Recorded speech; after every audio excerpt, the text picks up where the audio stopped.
Faye's getting her position ready to be lap kitty for the stream. I think it's going. Yeah, okay, it's going. It's muted. We can unmute that. I can mute.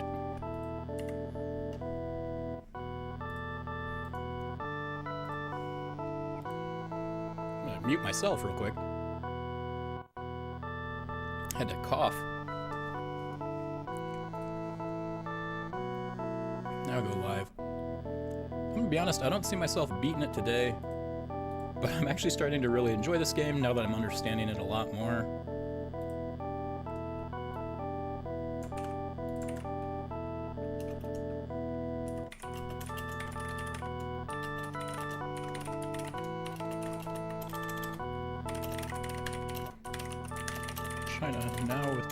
China's capitalized, Floyd.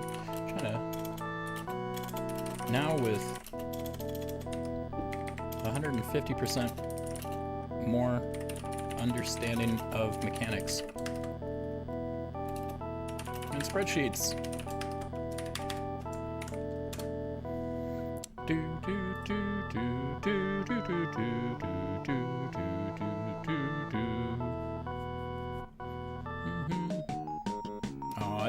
That was my jam.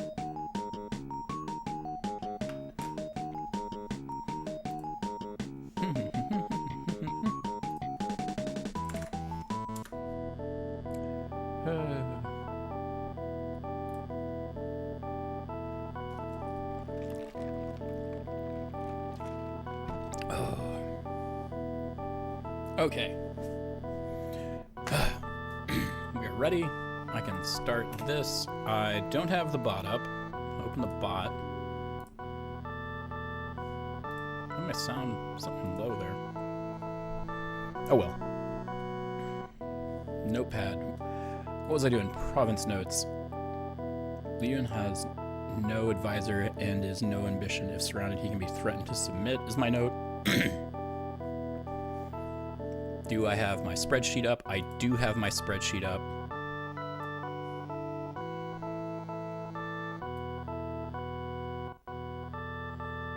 Which is going to be super handy. What have we done here so far? And who do we have left to do things with? Zhao Yun and Jizhu. Zhao Yun has Jizhu 95 intelligence. We can pop these stats into the spreadsheet. So, changing notepad notes to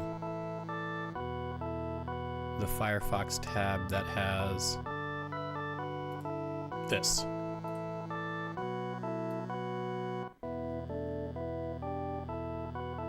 And I'm gonna use this a bit. First to pop in performing officer stuff, who's gonna be Jiu, I think. Who's the other guy? I forgot who had stuff to do. Zhao Yun and Jiu. So let's put in Zhao Yun's stats there. He is 94 loyalty, 85 int, 67 war, 93 charm. Our trust is 70 and our advisor's int is 98. We don't have to worry about his duty. Oh, let's get his duty and ambition. We don't have to worry about his, actually, just the targets. And I don't know our target right now. So let's move this down.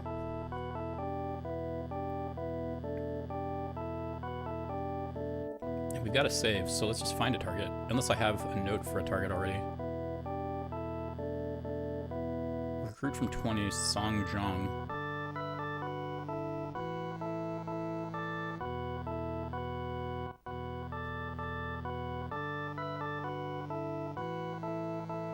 Well, we'll just look.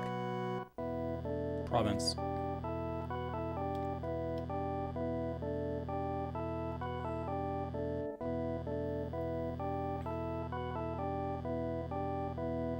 Well, let's see who has soldiers.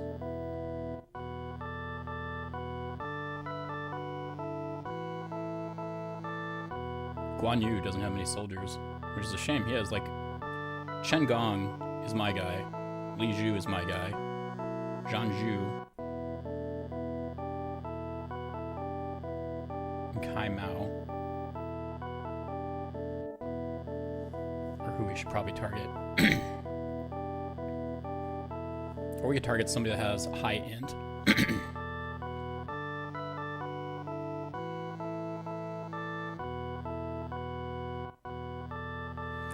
It's weird that it won't let me withdraw anymore. Hold on, let's assume we're going after... because if we're targeting somebody for forgery, we want to target somebody with low int, I think. Low int and low loyalty are what works on that. Let's see, I'm looking at the formula here. It targets E3. If it's in the 7s, that's what we're looking at. Yeah, so E7, A7,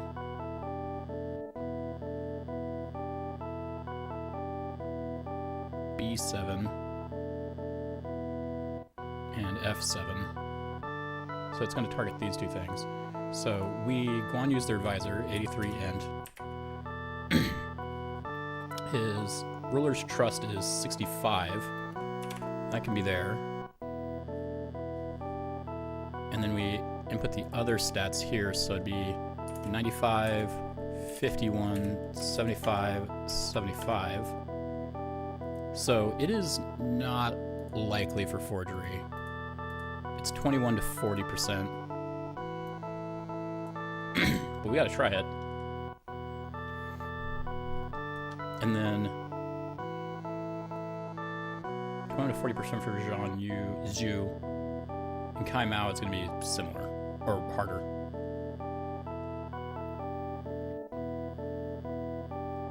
But first, I want to see Spy withdraw. Why can't I withdraw my hidden generals here? Because it still says they're loyal.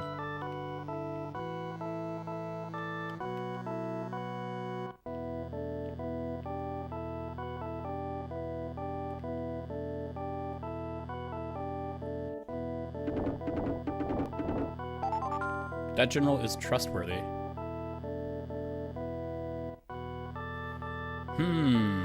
See, I don't believe them.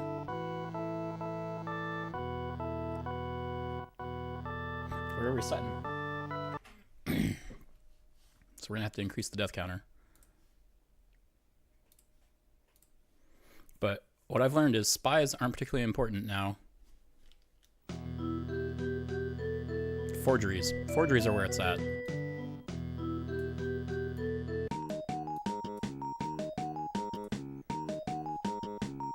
And I need the YouTube chat over here. I need you popped out.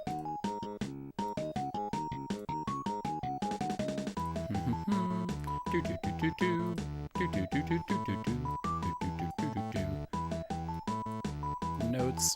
I have so many notes for this game.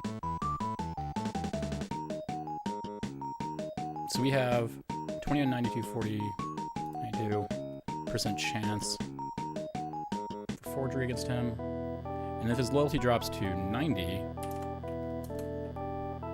gets a little better. And then to 85, it gets better. Hey, Sornus. I want to show you this spreadsheet. This is what we're working with now. Bam! I made a spreadsheet using this game's goddamn formulas. And it's not just forgery and the Tiger Wolf chance. I have the recruiting an officer chance here. I got in all the formulas. Like, look at these. Search chance. How to threaten an officer chance. I did a whole lot of stuff. I also found a list of all the generals' chances, or all the general data. So every general in the game has three hidden stat values. Duty, ambition, and I think valor, virtue. And you don't see those in the game, but they affect certain things. So I have those as well. So I can figure things out now. I've actually started to really enjoy it. Yesterday and the day before, I would say I really started enjoying the game. Like, it started off rough early on where I didn't know what I was doing, and then it became I kind of knew what I was supposed to do in the game, but I wasn't having fun. And then the last few days, it's become, I'm really understanding the mechanics now. I'm starting to have fun. And now that I really understand how the RNG works, really starting to enjoy it. Because as you can see here, for example, with Forgery, if I do a low roll, this is a D20 roll that I get during the formula, and it actually is this number here. This can be 0 through 19. If I roll 0, it's a 21% chance to succeed. If I roll 19, it's a 40% chance to succeed. And so that alone has been why things have been so random. And very clever. Do you know how the random number generator in this game works? I imagine you don't. It's pretty clever. A lot of things, if you've never done programming, or a lot of programming, or programming where you need a random number generator, the easiest way to do a random number generator is check what clock cycle the processor is on. Because it's doing that really fast. So just ask the processor, like, hey, what are you on? And anytime you ask, it's going to be a random number. It's a useless number, except you can use it for a random number seed, and then you can do your random number generation calculation off that. And so that's what I assumed this game was using, just picking the clock cycle and using that. However, if that's the case, it might not be, or when does it pick that clock cycle as well? Like, does it pick it at, as soon as it generated the screen, does it pick the RNG? And then it's the same random number dice roll for every interaction until the next month? That was my other question. So the way the random number generator works in this is it's using the part of the number, like it's a 2-byte number. And so one digit is what row of the scan line you're on, and the other one is what vertical column of the scan line you are on. And the game's updating at, 60 frames a second, so that's very random in my opinion. Yeah, it could definitely use a better onboarding process. The first XCOM, yeah, like you said, is I could get nowhere in the first XCOM game for the longest time, and it was a real struggle until I learned one useful tactic that to this day, when I tell people about it, a lot of people do not understand is just a thing you can do in the first XCOM. And it's turn 1, get robotic tanks. Just buy robotic tanks. And then when you have to deploy, you put them on your ship just like you would a soldier. But it's a robotic tank. And it will decimate everything for like half the game. And you can have multiples. Maybe you can only have 1 or 2. I don't know. You don't need more than 1 or 2. But that makes the start of the game way easier. Like, oh shit, I just have this robotic tank go through and blast everything. And it's just something you can do right at the start of the game, and nobody is aware of that. And it's something they don't tell you about. It's baffling to me how that game works. But yeah, the onboarding process. XCOM's a rough game. Anyway, so that's a spreadsheet I got now for helping. We're gonna try to... We're still going after Liu Bei? Yeah, Liu Bei, who I've also learned is horribly broken in this game, and that's why I'm having such a difficult time. As you probably guessed, he's a major character. And in fact, let me pull up, I've got a list of named characters here that have these are special rulers that certain things and actions don't work on them, and they have special rules. That's Liu Bei, Cao Cao, Cao Pai, Sun Jian, Sun Ce, Sun Quan, and Deng Zhao.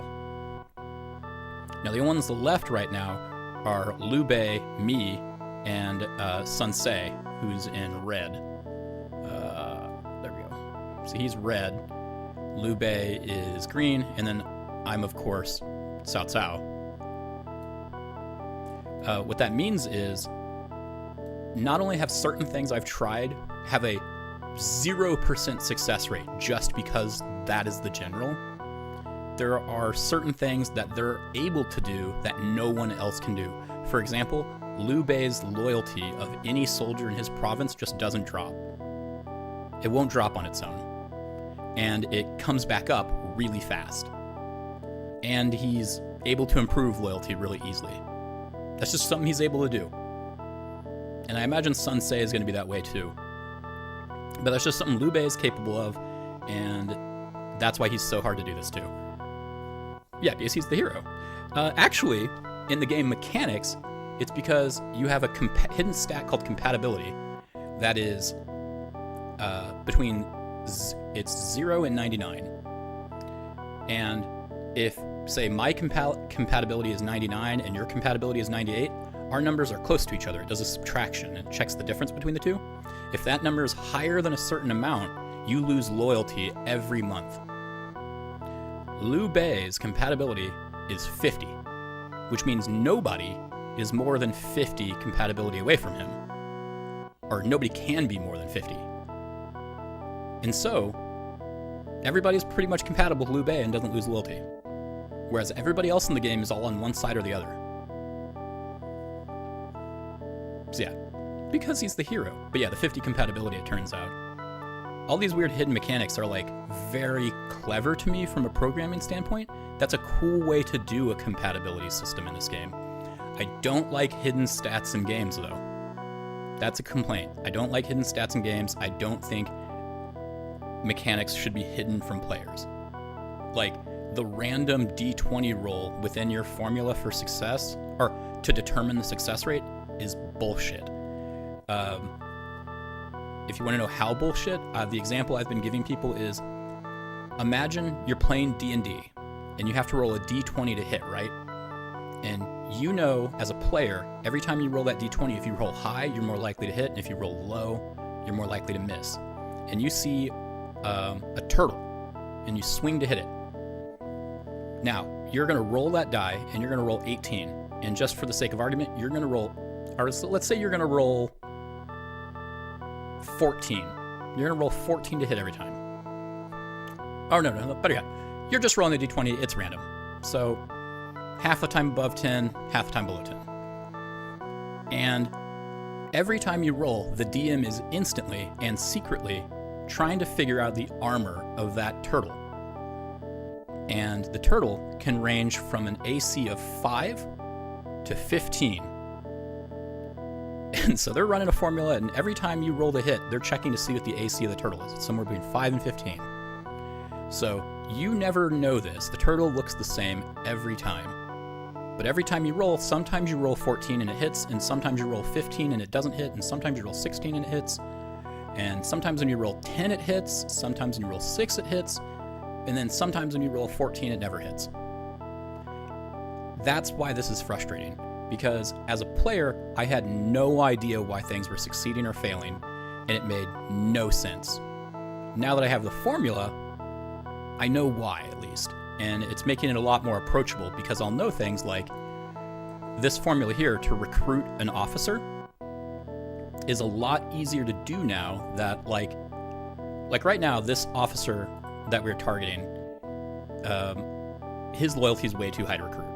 If we dropped it down to like 81, he becomes a lot easier to recruit. But appeal only works if they have high int and high charm.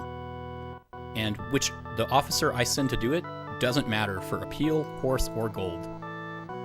It only matters for letter, it turns out. And when you would try to recruit an officer, no matter which one you pick, it asks you which officer do you want to send to do it, and then it ranks them by charm. Charm actually has nothing to do with any of these except letter. Gold, in fact, I have it marked red here.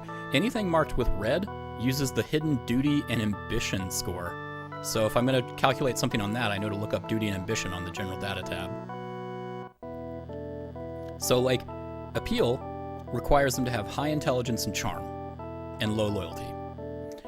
Horse, this is actually pretty interesting. the roll to recruit them with a horse multiplies their war stat by 3, and then subtracts their charm. So if they have high war and low charm, they're really easy to recruit with a horse. You can convince them to betray Liu Bei by giving them a horse. Gold, if they are incredibly ambitious and have no sense of duty, you could just pay them 100 gold and they'll be done. In fact, I did this math on this leader over here, 33, and I had to write myself a note for him in Notepad. And his name is Liu Yan. He has no advisor, and the thing with these stats is there's a variable called I can't remember what it is, but it's basically the advisor intelligence. If they don't have an advisor, it uses the performing officer's intelligence multiplied by 80%. And so you can imagine that's bad because like 80% of 85 is 68. And so that's gonna tank everything. And so threatening them just checks that a lot. So if you don't have an advisor and you're surrounded and you only have one province, such as 33, if I take 34 and 35, he'll have nowhere to back to. He has no advisor because I just recruited him. All I have to do then is have more soldiers than him. If I have more soldiers around these than him, and here, then I can threaten him. At a 93% chance, he will just join my side. I will get all of his soldiers, everybody he has in this area. And that's brilliant to me. So that's my new plan with that area. Liu Bei, I'm still forging letters and recruiting everybody I can off of him. And then, I can't remember who this guy is, but threatening might be the way to go with him too. After I'd have to take 29 and 31 and then fill this area 11, 12, 29, and 31 with soldiers. Then I can probably threaten him. And then we're just left with Sansei. Game. So it's easy game, that's what I'm getting at. After 35 hours and 30 minutes, I'm telling everybody Romance of the Three Kingdoms 2 is an easy game for baby casuals that play casual baby games. You just have to be casual enough to use a spreadsheet every once in a while. If anybody, I don't think anybody wants to play this game after watching me play it for 35 hours, but if anyone has interest, I can share the spreadsheet. And you can make your own copies and all that. So this guy right now is I'm going to have to do some resets because I'm also save scumming. Because at 24 to 43% chance, it's not good. We're going to spy, we're going to do forgery, we're going to do 4, and we're going after, I think it was Zhangzhou, because he has 100 soldiers. He says, I doubt it will succeed. And that probably means we got the low roll. But it's not actually going to... Oh, the other thing. Why is the advisor wrong sometimes?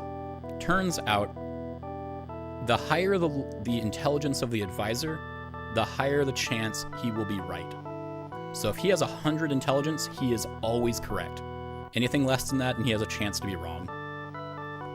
So he's probably right here, because this guy's 98 intelligence. Yeah, no excuse for your detective. So that's what's going to happen there.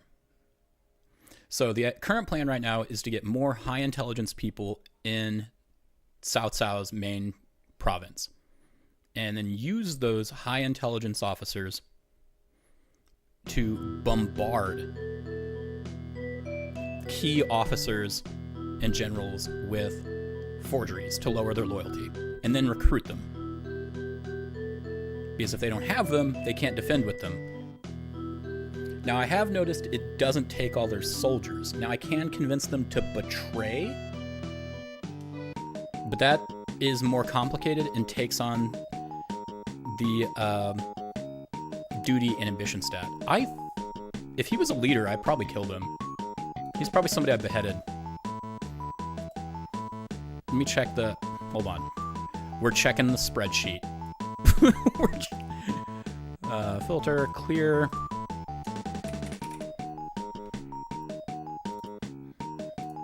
Okay. Yeah, he has 100 int to start the game with. He's born in 181. He is... You can't recruit him except in scenario 4, 5, and 6. So he's not available in scenario 1. Yeah. So he would only be in 4, 5, and 6.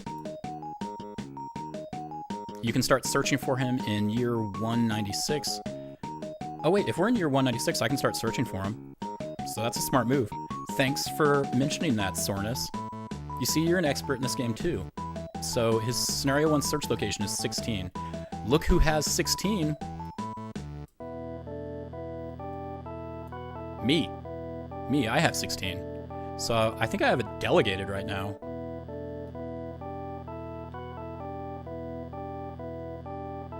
Yeah, I have 16 delegated. We're going to cancel that because we want him. So thanks for the heads up. You essentially just inherently knew a cheat code.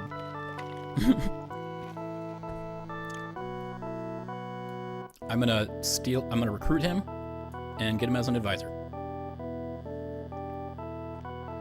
He works for Liu Bei. He's not working for Liu Bei right now. That's for damn sure. Let's save that so I don't forget about that. I'm even gonna write that in my notepad.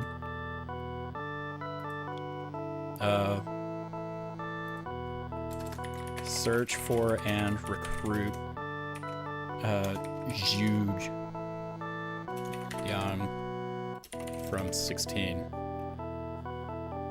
Oh, a quick game.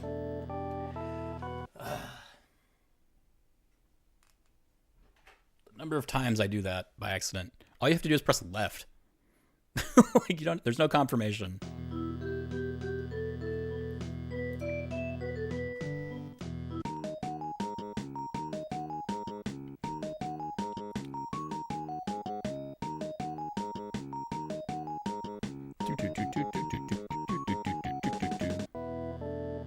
And it's in 196. Oh, it'd have to be next year. I can't do it yet. He doesn't appear until 196. Right? Yeah, search year is in 196. I'm gonna write that down. 196. Search year 196. There we go. I'm in 195. We're very nearly gonna get him. He sounds OP as hell as far as sending forged letters. Okay, so spy, forgery, 4.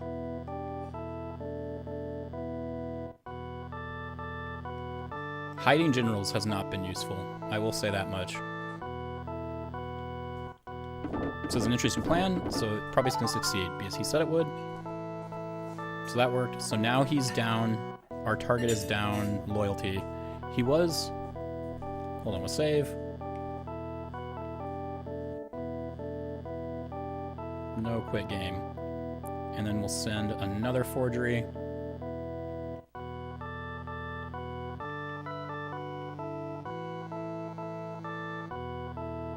Zhao Yun.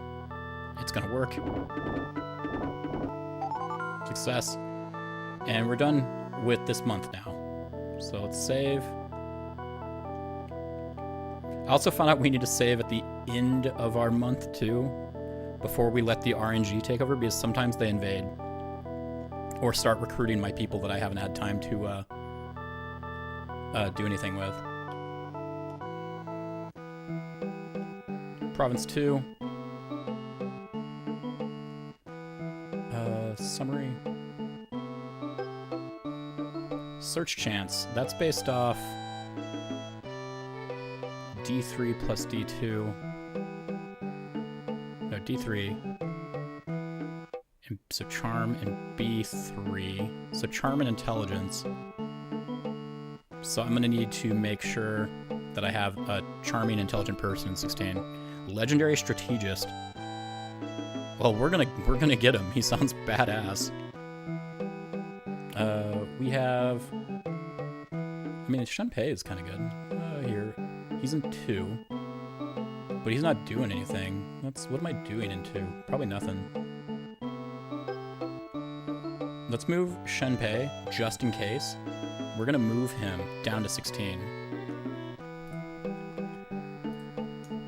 Move Shunpei down to 16. Because he has pretty decent...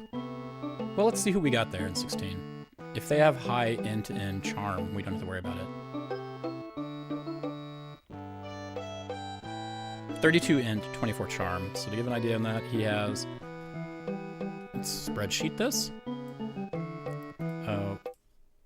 100, 32, 39, 39, or 32, 39, 24. So his search chance is, there we go, 3.6% versus, let's see what we put in Shunpei's. We put in Shunpei's, it's, well, 99 loyalty, 80, 72, 71. And then his search chance becomes 43 to 62%. So yeah, we need him down there.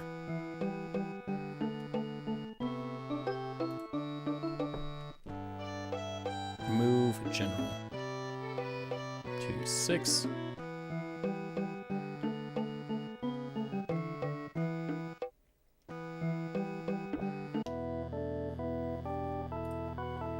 These and 6. Okay, so province 10. You were, I don't know what you were doing.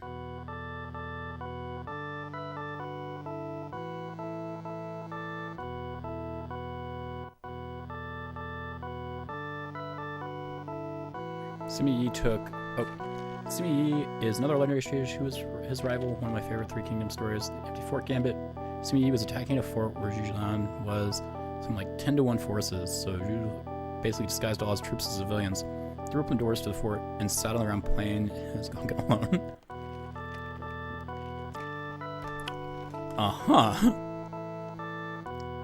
Simi took one movement, who is up to some fuckery, and I'm not going to fall for it, retreat. This, actually, I mean, not, I don't know if that actually took place. It could have, or something similar, but you want to know something cool? That's not the only time that would have happened in history. There's a story of Hector at the gates. So, Hector was he's a Carthage general, and he damn near invaded and took over all of Rome. I think it was Hector. Hector, Gates of Rome. Maybe I'm thinking of someone else at the Gates of Rome. No, Hector was Troy. Carthage, General, Hannibal. Hannibal at the gates. Hannibal at the gates.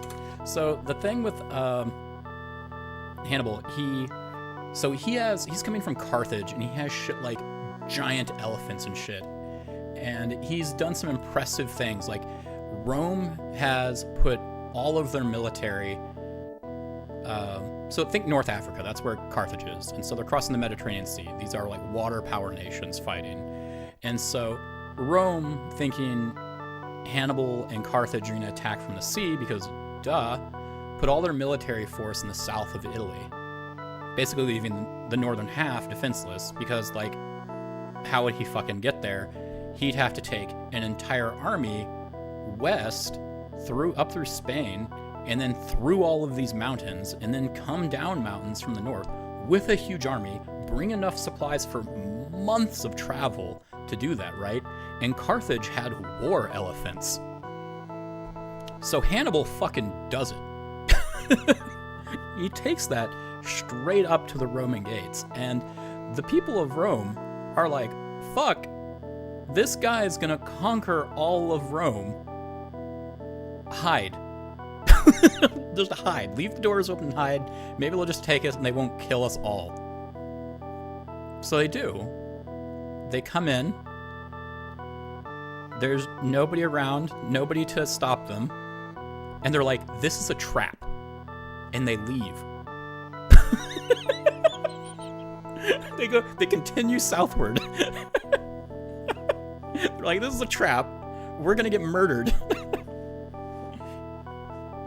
But like, history could have been entirely different had that not happened. Like, had Hannibal not overthought it, he could have conquered Rome in an hour. It's crazy that shit like that can happen in history. And we have, you know, like things during the Cold War, like, was it like a Russian dude who just decided, nah, he's not gonna listen to the fact that nukes are being launched everywhere because like there was a computer glitch and didn't launch nukes?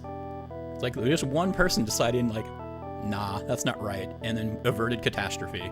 History could have been entirely different. I love little things like that. It's great. It makes you think like, it reassures you when you make your own mistakes or do something that you're not observant for, because you're like, hey, maybe I averted nuclear catastrophe. All right, 10, what are you doing? You don't got shit to do. I've generally been sending anybody I recruit from 4, I send them to 10, 12, or 5 to then reward them immediately to boost their loyalty. That 95 episode drama, and then this. I will watch it. That sounds awesome. But they don't have anybody to reward right now, so we're just gonna go to the next. 26 Yan. Oh, Yan is the province. Yusho is the guy here. 26. I just made you general here, so you can boost loyalty a little better. But you don't have anything to do really. How much money does 16 have? Because I've been sending all their stuff. What have you been up to? You have no soldiers, you have gold and rice. You actually haven't been doing that bad. Good job, Chahao Mao. So, let's improve flood control, I guess?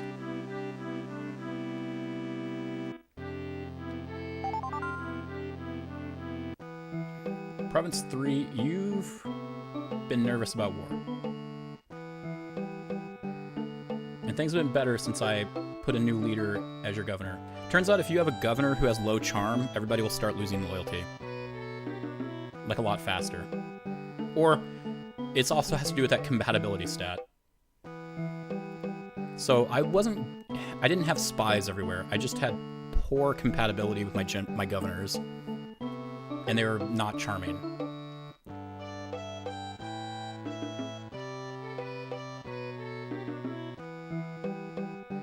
Honestly, I wonder.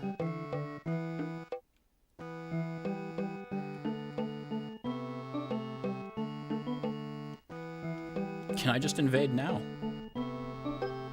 Like, I have very loyal people.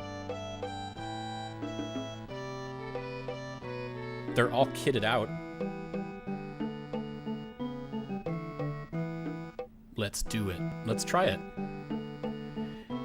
It was one of my tabletop large dreams to pull off this shit like that someday, right? That's kind of like so like Vampire the Masquerade and the World of Darkness campaign setting kind of works out to stuff like that, because it's a role.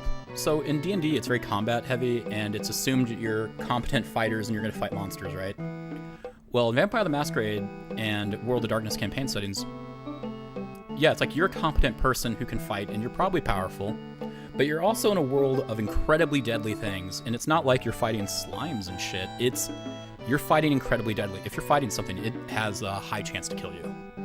Like another vampire or a werewolf or some shit, or an angel, you know? And so in general, the way the combats play out in that is less me going back and forth fighting you, and more you guys are spending a session or two setting up the dominoes or the house of cards or this big plan to set off. Like, you're going to trick them into an area. Somebody's going to be set up with a sniper rifle that you obtained somewhere. You're going to have a clear shot. You're waiting for good weather. You're going to make sure that you get your one shot and it counts, because if it fucks up, one of you is dying. And I always liked that about the mechanics in that game. It's like, it's a lot less back and forth combat, and it's more you're setting up the preparations to make sure things succeed. Makes it feel more like a heist. Alright, we're taking... Watch out. Let's sort by... Menchong.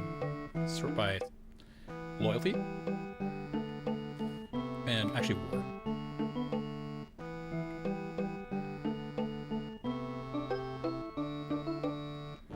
That's 5, and loyalty's all good on those. Yeah. Who will command? Ma Chao. You're gonna take 1,000 gold, and you're gonna take 1,200 food, and we're gonna invade. I'm probably gonna reset this, but I want to invade. I haven't withdrew my spies, so they've got 2 units there that are mine. I want you back here, Ma Chao.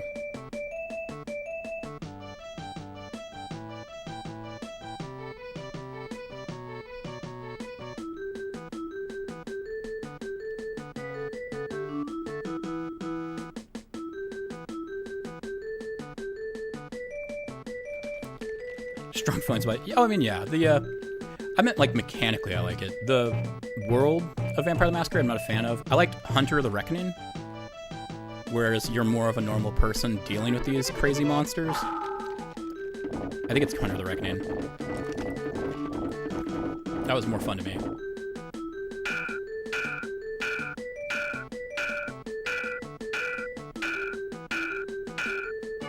Whew, that was gonna be close. Guan Yu's the guy I've been worried about getting. He's super loyal. They're trying to bribe me.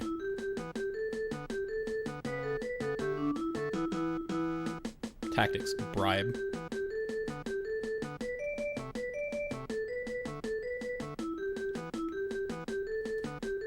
Jianzhu switched sides because we bribed him. We bribed him because we've been lowering his loyalty with forgeries. And so he's easy to switch sides. This is what it's about. This is the plan. They've got people hidden in the forest.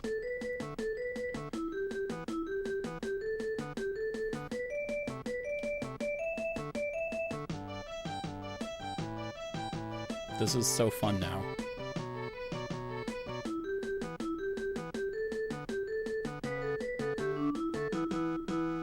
Jianzhu switched sides. Is that my guy or their guy? Yeah, it's my guy. Yeah, that's the guy right there.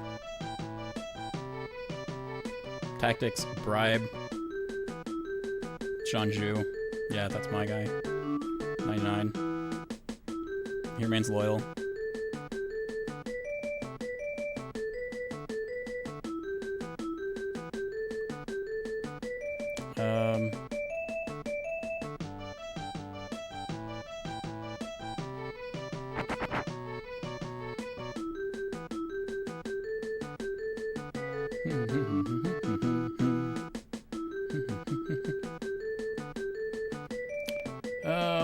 I guess move this way.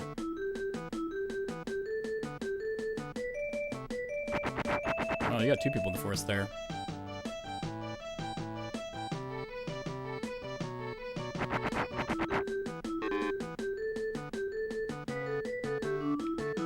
Tactics, bribe.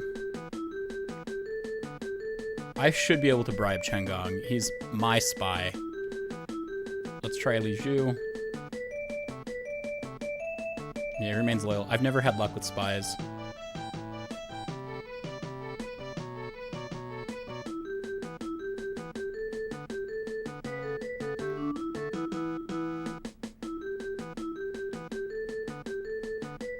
Charge.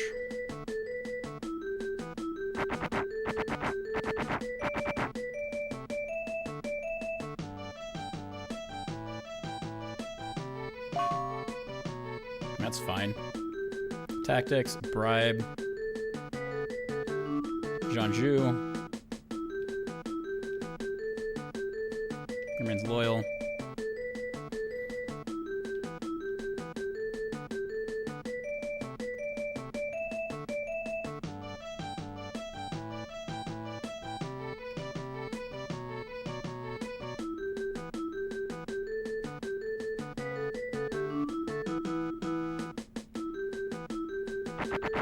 And then we're gonna fuck this guy up.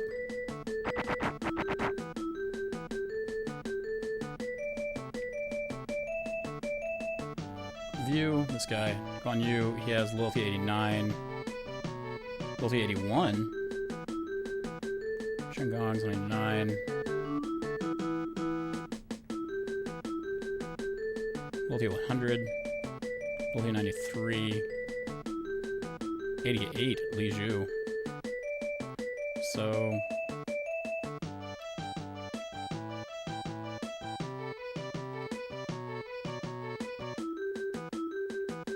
failure.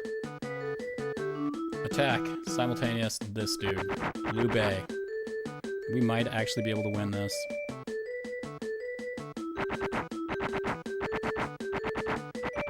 Sorry, Li Zhu, but if you're gonna be loyal to the person I told you to spy on, that's what's gonna happen. Guan Yu is the sworn brother of Liu Bei along with Zhang Fei, so it makes sense that they would be super loyal. Oh, they're probably really compatible. He is actually, is this day revered as a deity after he was posthumously declared one of the 1600s. Huh. So you're saying I probably won't be able to bribe him. But we're gonna fuck up Liu Bei.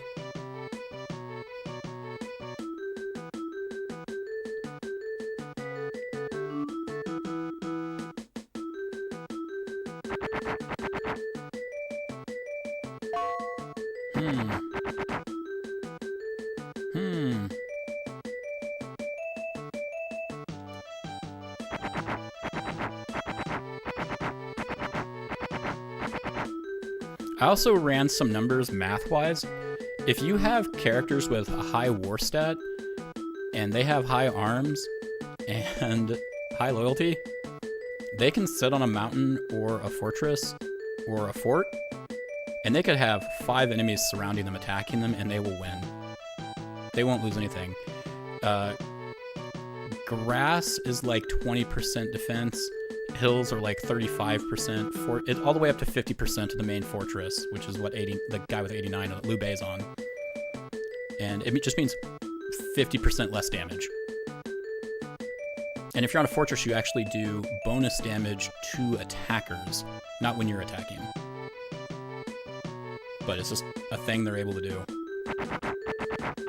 So attacking Liu Bei here is like, he's gonna be pretty rough to kill, but we've got 3 people attacking him and soon a 4th. So repeated simultaneous attacks should get him down pretty quick. And charge is, from what I've noticed, is always a bad idea unless they're really low war. Yeah, so now Liu Bei is screwed. We're gonna win this fight. And Ma Chao can fight all 3 of these guys single-handedly.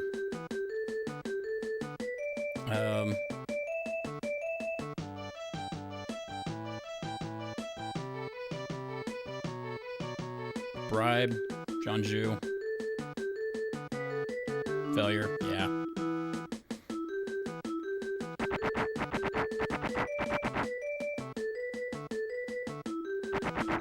So we're gonna beat Liu Bei. This is it. This is the end of Liu Bei.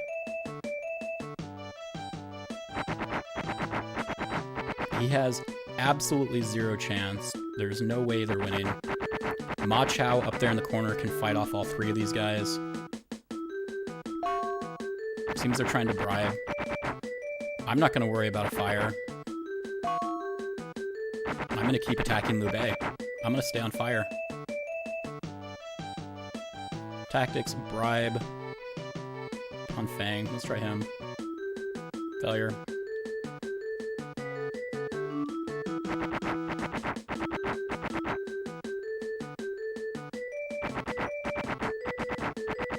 Like, it's bound to rain eventually.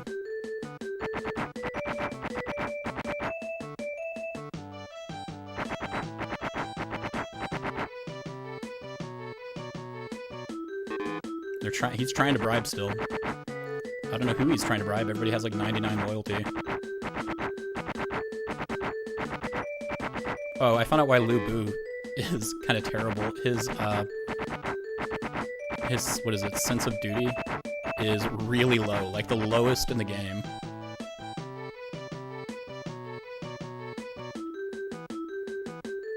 Let's move you there.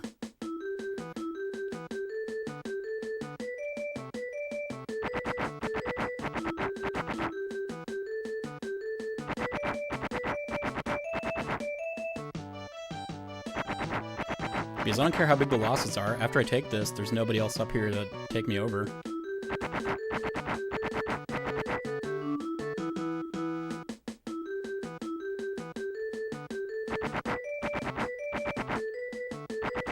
He just tried to charge through Ma Chao, and he very nearly could have just charged through fire, which would have been funny.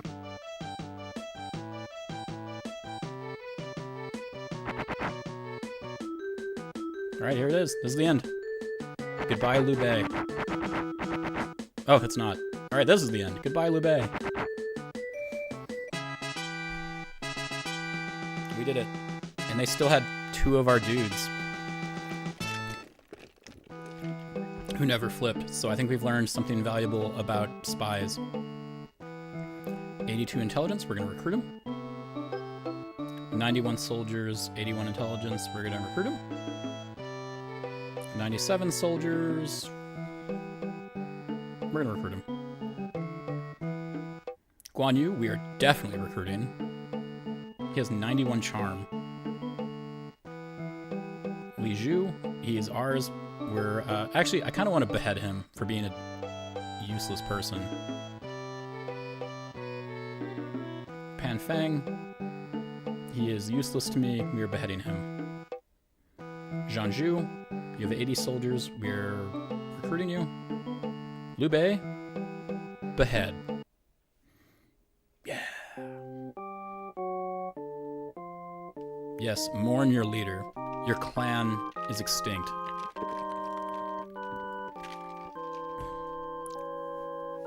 South for life.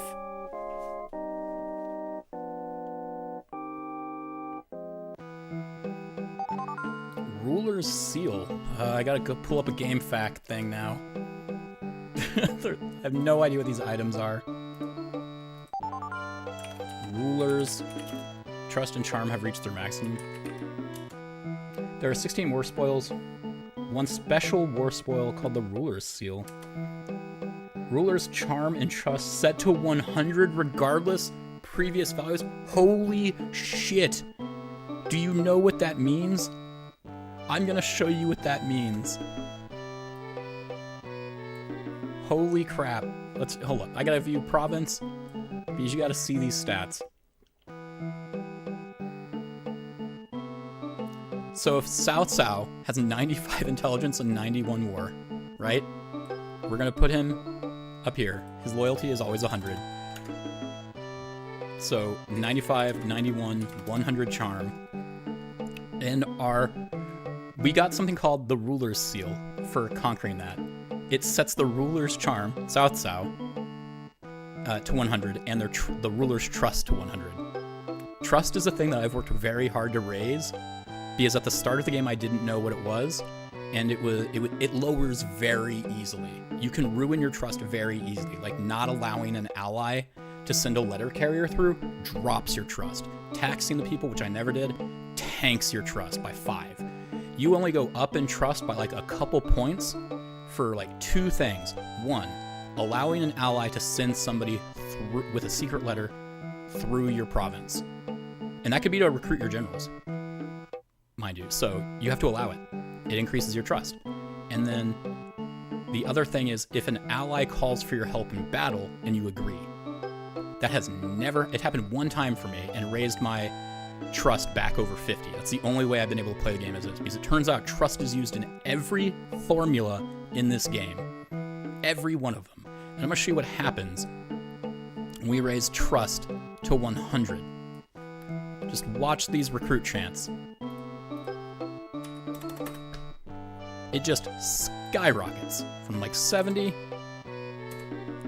to 100. Does much better. And here, this is all depending on this target officer being like 81 loyalty kind of thing. But like, we're going to be able to recruit people so much easier now with just letters. The only thing letter is checking is the charm and trust of the nation. And it targets and it's multiplied by the difference of their loyalty in 100. So all we have to do is lower loyalty and send a letter now. This one's always going to be better than any of these options. Unless they have like a massive war stat. If they have a massive war stat and really low charm. No, even then, letter's still a better option.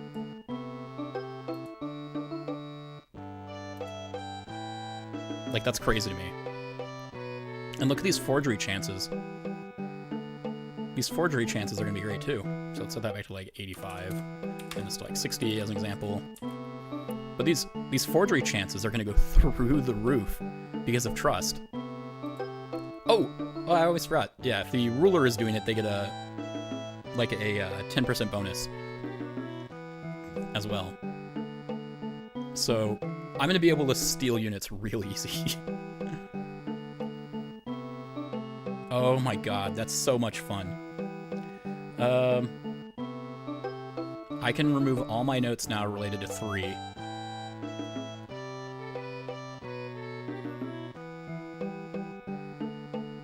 Oh, that's so good. Or not 3, 4.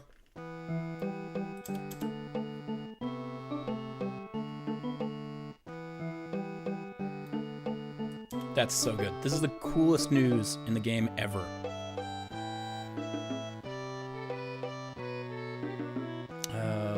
Jen and Tom, you guys can just stay here. You're not particularly good at anything.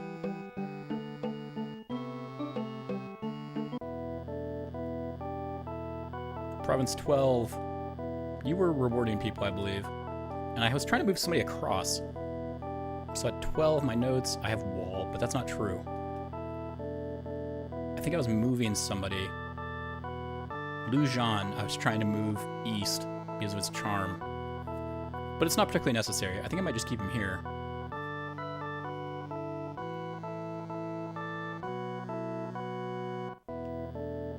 Oh, that's such good news.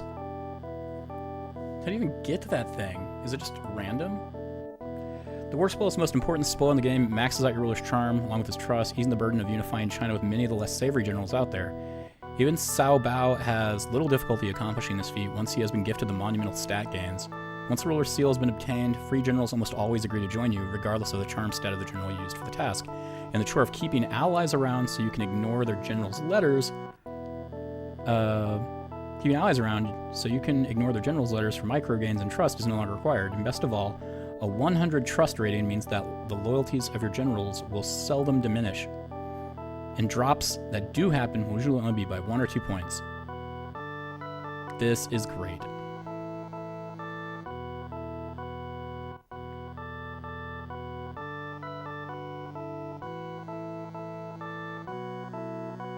You have a 10% chance of getting war spoils in a successful invasion in every province, except Province 10, which I've already taken. It was like the first province I took, where you have a 100% chance after every offensive battle won. My caveat is that each spell can appear only once, and once you've obtained every war spoil, no more can be received for the rest of the game, even Province 10. Repeatedly taking over 10 until you find the ruler's seal or whatever you're looking for. The best way to do this is by baiting your bordering enemies into attacking you, by repeatedly leaving a general in Province 10 with 1 troop, 0 rice, and about 100 gold. Oh, I don't need to do that. But that's crazy. I'm so glad. So let's raise some loyalty.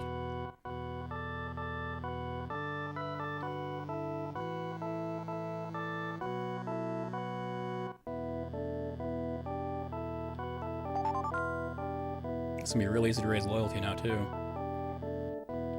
And you guys have Jinping has 100 skill, 100 arms.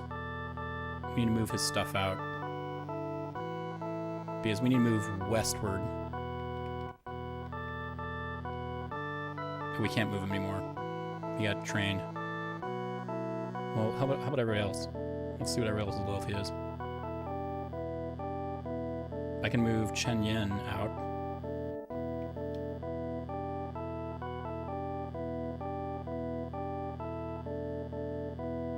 Zhang Fei is pretty good too.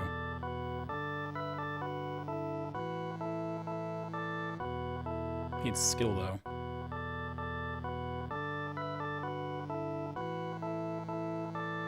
It is easier to train skill if there's less soldiers in the town. So Chen Yin, you need to move. Not really though. We need to move Zhang Fei out.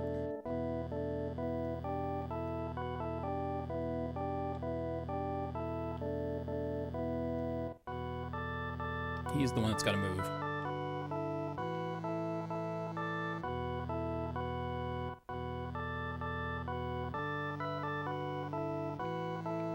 Take 500 gold. 200 rice.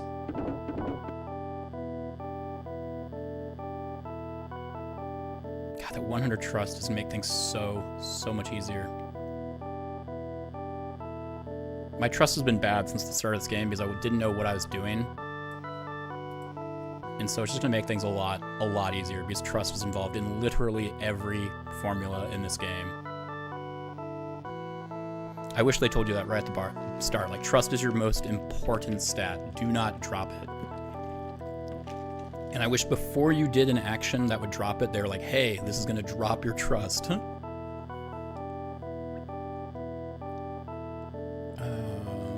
Chen Yin, you might be able to move too.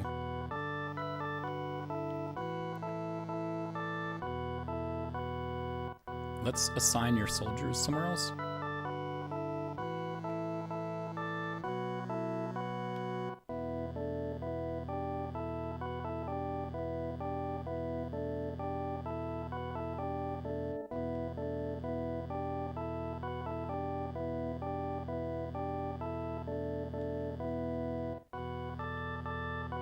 And then move you to 13.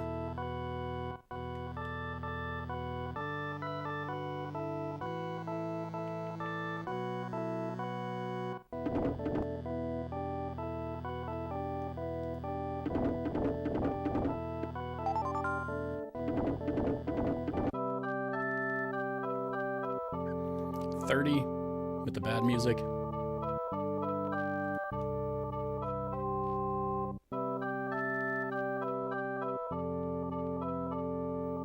Why don't you reward yourself with a horse? Wait, what's your what's the stats here? Oh, you have good charm.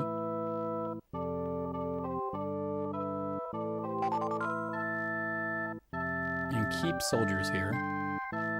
Because I'm gonna surround you guys with soldiers.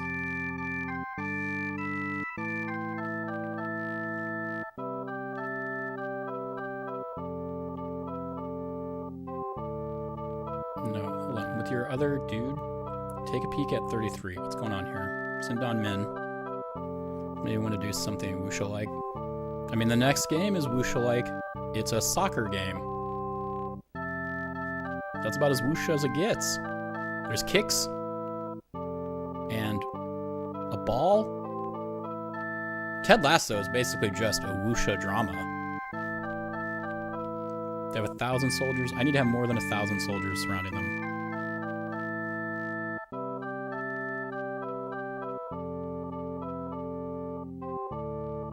He still doesn't have an advisor.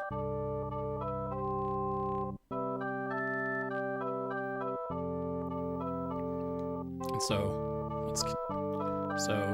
200, 400, because I never have less than 200. 2, 4, 6, 8. And then I would just need to have more soldiers somewhere. So like 34, I'll stack more soldiers so I can take 40 and 39. And create a wall here. So these are my next several conquests. Or maybe here, here, here. Then take 40. 31, 29. Threaten him to join me. And then here, here, here, here, threaten. We won't be able to threaten 21. So we'll just here, here. Shaolin Saga. It's good. Shaolin Saga's great. I'm actually surprised you haven't seen it as well.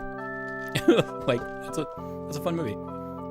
I'm sure you've seen the more wuxia style movies that approach the West, like House of Flying Daggers, Crouching Tiger, Hidden Dragon. Less known.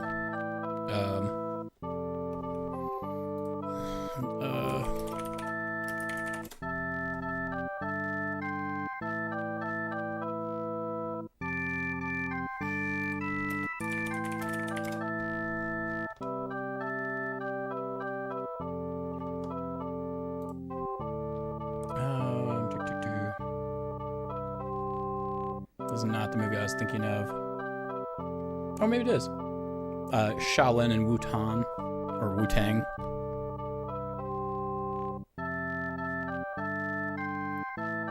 That entire series of movies. Don't have the patience to sit down and watch a thing. That's fair. That's fair. I mean, those are movies you can just, because they don't require much attention, you can kind of keep them on in the background. There'll be characters and tropes you're familiar with, so you don't have to keep up with them. You know, like the monk, you know, the young student, the martial arts master, that sort of thing. And then so you just passively watch, and then as a fight scene happens, you can look. All that early wire work is really incredible stuff. So 30, you don't have anything to do right now.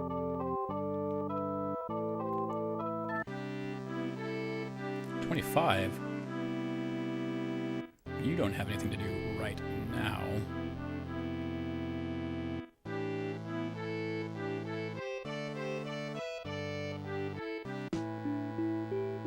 Parts 37. I'm gonna withdraw my spies from 21 when I get a chance. Or 20, wherever they are. Because they're not working out. That plan is trash. That's 37. Oh, you're down here. You don't have good soldiers. So you're just a wall, basically.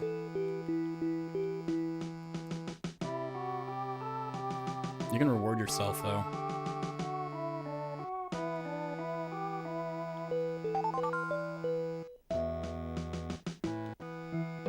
Province 6. You're moving somebody. Somebody here is moving. Shenpai is moving to 16.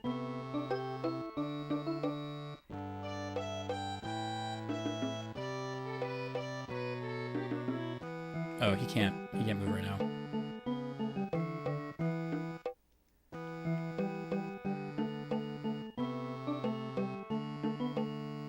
Summary 1. Yeah, anything with Donnie Yen is awesome. Wait, is Hero the one where him and the other martial arts master don't end up fighting because they kind of like both play it out in their head and you see that fight? And then they like, just by being masters, they understand the conclusion of the fight, like how it would go? What fucking movie is that? It was either Jet Li or Donnie Yen. Yeah! Oh god, that's so awesome. It's so cool. They're just like, we're two masters. We know how this is gonna end. And then you just see them fight. I'm putting that on my list. I'm gonna watch, I'm trying to see Dune soon. Dune 2. I'm a huge Dune fan. I love the books. I can go on about them forever. I'm not a bad Dune fan, though. I'm not the people that are like, yeah, Paul was right. That's the wrong interpretation to take from those books. Like, I'm not like the people that love Rick Sanchez. Or think BoJack is the cool guy in BoJack Horseman. I love Dune. And it's a great anti-hero's journey. Not an anti-hero journey, but it's a great response to the hero's journey being bad. and not to trust. In fact, I think Dune as a work and Dune Messiah, its follow-up, are great books for people to read now because it's about, not trusting your heroes.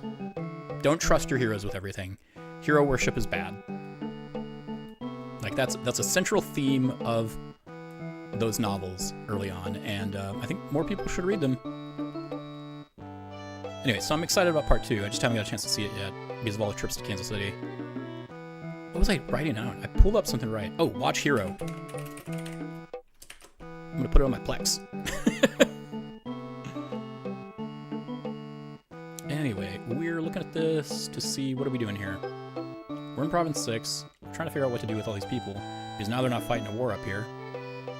So much of this northern area can now be set to delegate. Like 1 can be delegated, 2 can be delegated, 3 can be delegated, 4 can be delegated, 7 can be delegated, 5 can be delegated, 6 can be delegated, 8 will be delegated. All of this. None of these people need to be doing anything. 5 probably won't be delegated because I can use them for loyalty when they pull stuff into 11. But this whole wing, I will no longer have to give actions to once I move their generals out. Yeah, Jet Li and Johnny Yen on that. That's such a cool movie. There was a movie with like a hat that killed people too. Some early martial arts movie. I just remember that. With like knives on the hat. It was awesome. I used to watch a bunch of old martial arts movies as they come on TV, or I'd rent them and I'd never be able to back in the day with like older VHS rental stores, and there would be, if you had a foreign film section, sometimes there'd just be like movies with titles you can't even read. That's what I'd pick. Like, this looks like a martial arts movie. I'm gonna watch this, and it would be awesome. Every time. It's one of the things I kind of miss about rental stores not being around anymore. Because you can't just be like, I'm gonna watch this awesome thing, and I have no clue what it's gonna be. Although I kind of watched The Curse that way. I heard it was good, and I should watch the TV series. And I started watching it with my wife, and she was so wildly uncomfortable by the end of it. She's like, I can't watch this. It is a wildly uncomfortable show. I liked it. But if you're not comfortable, like if you have too much empathy for characters on screen and don't like bad things happening to characters on screen and uncomfortable situations, don't watch it. It's wildly uncomfortable. Episode 2 is too much. I didn't watch episode 2 yet. I watched episode 1 with Rebecca, and then she bailed on it entirely. She's like, I do not want any more of this. Do not watch this with me. And so I'm probably going to give it a second episode. We'll see where it goes from there. I'll see if I have to tap out from it. But glad to know somebody else saw the first episode. It is wildly uncomfortable. Let's see. We don't have anybody with good war stat here. We have some good intelligent people. How about you reward the low loyalty person? And then we can start moving these people out. They're gonna all move to 8, in fact.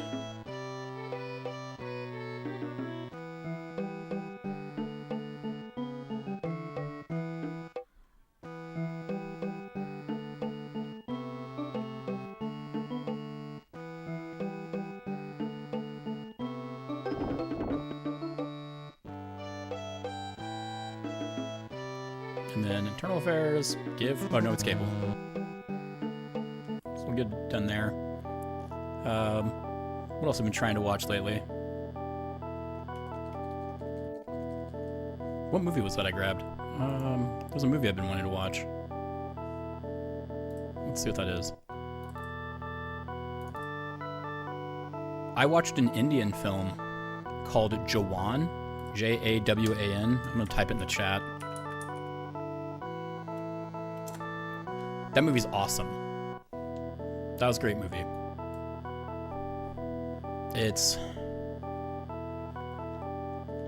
The central concept is a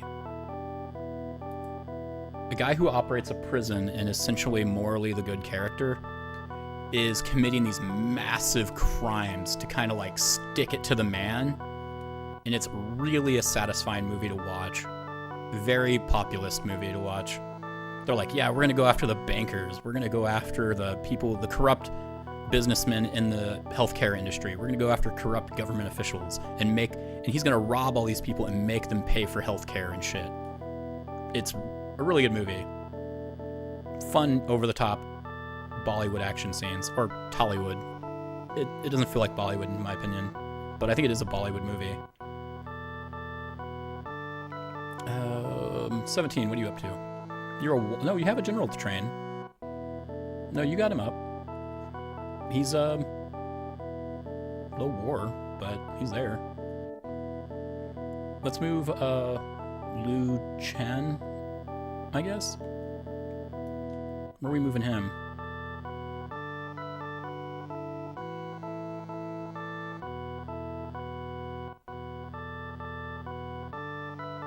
Let's I don't know. We're gonna probably put Sansei on a war on two sides. I heard the Shogun TV series was good. Oh yeah, there was another movie I've been wanting to watch. Juwan and... Oh, The Creator. I haven't watched that yet. And also, No One Will Save You. No One Will Save You. That's the other one.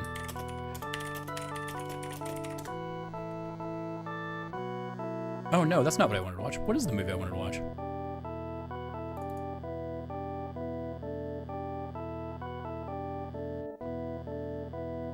Did I accidentally delete it?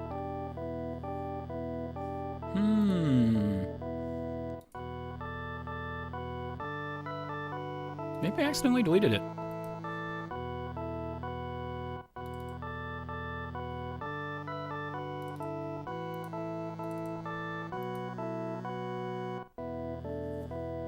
Yeah, The Creator I was interested in because I've liked everything the director has done, Gareth Edwards. His first movie he was known for, Monsters. I watched that not too long after he made it, and because I am a kaiju, like giant monster movie fan, and in that kind of fan realm, everybody's like, everybody, you all need to watch Monsters. It's this new movie by this guy. It's incredible. And so I remember watching that and going, holy shit, this guy is good. And then he got tagged to do Godzilla, and I'm like, that movie is gonna be incredible. And it was. Godzilla was really good. And then he got tagged from that to do Rogue One, which, in my opinion, is one of the better Star Wars movies ever, outside of the first Star Wars movie, A New Hope.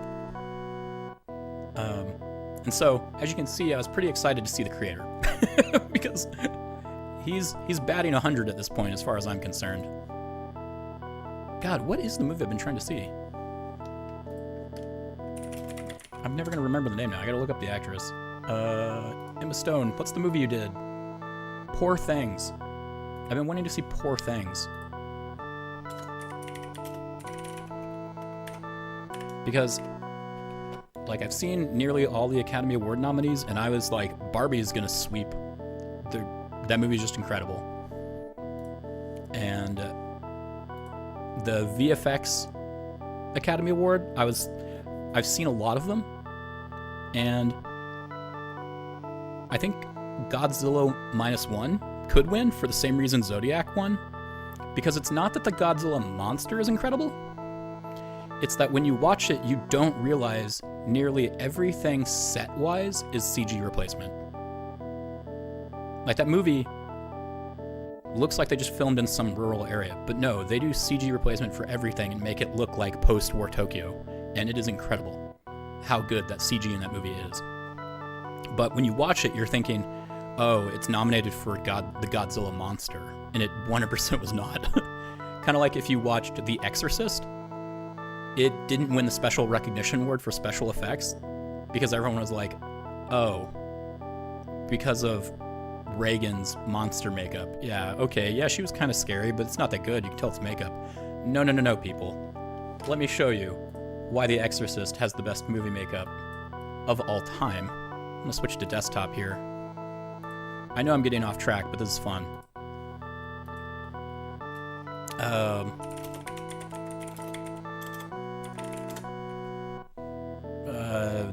I can't remember his name.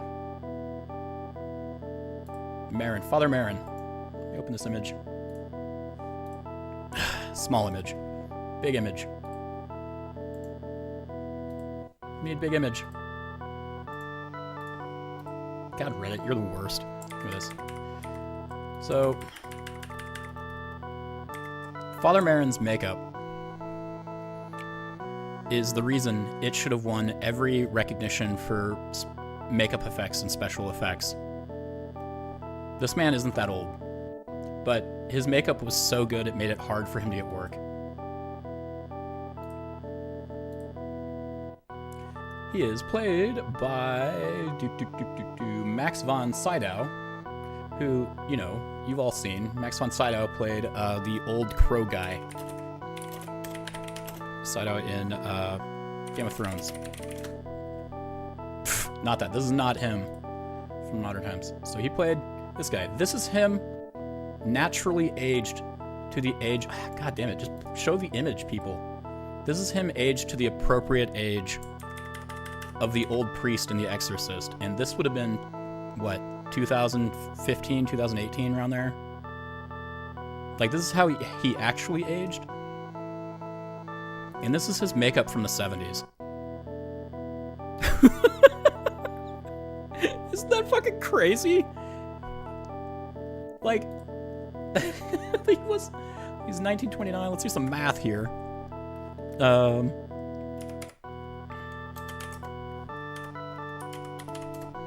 He was 41, or in his 40s, early 40s when he did this. He's as old as I am. Like, let's switch to cam. Father Marin is this old.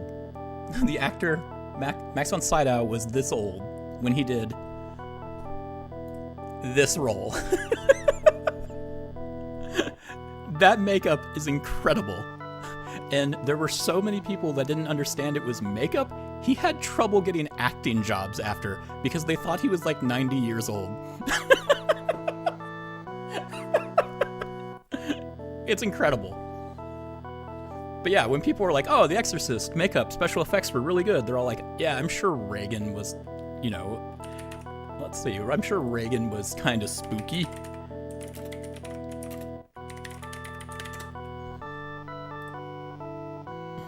Yeah, like, oh, yeah, that makeup's kind of spooky. Yeah, she was kind of spooky there. That makeup is pretty good. It's like, that is not what people are talking about. It is this. Anyway, enough of my Exorcist side rant there. I love that movie.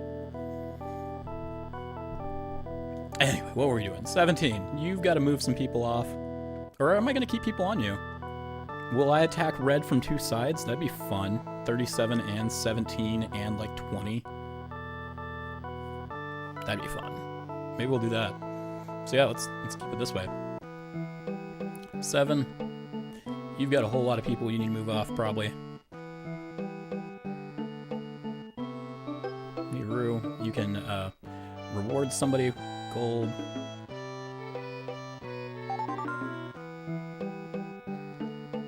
I'm so glad we took out Liu Bei. This is such good news. Rue doesn't even have arms. I mean, he sucks anyway. Mifan. You're good. Let's move Mifan.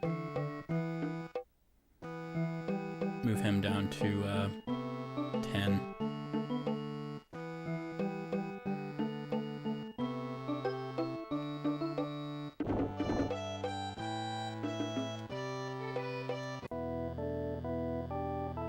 Uh, 18.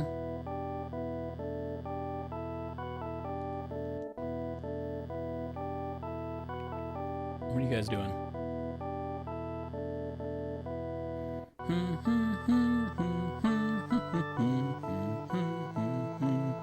Nothing. You're not doing anything. Yeah, the James Woods Mega version. God, that guy is such a piece of shit. Listener requested reimbursement for a certificate as a certified lactation consultant, and our reimbursement term denied it, saying it was sports, games, or hobbies. What? I don't think they know what lactation is. I mean, that happens. We had people when I worked at United Healthcare, and we were in training, mind you, and learning how to process the claims, and somebody had gotten an error for denying a claim for obstetrics. And they're like, this isn't covered.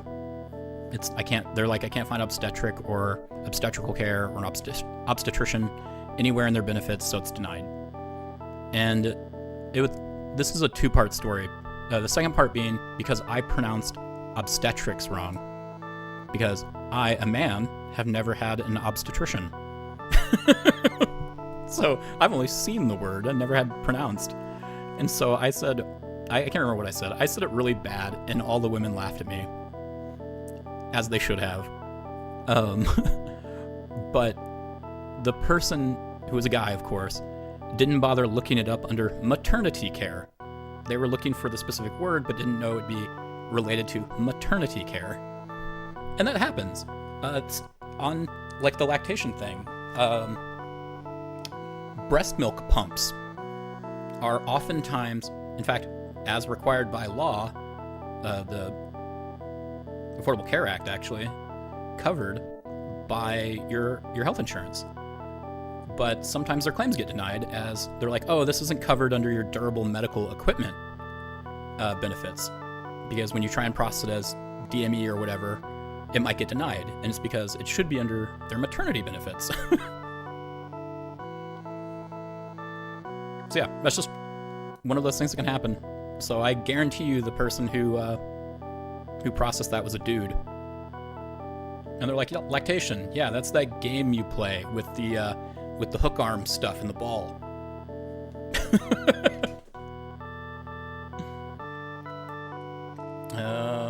Summary 1. Oh, wait, who? Just reward somebody. Doesn't matter who.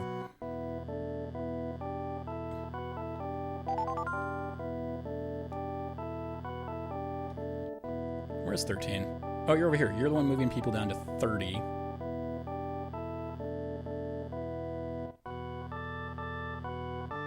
John Fay, you're great. Your skill is low, though. And Chen Yen. Chen Yen can... let's have somebody higher.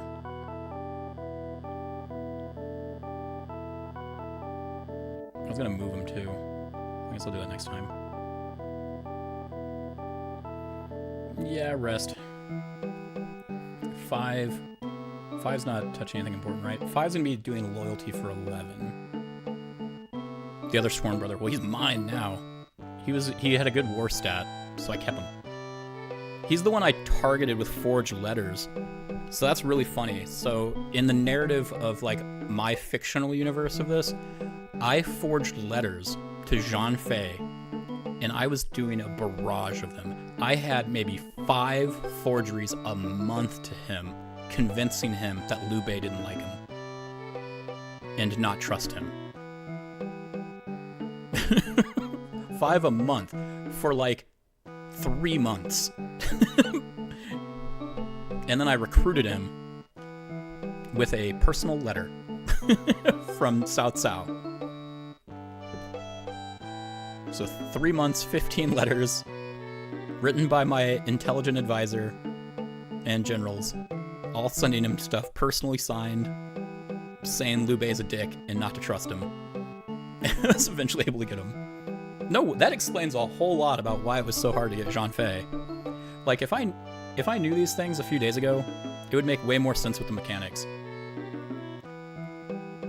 It's kind of clever that they work that narrative into this sim game like that, just by changing a few numbers around. Okay, we're on 5. Loyalty needs to go up. Yeah, they did integrate it very well.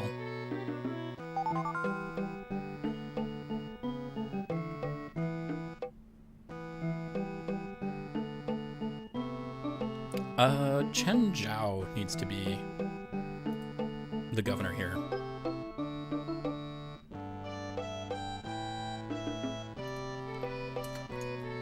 Make Chen Zhao governor of 5. Because he has higher charm and intelligence, so he'll be able to reward people better. And he has a low war stat, so he's essentially just kitted out to be a governor.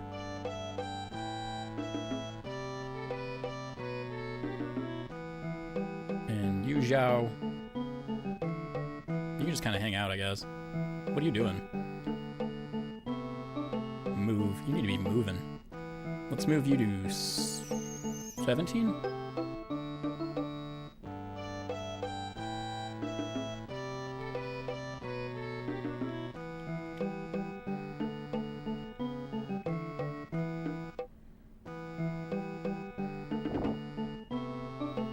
There we go. So for tomorrow, I'm going to take a week off next week to help move. So tomorrow, I'm probably going to play this more, since Wednesday and Thursday today, I didn't get to play much because of all my kids' appointments and my poor scheduling of those appointments. And then we'll probably be able to finish this game tomorrow. We're not finishing it today, I don't think. Well, maybe. I don't know. Maybe things will go my way. I've gotten in a real groove with stuff. So, like, it's going to start picking up pace, especially once I move soldiers out of that top area and set them to delegate. There'll be just less for me to do. You have 6 generals. Right, because you took over a bunch of stuff.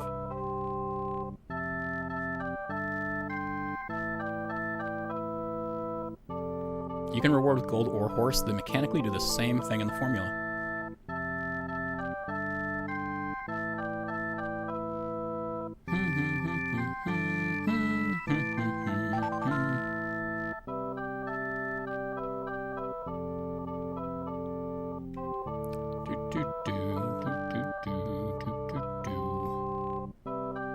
We need to rearrange some soldiers here.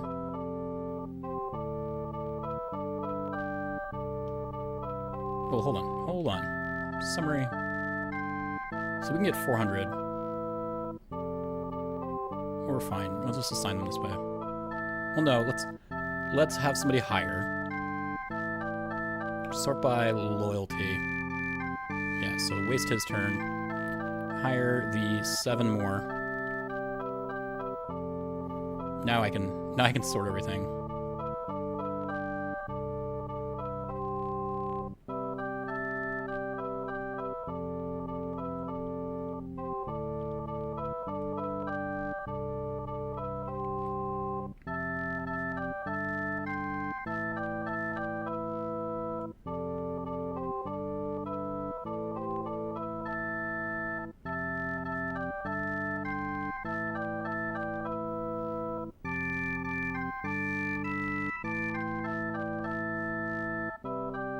Yeah, those top 4 are the ones that need all the soldiers.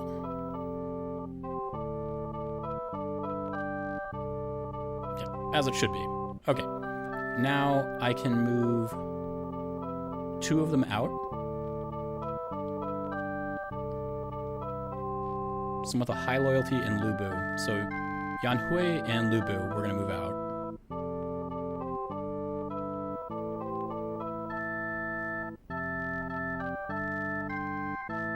To 34.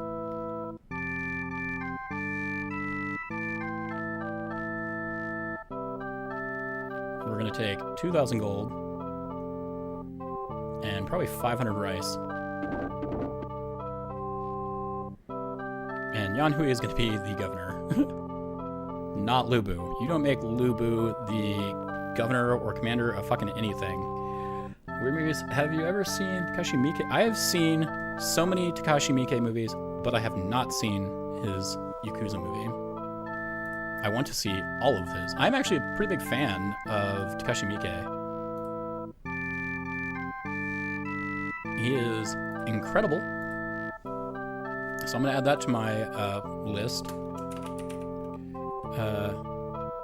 Takashi Miike's Yakuza. I'm also going to throw his Ace Attorney movie on the list. He did an Ace Attorney movie. I've seen it. I just want to see it again. Benign, if you want a fucked up Takashi Miike movie to watch, there's a lot. There's a lot of those. You could read the Wikipedia articles if you're curious, but for these movies, God,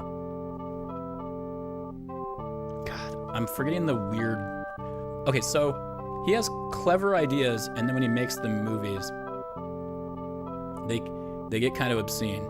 Not watching Audition. I thought Audition was great, especially since now that we're in like the Tinder era of dating.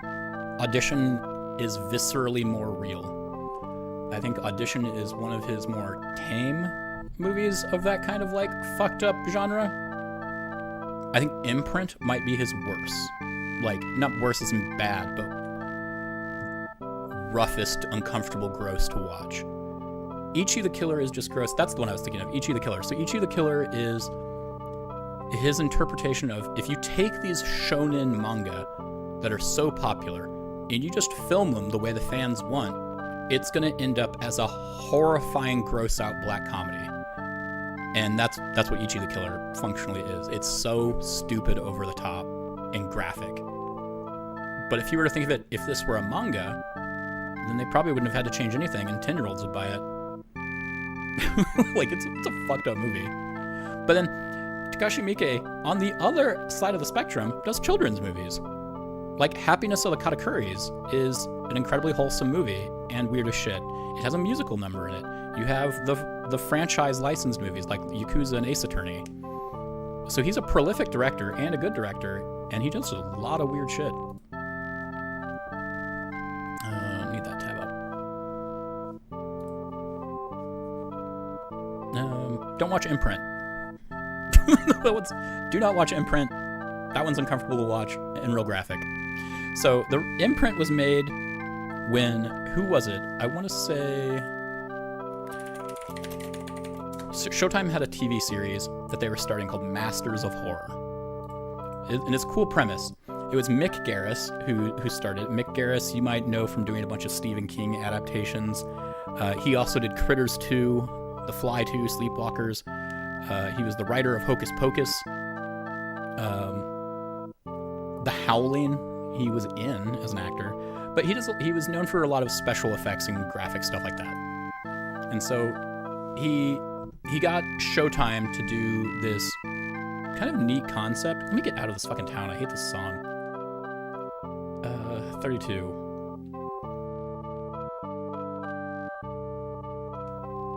We still have 4 generals left after going to 34. Oh, yeah, because I have to train 2 of them. Or reward 2 of them. Yeah.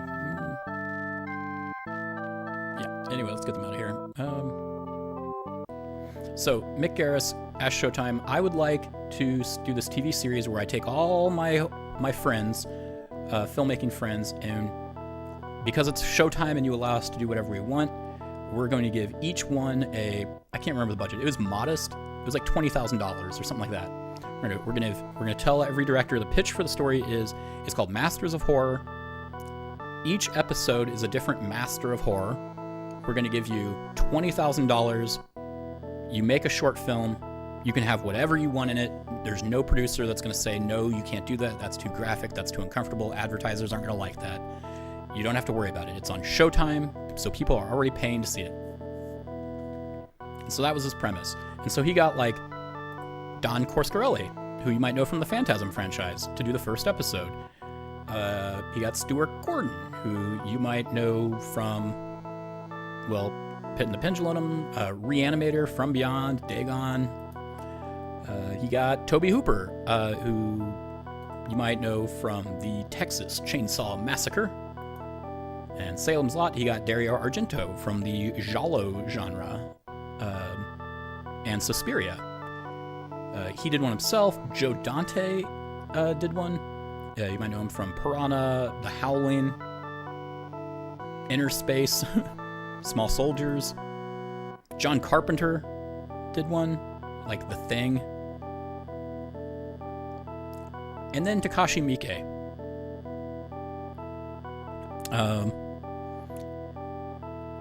Takashi Miike returned an episode that, when seen by studio executives and Mick Garris and the other show's producers, when they saw it, they were like, there's no way we can fucking air this.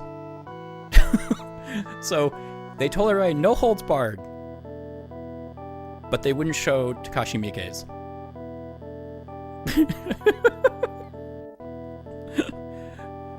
It ended up being on the DVD box set, when they released it in the DVD box set, and that's how I was able to watch it. It is fucked up. It involves babies, it involves tortures, it involves a Japanese prostitute. It's not the Japanese prostitute does get kind of tortured.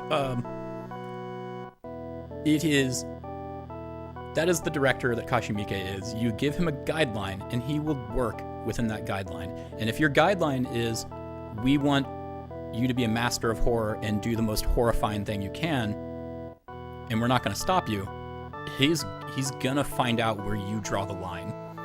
And he turns out they will draw the line eventually. It is an uncomfortable watch. I do not recommend anybody watch it. I mean, it's not like this should be illegal kind of content. It's just horrifying torture stuff. Anyway, back to China. Where are we? 16 is where we're trying to move What's-His-Face to.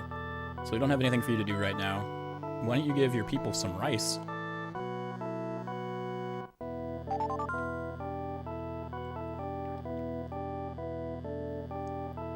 Seems he's been using his money to reward himself. You have 10 generals, Province 4. Oh, right. You guys can't do anything yet. Oh, we need to save. In 2. Because if we're in Province 4, that means it's the last month. Or the last of the month. And so we're just seeing what we took over. All of these. All those bottom ones are the ones we just captured.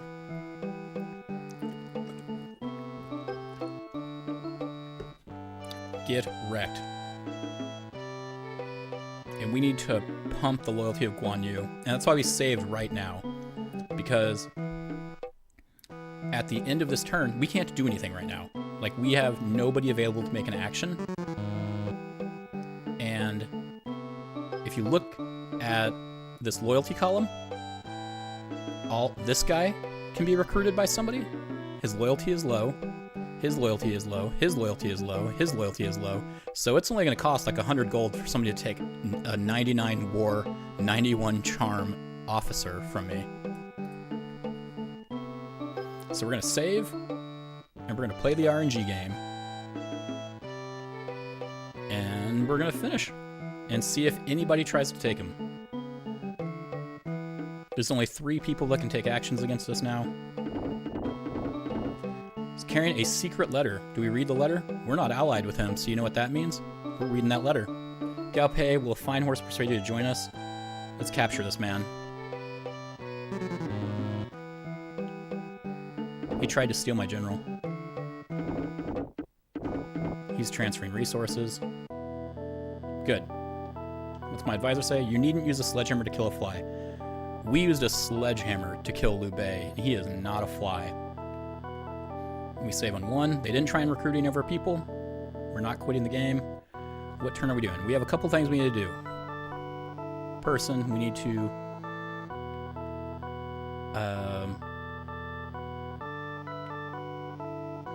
Are we okay to delegate 2 at this point? 2 can be delegated. 3 can't be delegated. We gotta move people out of 3. Yeah, we gotta move people out of 3. We got a whole bunch in 4. 1 can be delegated. I think it's already delegated.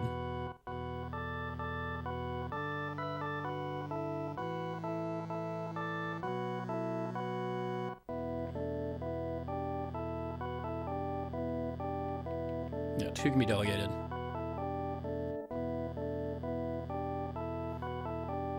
Send your goods. up to, I don't fucking care.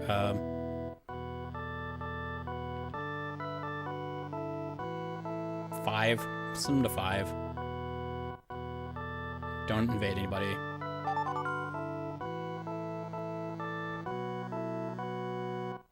And 16, we don't want orders to until it's next year.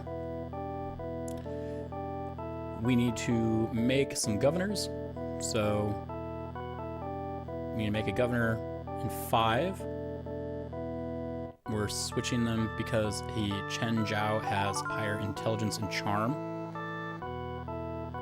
We are... That's it.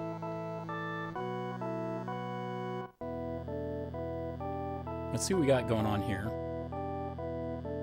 Zhan Song we just took. We need to increase his loyalty and move him. Not recruit. Not recruit. We don't need to move him. He's actually, we want to keep him because his intelligence and charm are really high. We want to reward him with gold.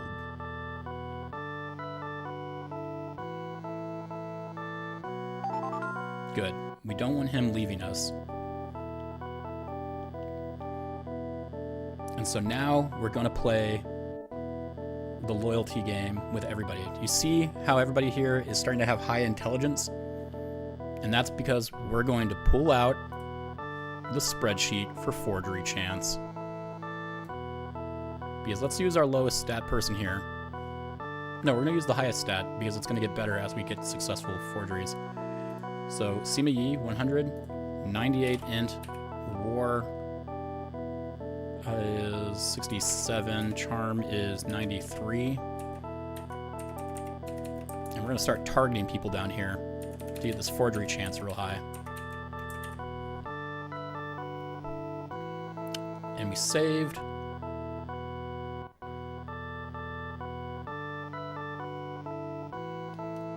And who should we target?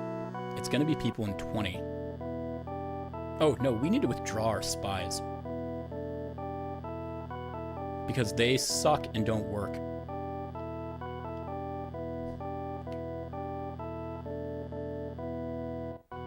Yeah, and it's only letting me withdraw from 20.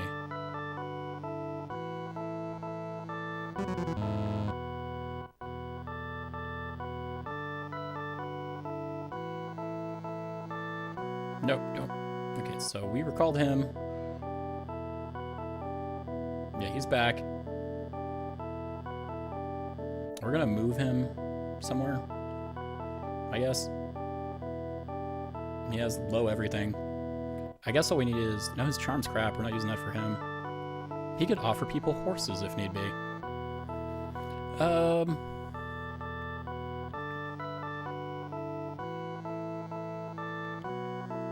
him to 10. Oh, we can't do him.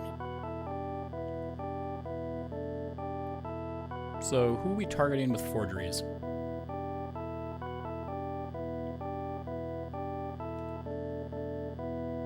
Who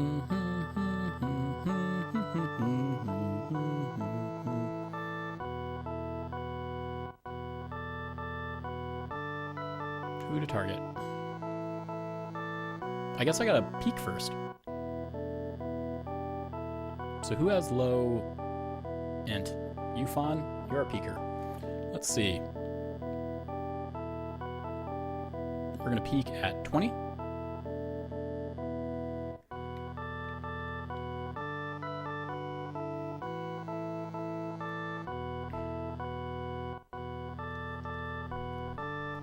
Song Zhan has low loyalty. You already have people with low loyalty. Han Hao has low loyalty, and Zhu Jing. Song has 11. Han has 2. Zhu Jing has 1. So they're not... He's not getting soldiers for those people. He doesn't have an oh, he doesn't have an advisor. Let's take his advisor.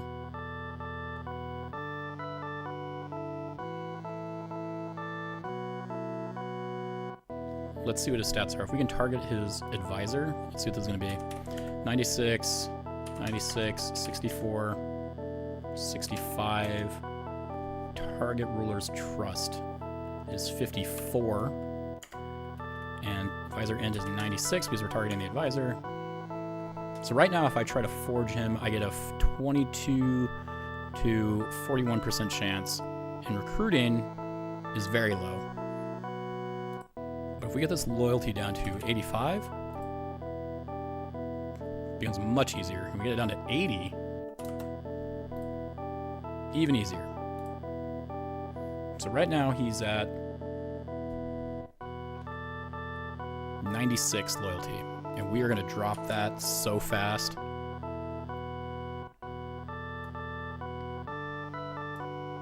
I'm losing my mouse cursor. There we go. So we're going to spam target his advisor, because once we get him, he has 96 intelligence. With a 96 intelligence, we have another person to do forgeries. So what's his advisor's name? Zhu Shu. Write down my note.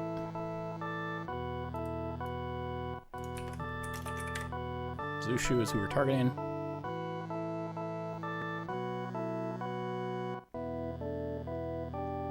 And spam those forgeries.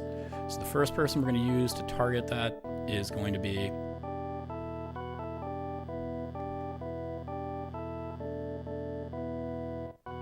our highest intelligent. That's Sima Yi. Actually, no, I don't know who I picked for that. Oh, it is Sima Yi I chose. So that should have dropped it by 5. So he should be at 91 loyalty now.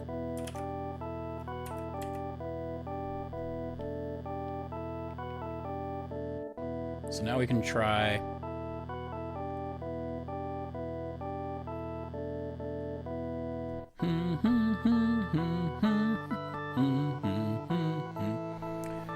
Zhu, who is going to be 90, or he's 100, intelligence 95, 42, 62, 98. So that'll keep it still 42% on the high end.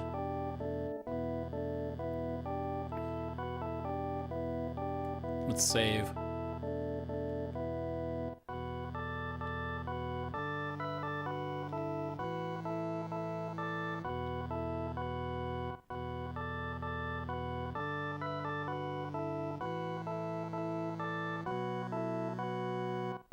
He's gonna say it's not gonna. He's saying it's not gonna work.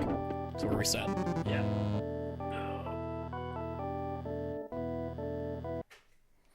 Oh, and we're allied with him, so we don't want it to fail. If it fails, it'll lower our trust.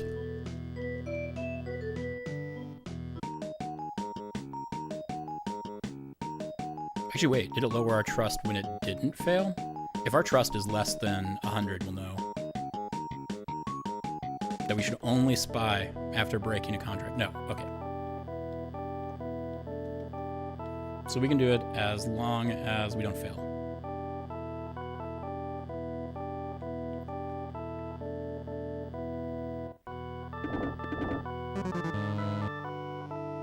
Yeah. I guess if the advisor says it's not going to succeed, we know he has a high chance of being right all the time. So we can just cancel out then. Now we don't have to reset, but then we'll waste turns. I guess it doesn't matter. Load which game? Loading 1, but it'll save resets, I guess.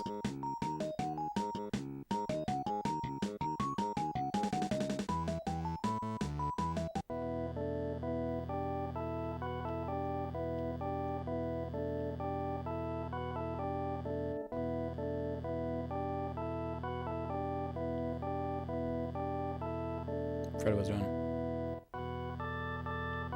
Yes, so don't send the messenger. Forgery.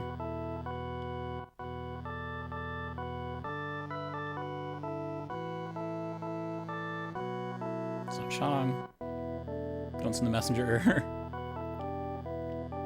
Forgery. So Shu. Initially plan on see in action. Success.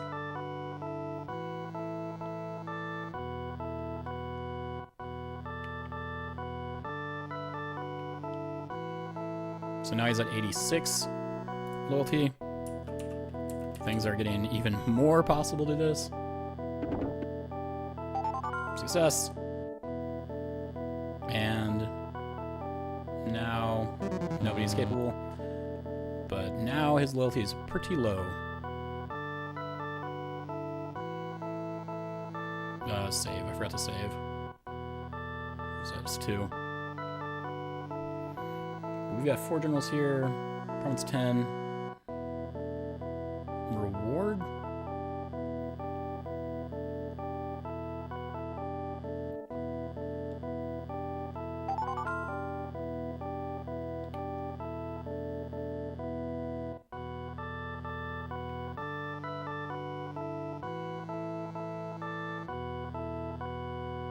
Mifan and Yu Zhao probably can move.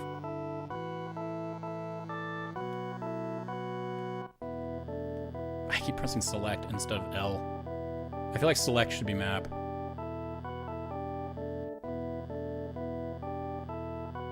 Maybe 17.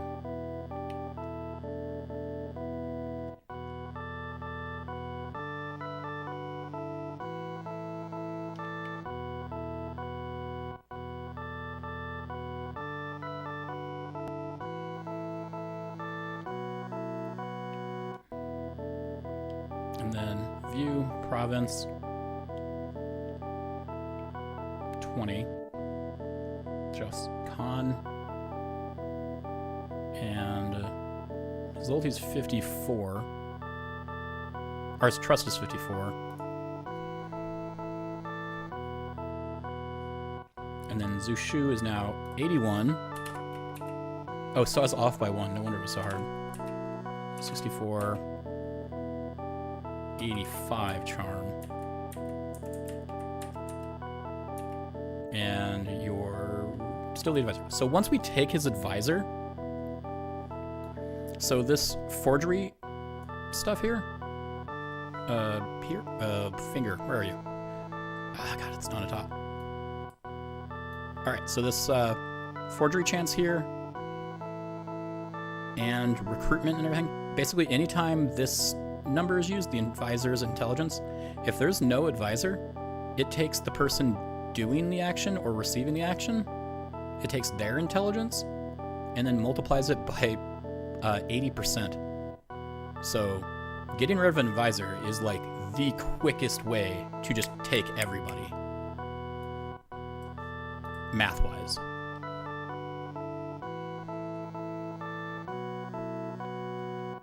And we're gonna get rid of all those generals.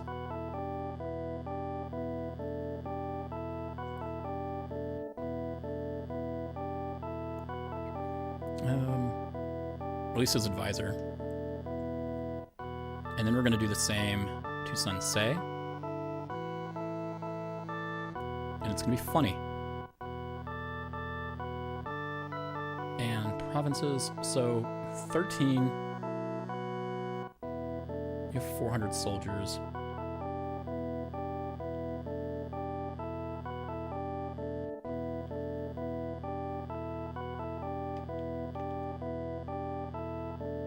Soldiers. 200. What do you have? 200, 200. Should probably be counting generals. There's 2 generals there.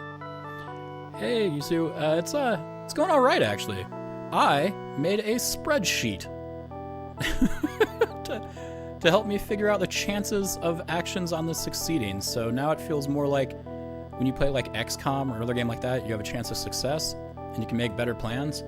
It's helping out a lot in that regard. So it's going pretty good. I had to start the stream late today because I scheduled a kid's appointment wrong. But overall, pretty good. 4 generals here, so we can get 400 here if I buy the... So the idea here is I need to get in 35, 34, 32, and 30, these areas here, I need to have more soldiers than they have total in 33. And if it has more soldiers, since they can't escape or withdraw to any of these areas, and they're not one of the special generals, I will be able to threaten their leader to join us or die. And because we have more, he'll probably join us instead of dying. So we're going to take him out real quick. We took out Liu Bei, the hardest general to take out in the game, stat-wise, in my opinion.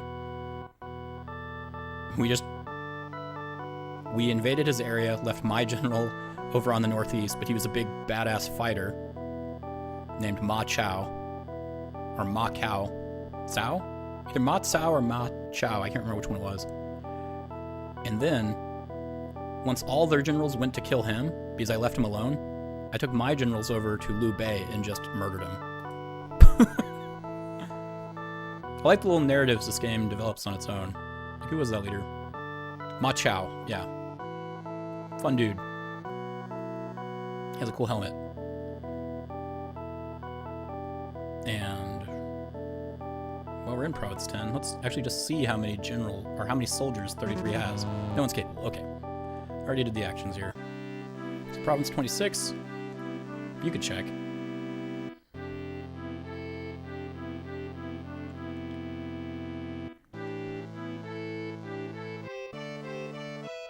You have 1,055 soldiers. So I just have to have more than 1,000 soldiers surrounding you. Which sounds like a lot, but it's really not. Oop, that's a chicken. That's not my finger. There we go. So, because I usually leave 200 in the country anyway, so 2, 4, 6, 8. And then just have 2 more generals. Or 3 more generals somewhere, probably in 30. With 100 soldiers in a piece, and that's it. Then I threaten him, and we got it. And all of his generals and soldiers. 26, you are... I don't remember what you're doing. Nothing. You're just hanging out. 32. You have 4 generals. You need to reward people.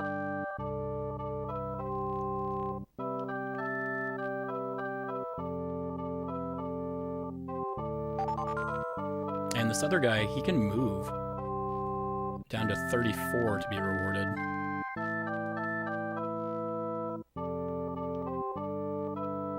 Take 1,000 gold. Take 200 rice.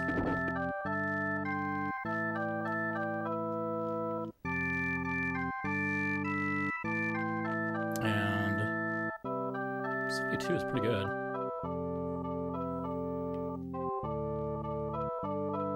Skill, you can train, you can buy arms.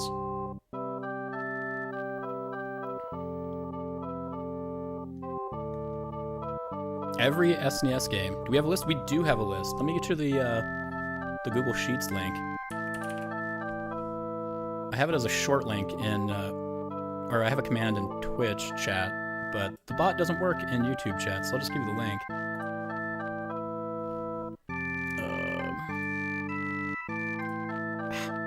That's not the short link. Actually, no, I'll give you the legit link. That way you don't feel like you're getting scammed with some virus on a short link. So that's the long link. Yeah, that's the list.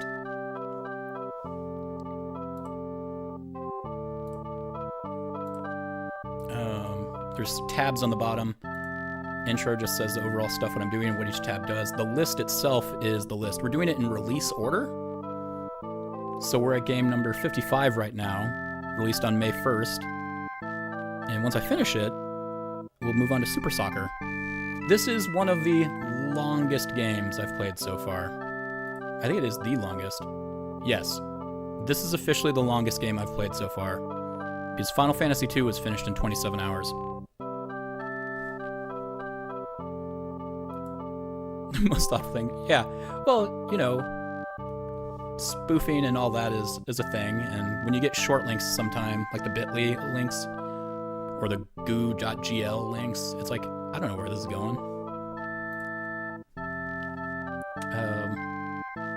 But yeah, that's a big spreadsheet. I like spreadsheets.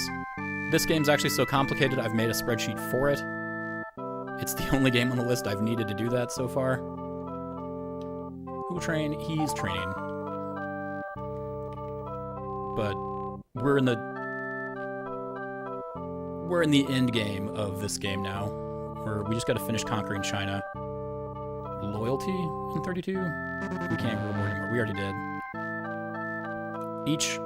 Each general of each province gets an action, basically. And we're purple, and we're trying to conquer all of it.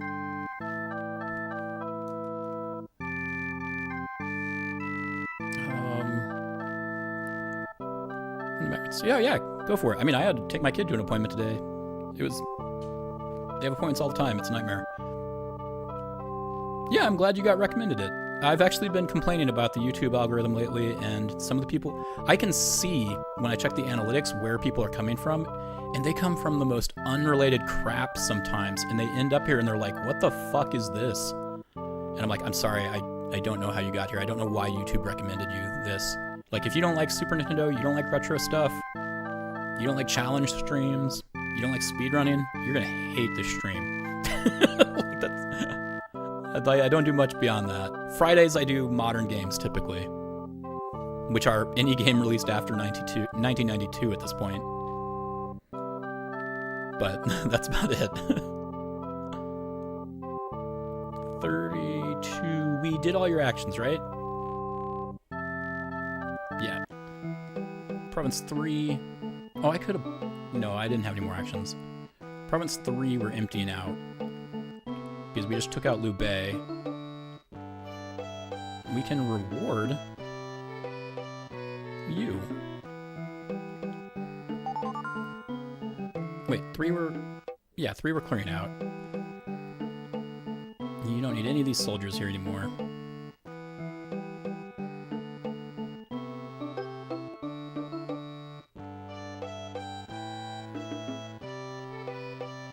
I'm gonna move you to 7. We can probably move around this way too.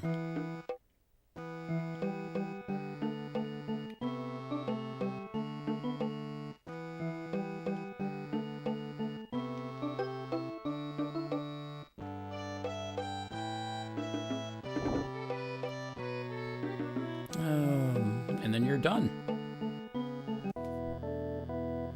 Province 12. What are you up to? Moving soldiers probably to 13 to 30. And rewarding people. Yeah.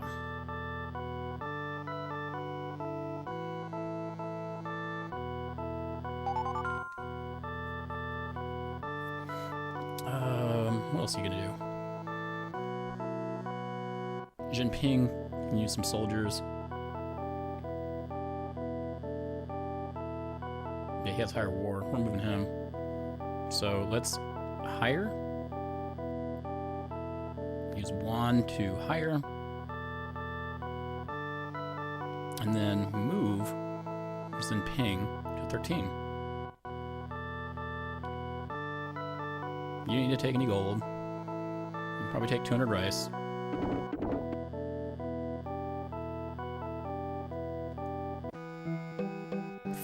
That hat is sweet as hell. I love it. I kind of want that kind of like a hoodie like that. For when I move up to Massachusetts, have that cold weather hoodie. Just be like a lion's head. Or I guess that's a lion's head. I don't know what that's supposed to be. But it's sweet looking. Alright. 4 has 10 generals. We have a lot to reward. This is our first time getting to reward people there, and we need to reward our boy Guan Yu real fast.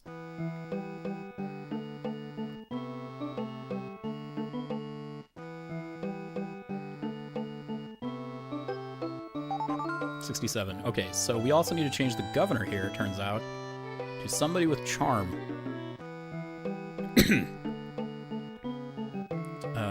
None of you are charming.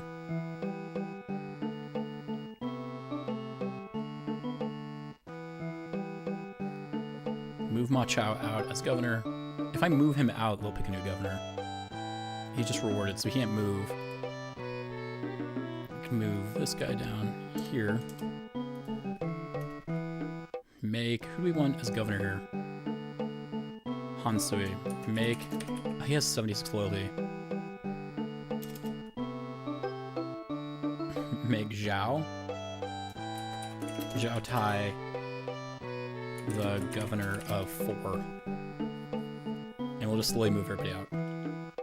So Guan Yu, we need to move you out.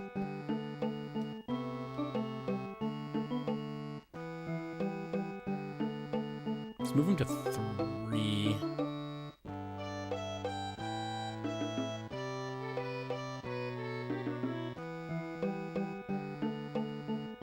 I'm gonna move him southeast, I guess. Move him to 7. Oh wait, actually we can see if there's any place with turns left. We're in 4, and everything after it will be going nice. So 13, 34, 6, 2, 17, 14, 7, 9, 5. I think that everything after is still gonna move. Moving to 5.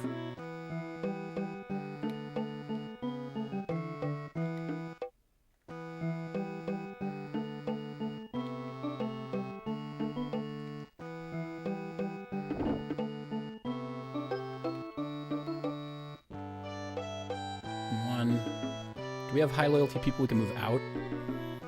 We can move Chen Gong, Zhao Yuan, and Chunyu Chong out, and Huazhang. So we have 4 people we can move out. Maybe 5 ago to Zhao Tai.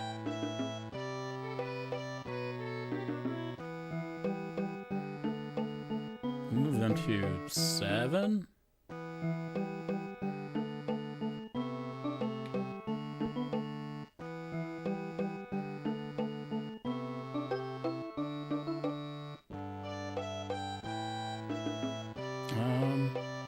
Yeah, take 1,000 gold.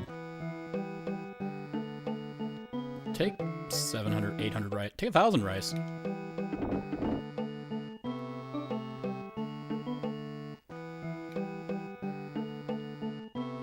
Let's see what we got going on here. Nobody needs training. Han Shui could use some arms.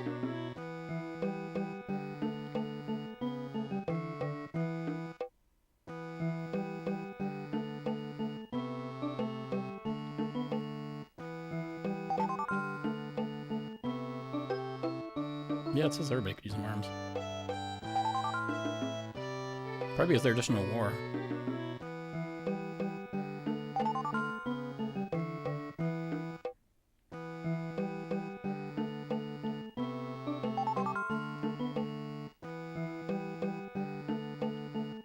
We're gonna save on 2 here.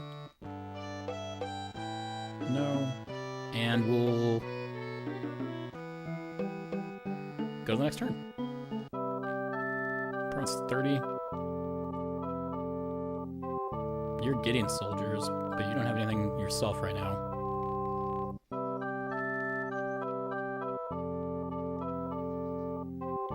Do you need to even train? Wrong thing. Wrong thing! No, you're fine. You can just hang out. Why don't you give your people rice?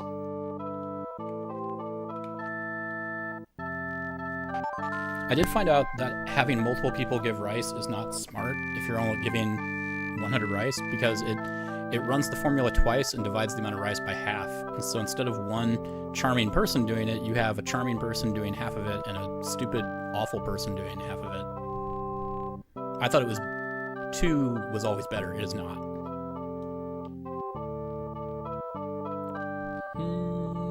Done. 25 over here in the east. I don't know what you're doing. I need to check to see if 8 or 6 are delegated, because I won't be able to have people moved through it otherwise. You need flood control. And the same thing with flood control, so we're just doing 200 there.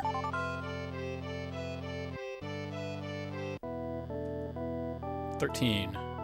Over here, you need to move soldiers south, but not all of them. you also need to reward people if they can be rewarded.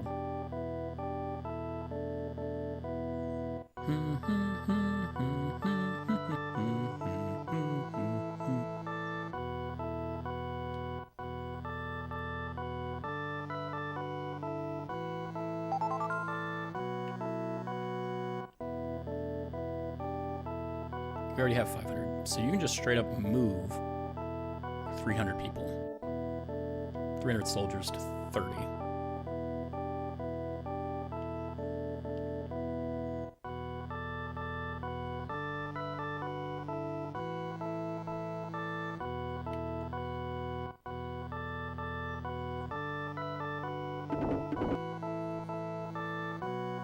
There we go.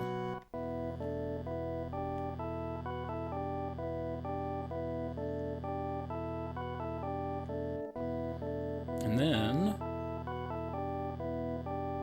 I think we're good. Province 34. You have 3 generals. You can hold up. So if we have, let's count. Let's count soldiers here. I actually don't know what we've got in everybody. We've got 200 here, but 3 generals. So we could get 300 there. We can get 300 here. That'd be 600. No, I'm looking at the wrong one again. 32. We can get 600 total there. If I buy them.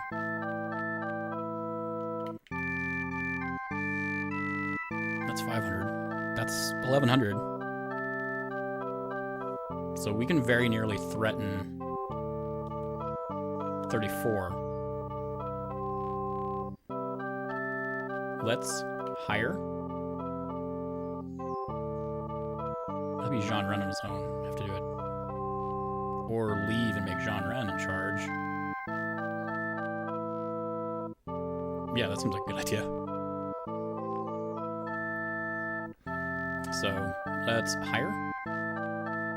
No, if he's only have 100 soldiers there, people are going to take him over. That seems like a bad idea. So we need a 4th general here. But we can hire the soldiers. No, we can't. He has too low loyalty. Raise his loyalty.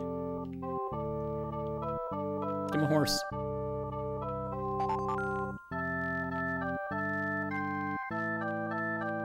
I don't know what my final turn's gonna be on. So I gotta keep saving on 2. 6. 6 is not delegated.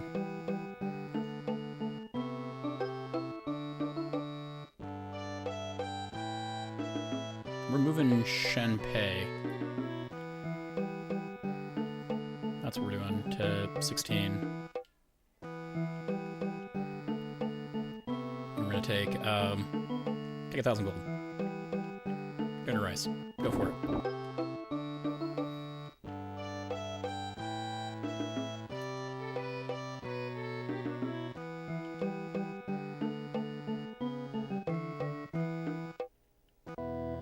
Okay. 17. You're right here. You have 5 generals. We're gonna work on all your stuff. Kasi needs arms. Mifan needs loyalty.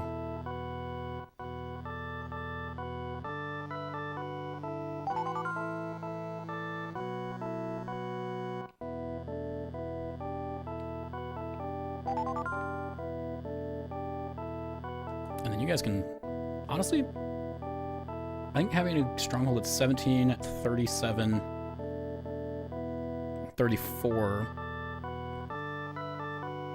and 30 is going to be smart.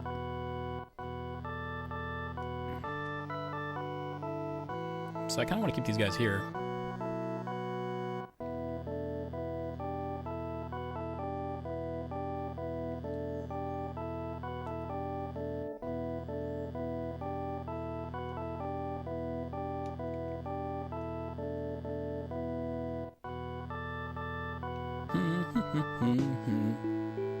Province 37.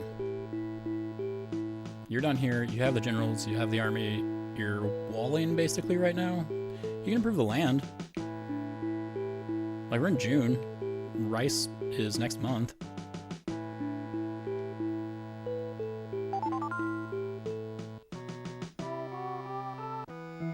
Oh, I didn't save. Oh, that's fine. It's not the final one. 7. You're moving people.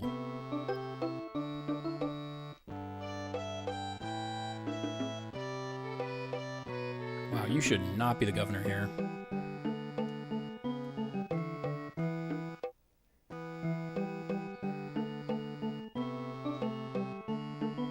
Yeah, they all moved. We'll make a different one, governor. Well, you're not going to be here doing too much longer. And everybody's loyalty is pretty good.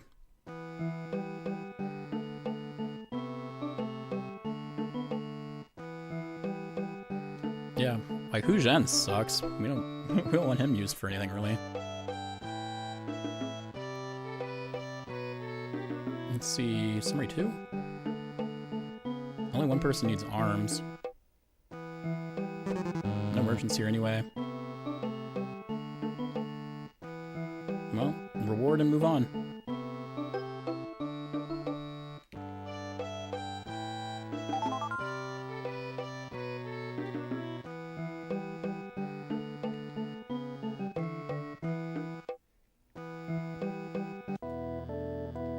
Province 18. You have 2. You're not doing anything.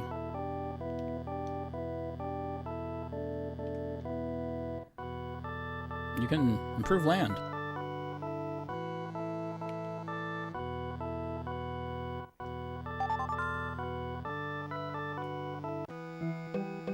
Province 5, you finally got a new person. Reward, gold, Guan Yu. 85. Guan Yu is the awesome dude we all like and everybody's friends with. Because his stats are awesome. 83 intelligence, 99 war, 91 charm. He is incredible.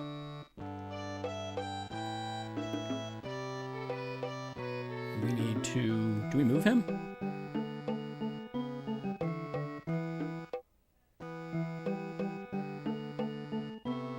He can't move yet.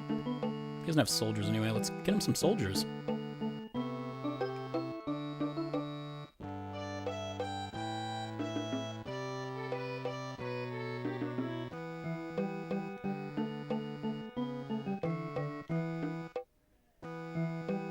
I think I'm gonna take a short restroom break. Let's see if this is the end of the month. It's not. So I'm gonna take a short restroom break. I'll be right back. I recommend everybody stretch and think about somebody you care about.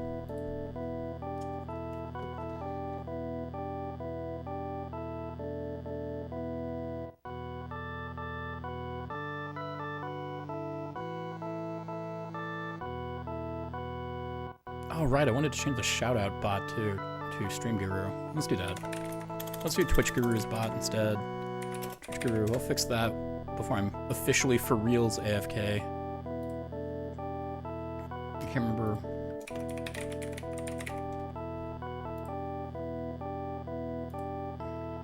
I don't know what the channel reward option is. Make sure require viewer to enter text.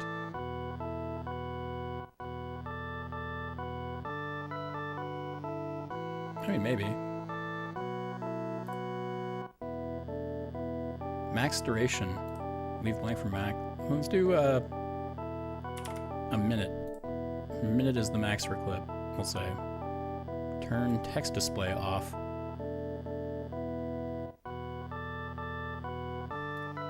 Let's see what that looks like. We're gonna switch to that.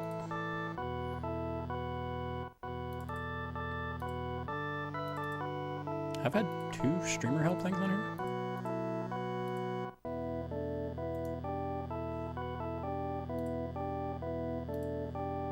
Well, we're moving it. Let's see if it works. I'm gonna try shout out to TJ Thrilla. See what it looks like.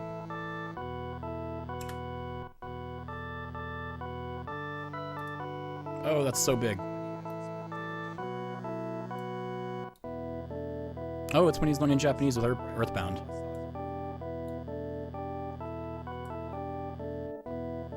TJ's great. Its audio is a little low, so I'll have to boost it.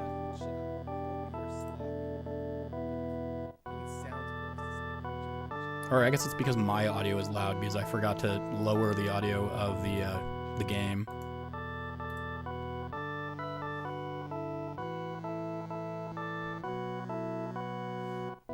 Let's do that. Let's set that a little lower and try it again. Shout out another one from TJ Thrilla. Oh no. Yeah, there it goes.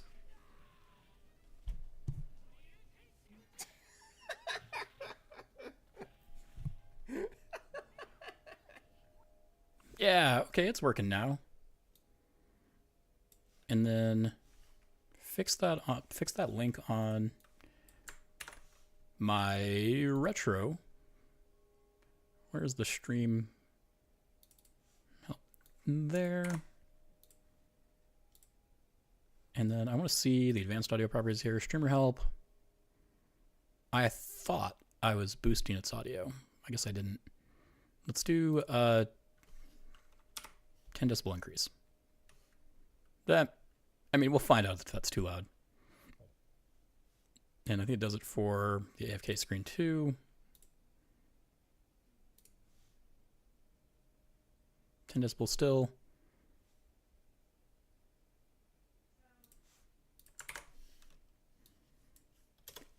Did I switch it on the other one? Did it stay switched?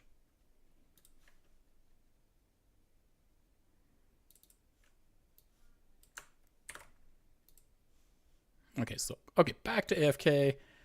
Actually going AFK. Testing the shout out real quick.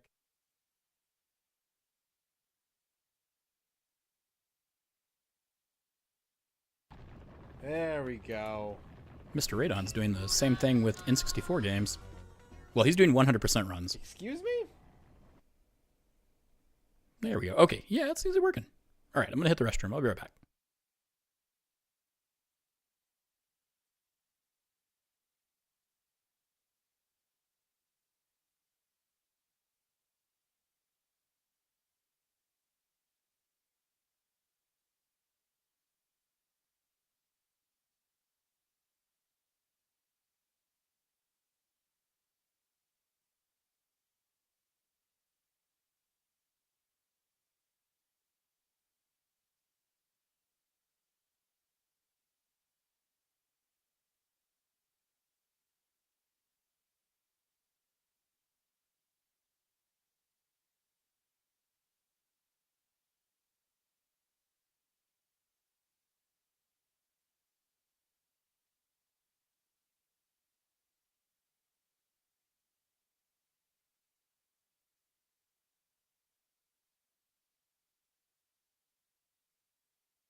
Ah, you want to see a clip from Fully Trained Noob? We will do it.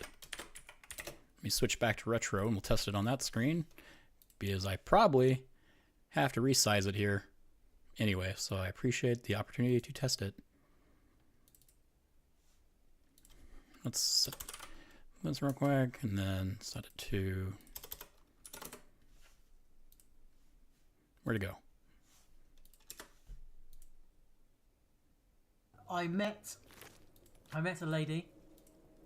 She's dead. I want to resize you. Why isn't it letting me resize you?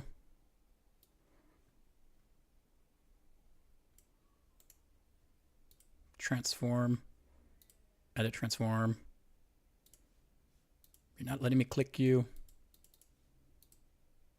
All right, here's what I'll do. I will remove it and then add it.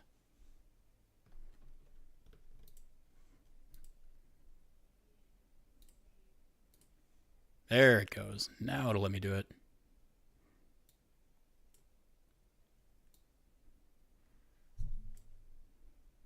Now, oh, it's because I see why it wasn't letting me do it. Now it'll let me do it.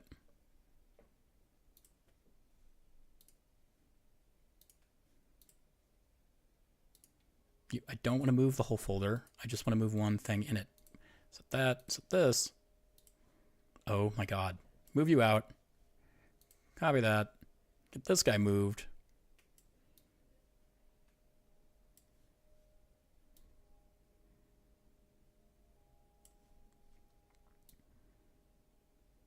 There we go. Then move it back in here. Now it should work. How's it choose clips? Twitch Guru does it completely randomly. I have a cat climbing on me.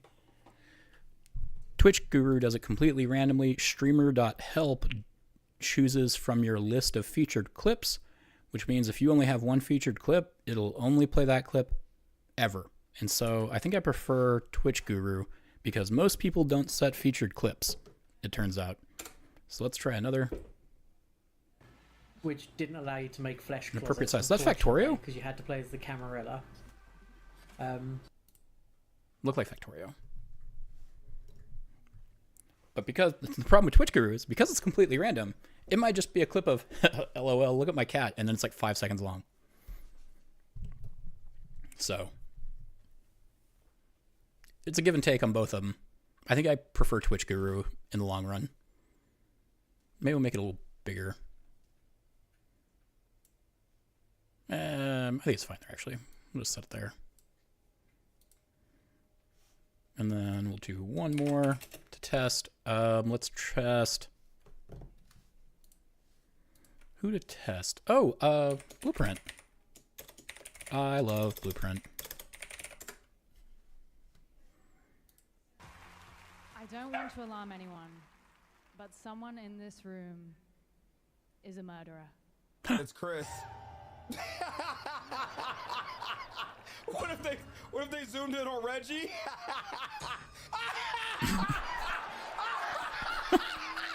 Just kidding, we're just joking around. But also, statistically speaking, someone in this theater probably is a murderer. I'm sorry. I appreciate that. Let's not think about that. Might just have to.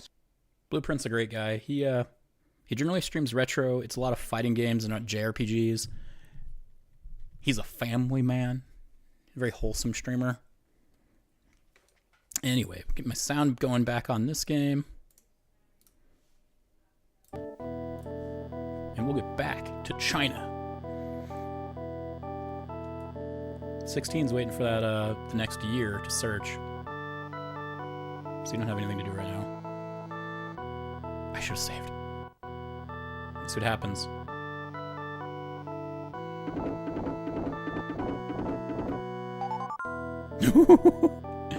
Stole a follower.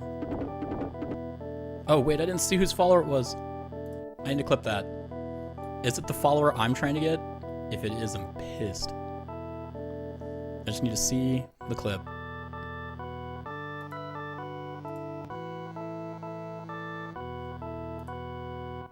He goes there. Oh, I went back too far. Why isn't it playing it? Play the clip.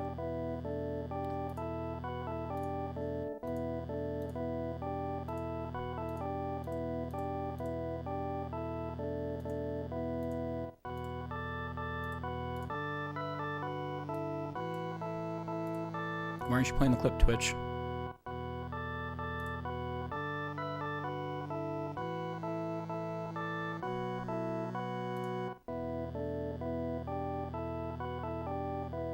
I don't even want to feature this clip. I don't even want to publish it. I just want to see the thing. Because it went by too fast and I didn't read it. Turn to keep right now. Appointment. I read that already. I'm bad at reading. I'm not bad at reading. I actually like reading. Liu Bao's follower Zhu Shu Shit! That's who I'm trying to get. That's the guy I want. So we're resetting.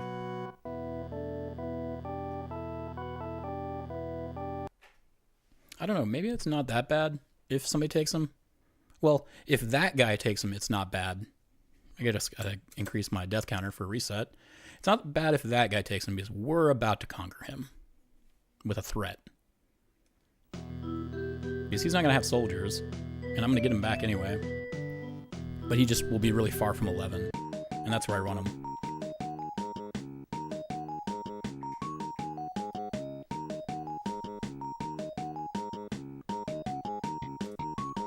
So yeah, something I recommend to every Twitch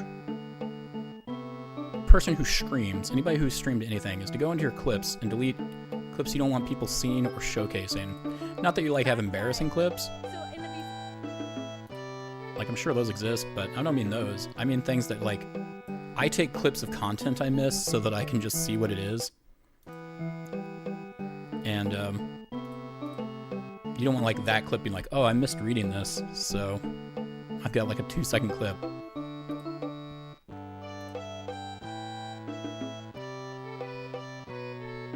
Okay, clips I've created 3 minutes ago. Just delete this thing. It just auto-creates it. I don't know why they do that. Just delete this clip. Yeah, delete. Or like, if you clip an error to try and figure out what it is, or somebody's trying to help you, delete it. No reason.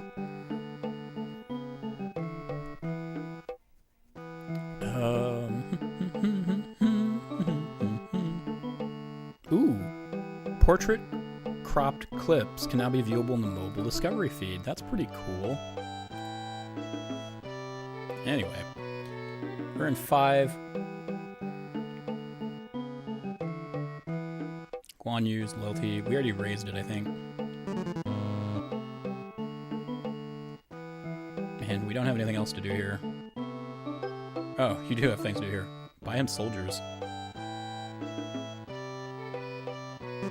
Train him. Don't do anything then. 16 is gonna be my final one. I need to... You don't have anything to do, I don't think. Yeah, so save.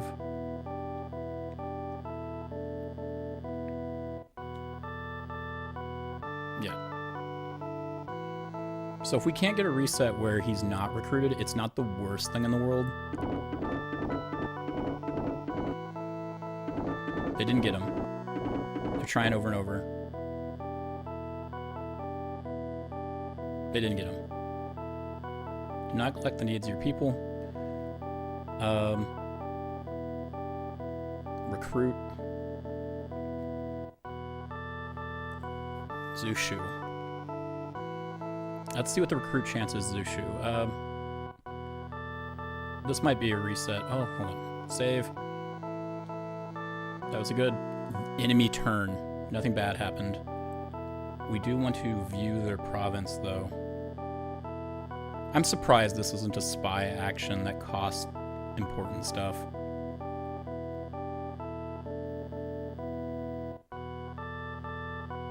Zushu is at 80, so we're gonna pull up our handy dandy spreadsheet.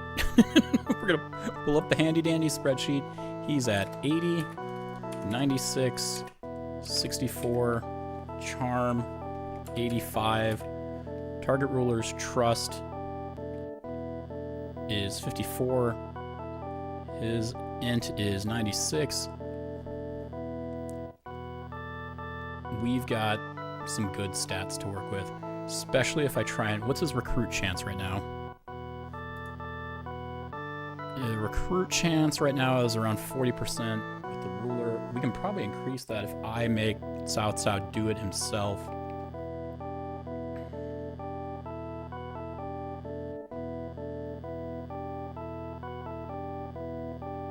Like, hold on, let's put in his stats. 95 int, 91 war, 100 charm. Yeah, it's a 40% chance on the low end. 44% if he does it. And I can't reward anyone here.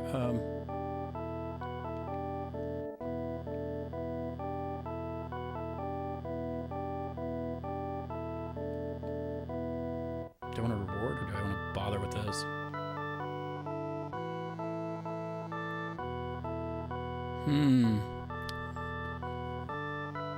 Yeah, like that's what we're looking at right now.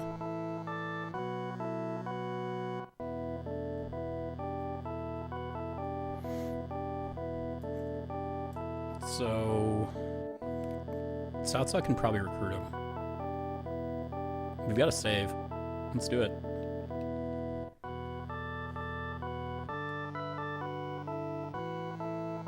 And a letter is going to be the best chance. Are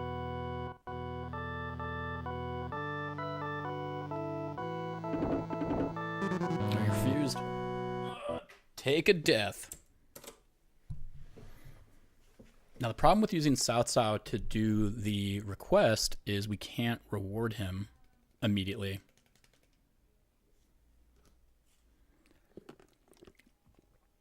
You know, I can just set it for a channel reward. I don't know how to set it.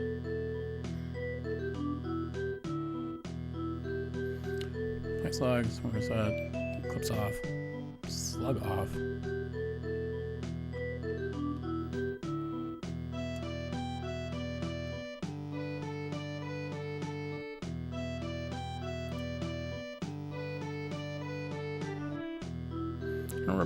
Create the channel point reward on your Twitch account. Check require viewer to enter text. We're gonna open the Twitch reward page. Read the reward below so the script can find the ID. If chat doesn't load, you can redeem the. Oh, I see how that works. That's kind of clever. I think I might make shoutouts a reward.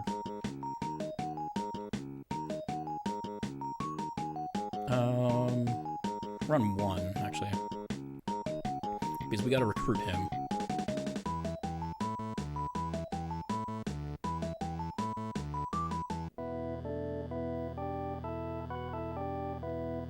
Oh, don't reward. Don't reward. Recruit. I think now that I know how to play the game, this is gonna sound crazy. Now that I know how to play the game, I think it would go a lot quicker than 37, 40 hours kind of thing.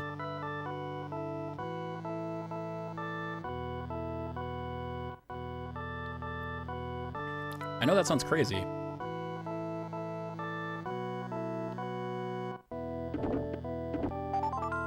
We got him. He's ours. Sushu is, like his, both loyalty of him and San are really low. And we need to get that higher. But we don't have to worry about that yet.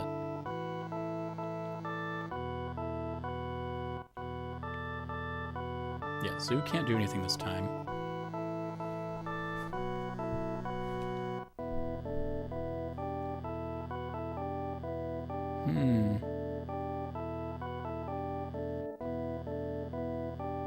Public loyalty here is pretty low because I don't do anything.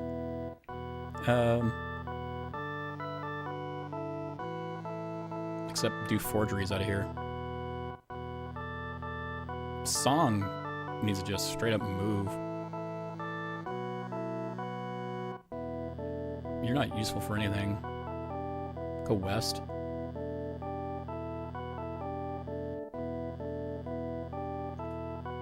Song can go west.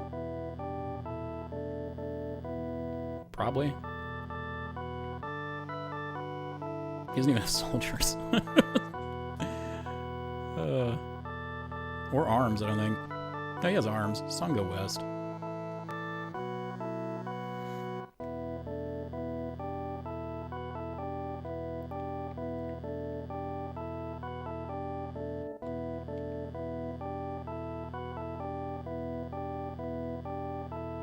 Take 1,000 gold. Why not? Take 200 rice.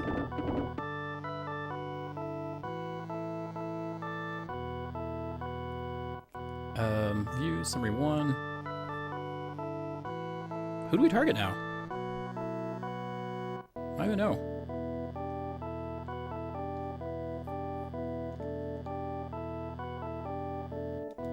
We can't take 33 yet and threaten them, but we will next turn. or next month, probably, we're going to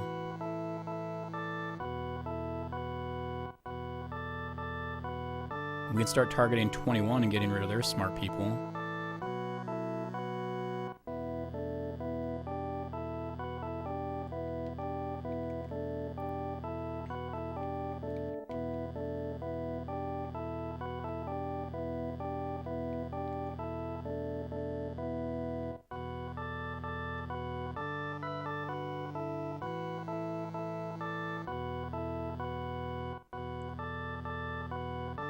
Yeah, he has no advisor now. We can forgery bomb the shit out of things. He doesn't have anybody like relevant-wise stats for anything. He's lost everything.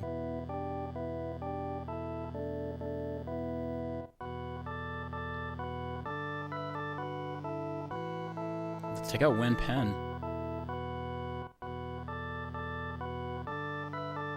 Yeah, we'll just take his soldiers.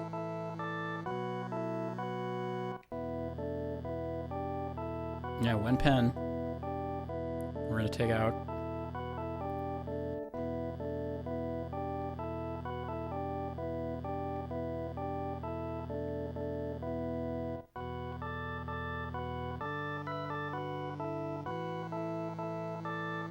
I didn't even write down his stats.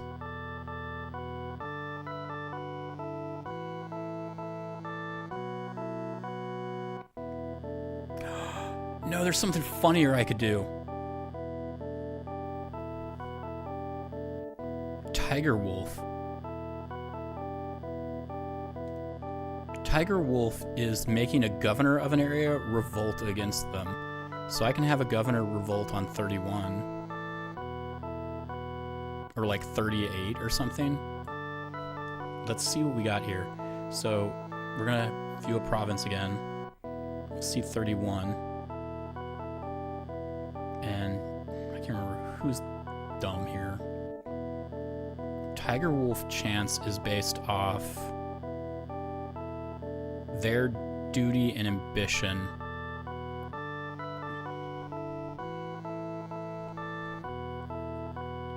Oh, I'm gonna sneeze. I'm gonna mute.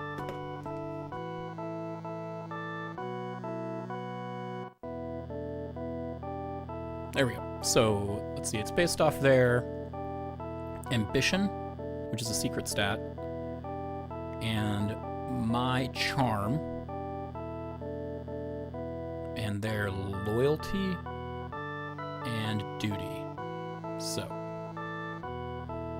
if their ambition is high, duty is low, pretty good chance we can do this to them. And it's really only my... Which of my stats come into play? Charm. Charm and loyalty.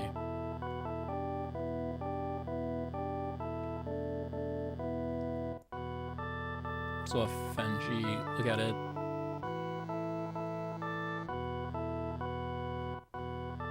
And so we need Wan Khan. We're gonna pull up the spreadsheet, and we're gonna look up on here.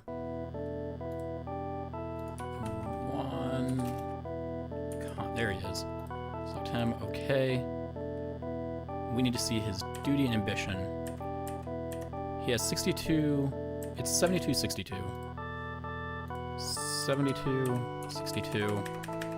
He's at 100 loyalty, 85 int, 29 war, 70 charm. His ruler's trust is 54. And they have no advisor int, so it's the ruler's intelligence times 0.8. Which I think is, it was like 85 times 0.8, so 68. And so Tiger Wolf chance is only 5% there. Until we drop his loyalty to like 80 or 70. And that's like funny and all, but I don't think it's necessary.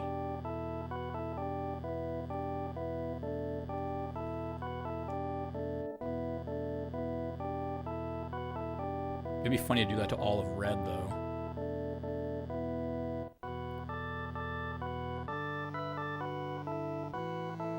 Because we can hit him with forgeries pretty hard, it turns out. We have his other stats in there. Forgery chance is high. Tiger Wolf chance is low. Until we get his loyalty. Oh, it's because that's why it's forgery chance high. His free chance right now is not good. We can't recruit him because of that loyalty.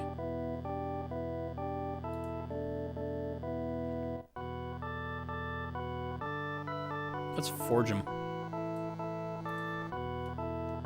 I think that'll be funny. Let's do a Tiger Wolf. We haven't done that this entire stream. Well, this entire game. So, we saved before we did any of this. So, spy, forgery first. We gotta drop his loyalty. We're gonna go to 31. And we're targeting 1 con. First up, Mr. 98 intelligence. That will succeed, so we don't do it. Spy, forgery, 31. 1 con. We do 95 intelligence. 1 succeed, no. Spy, forgery, 31. 1 con. 92. Success. So he should be down to 95.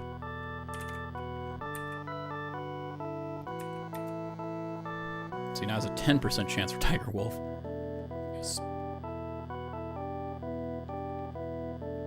31.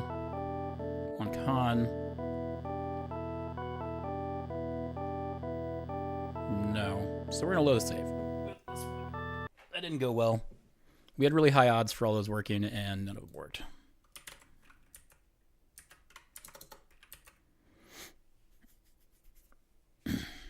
Oh, wait, death. Death counter increases.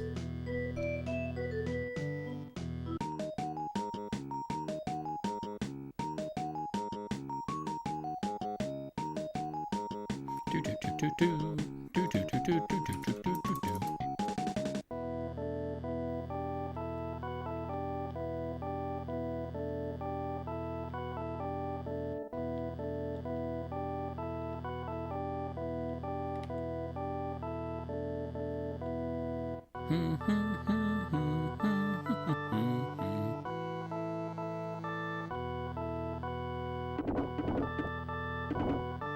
Success. That should be 95. Spy. Forgery. 31. 1 con. 95. That'll exceed, no. Spy, forgery.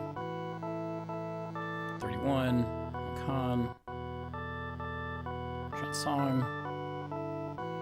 Would succeed, no. Spy, forgery. 31. 1 con. I should have saved after it succeeded that first time. Won't succeed.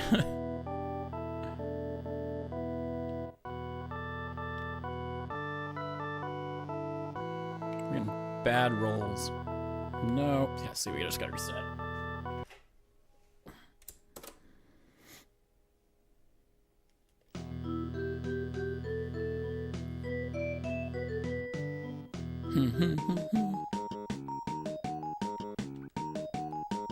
So, Radon has a way of enabling certain, or making to where certain point values can be redeemed.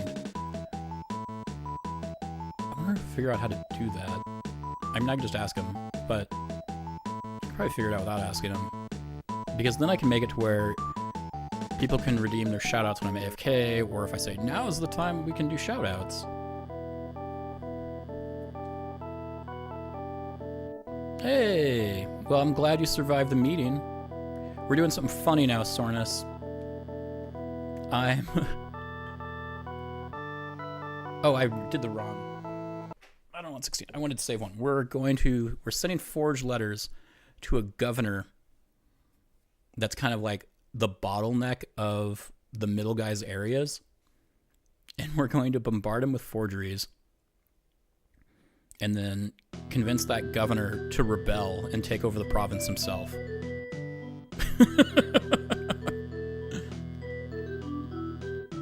Because then we can just take that area and cut off that general, and they'll be able to threaten him too eventually. So the general we're targeting is in province 31, and that'll cut off him from this other area, and he'll waste resources fighting it back or whatever. That's funny to me.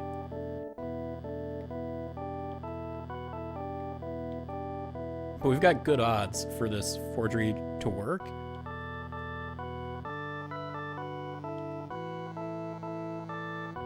Yeah, see, it didn't work that time.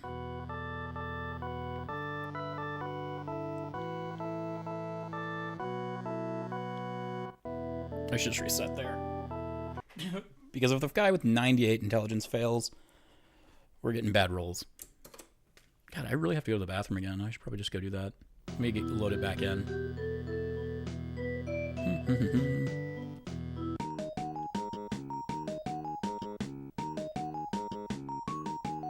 Alright, so I'll be right back. I'm at the restroom.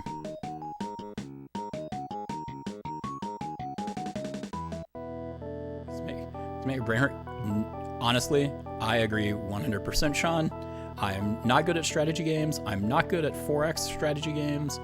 I'm not good at planning for the future. I have really bad ADHD. I have a prescription of Adderall I take for that daily. These are the worst games on the entire SNES list I'm going to end up playing. These are the worst games for me because I have to figure out how to make them work with my brain. And with my brain, it means I made a spreadsheet and I keep a notepad document up to tell me what I was planning for every province. But I've gotten to the point now where I understand the game and I'm playing it well, and we're just wrapping things up, conquering China as purple right now. We are Cao Cao. But I'm gonna be right back.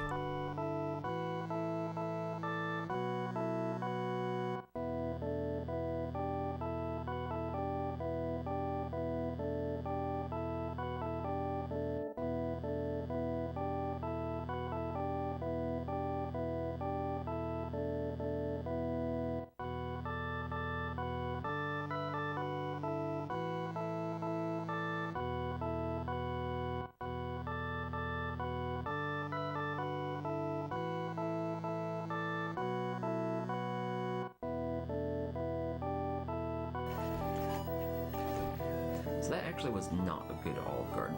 It's not the worst I've ever had, but it's certainly not good.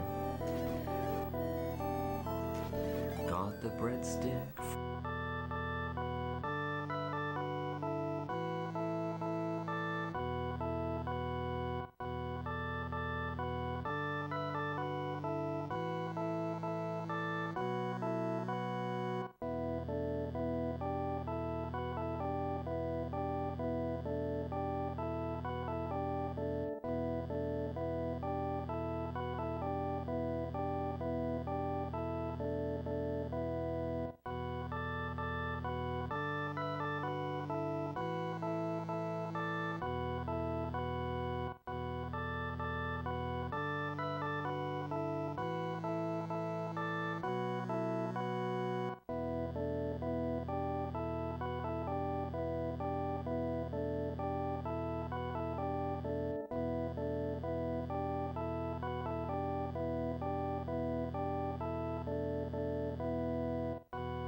All right.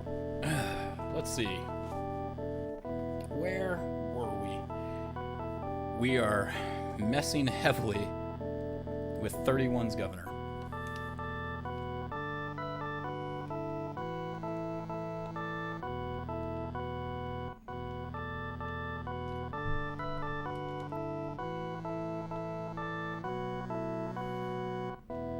Send the messenger. Ah.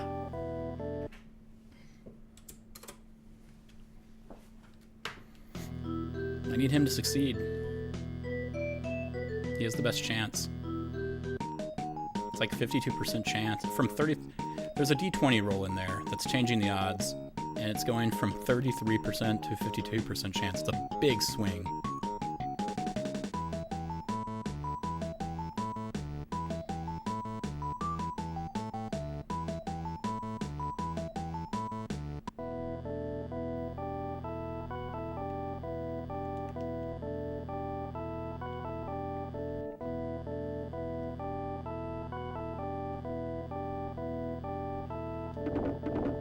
Like, there's a chance my advisor can be wrong, but it's really low. His intelligence is too high to be wrong too often.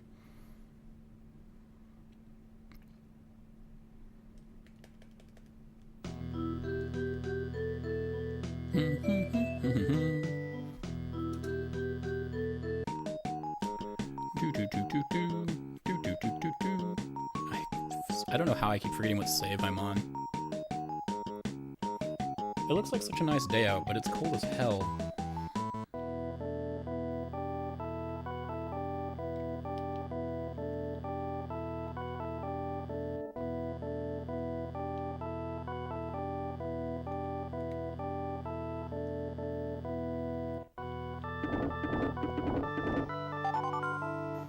All right, save.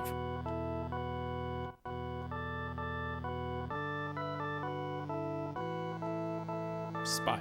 Forgery. The more we do this, the more it drops.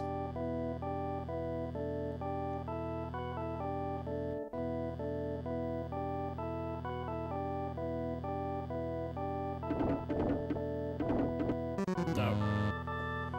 I shouldn't have done that because we are allied with him. We've got to stay allied with him because we don't actually want to fight him yet.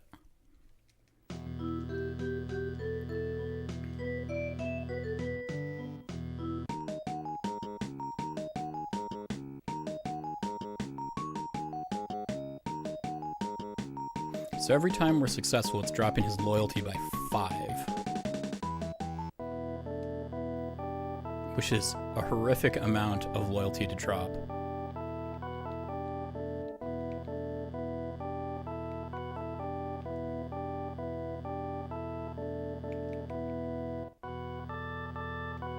So it's gonna work.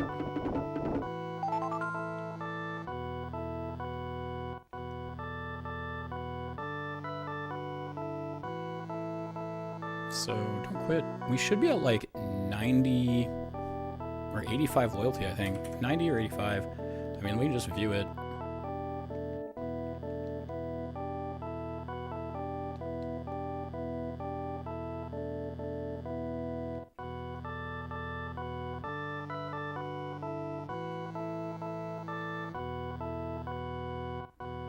Yeah, he's at 86.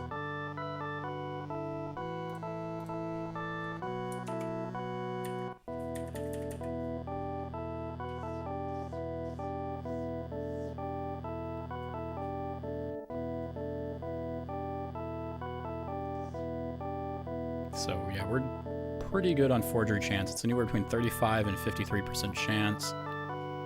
And we can recruit, we could start recruiting him at a 30% chance. Or, what's up, Taki?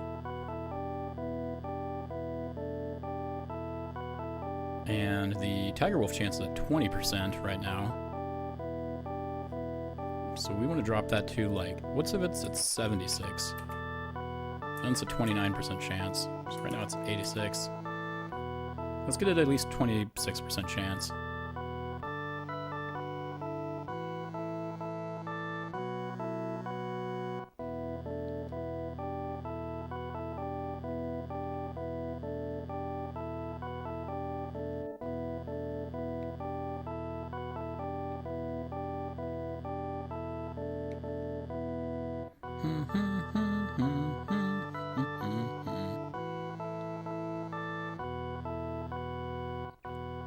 It's gonna fail.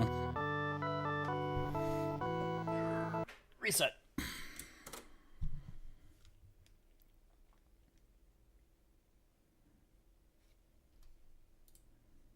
And Tiger Wolf is based off my personal charm, I believe. Yeah, my charm and loyalty.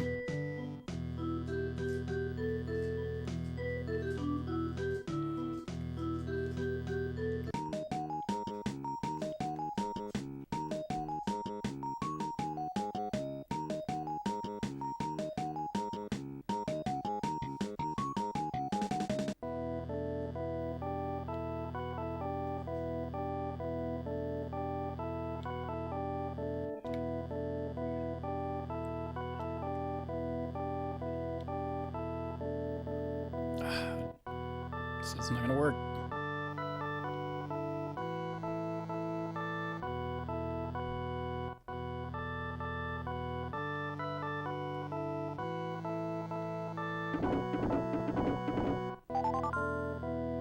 See, that worked.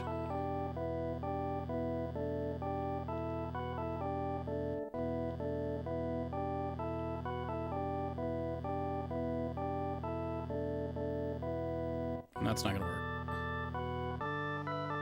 But now we can try Tiger Wolf.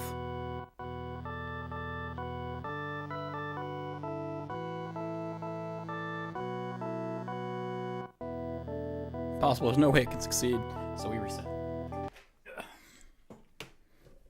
Yeah, because that's 71.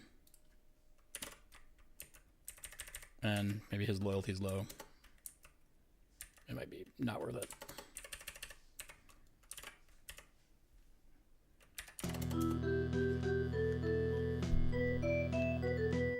But we are tanking this dude's trust.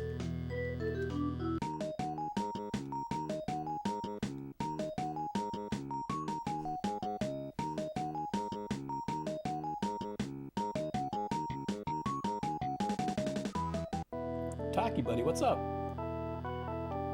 Taki keeps meowing really loud.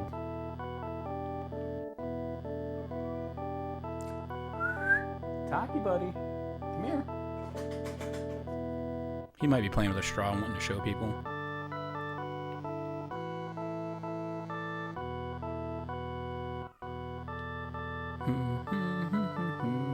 Who has the highest charm? Oh, so don't use Zhao Yun.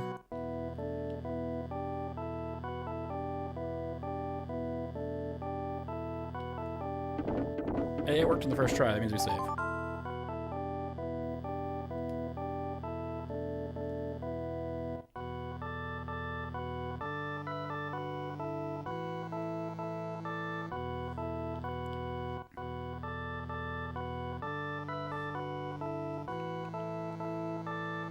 Don't use Zhao Yun.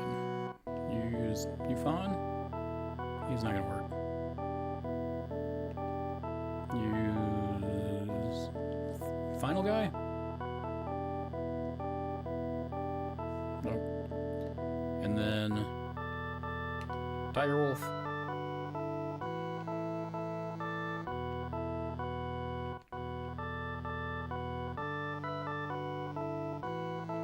Possible there's no way to succeed. Failure.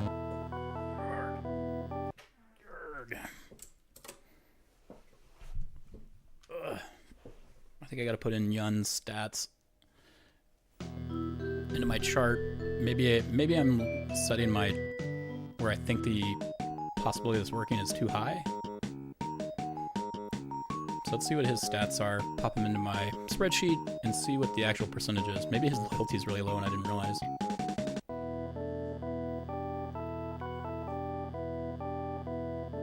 Yeah, he's 94. It's not bad. But 94, not 941, 92 charm. And 85, 99. Visor and still 98. Yes, we're getting the chance there.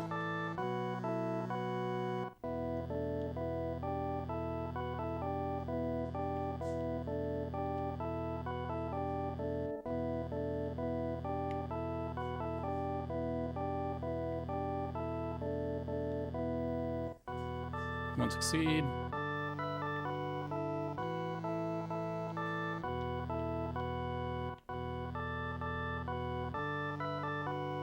Won't succeed. Tiger Wolf, we have 17.4% chance. Give it a shot. Possible. So it's not working. Reset.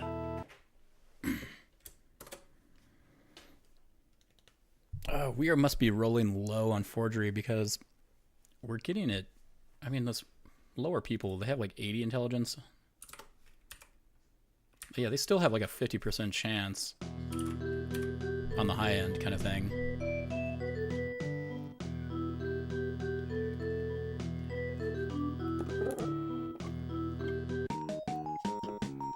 Sweet, sweet, sugary microplastics.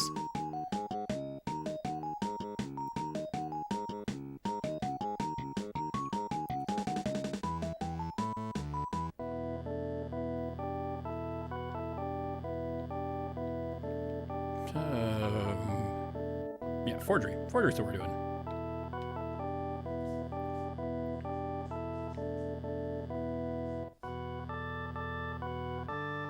God, we're not having good luck with them.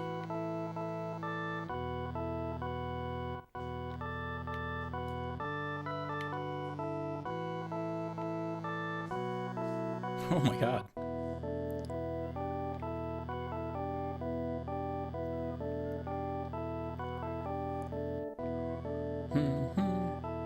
Taki, what is it, buddy? Alright, I gotta reset. I'll be right back. While that's going.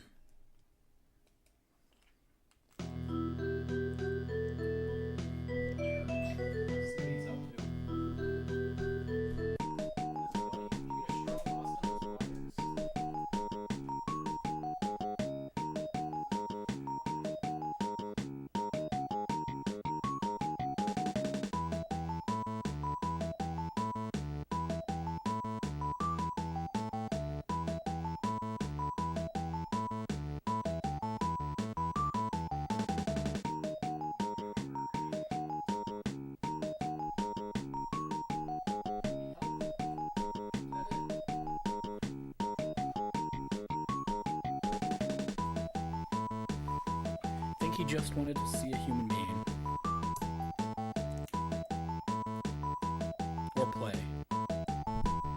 But I have China in the way.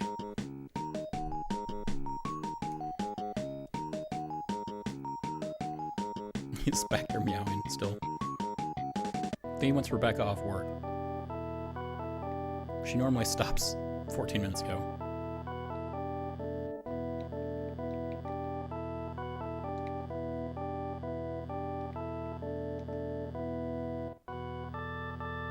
You're having the worst luck.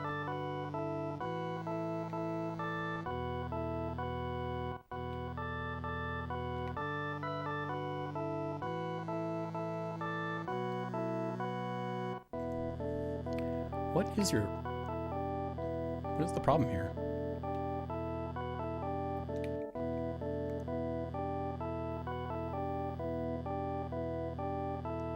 You have 81 loyalty. I'm still failing all these.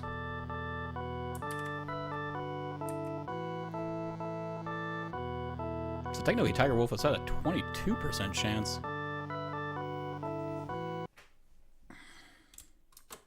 And not a 17.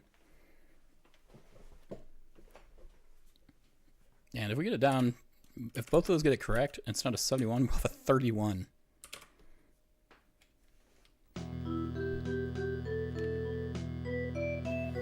What's today? Thursday? Is today Rebecca's D&D day? Or is that Fridays? Fridays is her D&D day.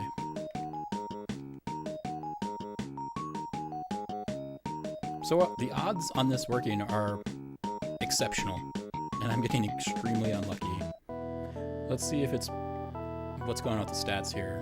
Summary 1. It's Yufan and Fenji. Yufan has... Oh, he only has 83 loyalty. Okay, so let's do Fenji first. Because he has 98, 80, 70, 50. And the other has 83, so that's not that bad odds, honestly. this isn't actually changing it too much. It doesn't matter. But it should be the other one first.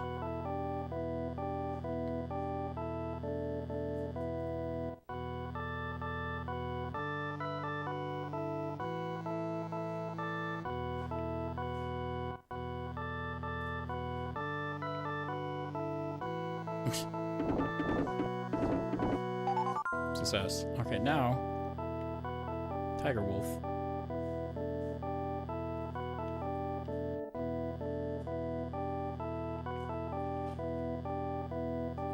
Possible there's no way it can succeed. No. I think the way it works is how the advisor works rather is say you have it ends up with the percent chance. And then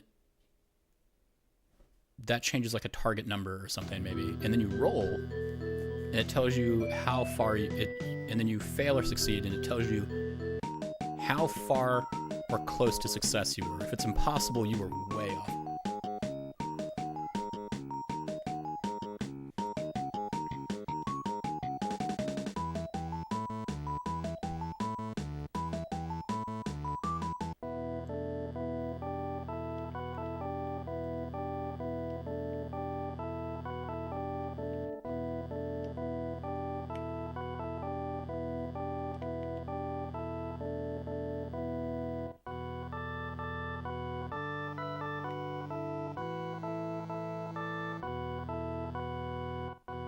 Yeah, like we should be having much better odds.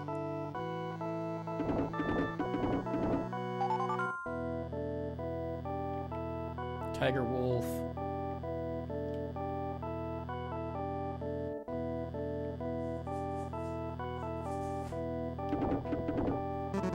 Oh, Lubao exposed the plot.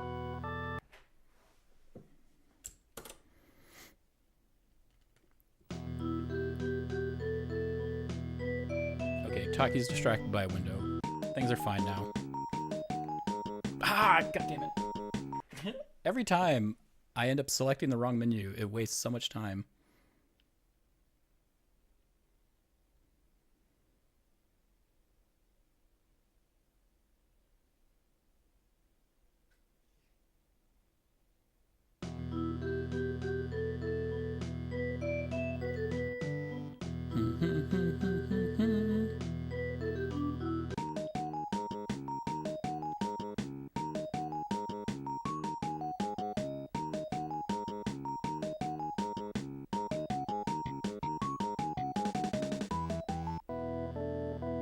Let's give it some more scan lines.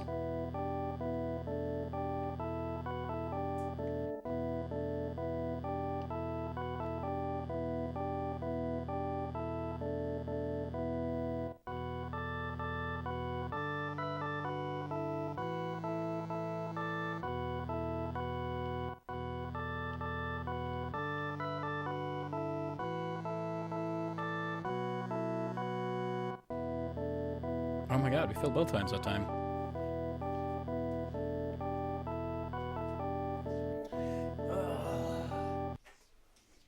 There's a lot of resets on this guy. I really just want to see Tiger Wolf succeed because I haven't done it at all in this entire game.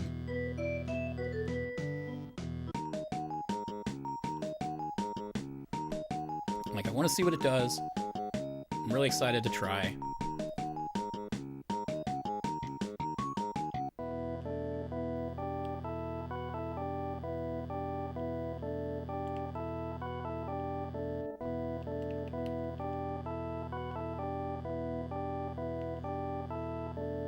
Oh my god.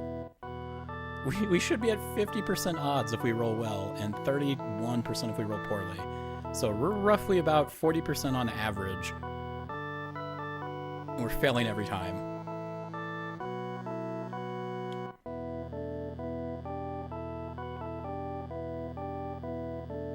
Yeah, that's crazy. And then this should be like 17%. What? Nobody's... Oh yeah, I was supposed to say, there we go, someone's capable.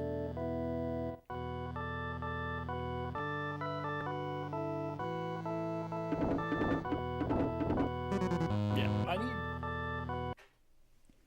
I need to have the reset button closer to me. When I move and make that change, that's what I have to do. Keep that closer.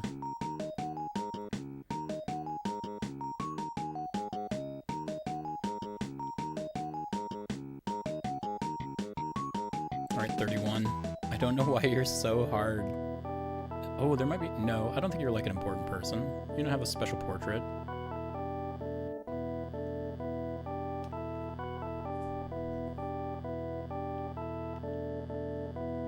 Taki behind my head? Yeah.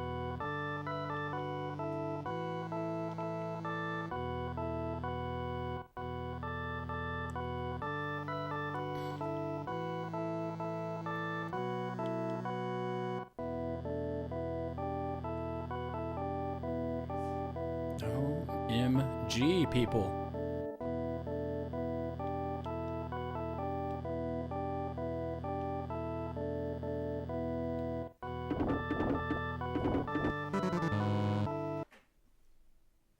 Ooh. I nearly made a huge mistake ejecting the game because I slipped. If this ruined my save, I would... I'm not saying I would cry, but I would be extremely frustrated and probably want to cry.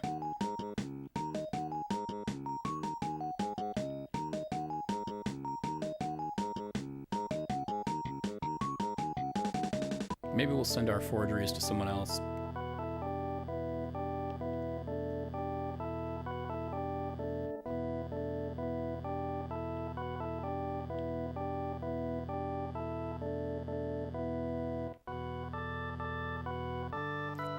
Budge! Why? Why are you this way?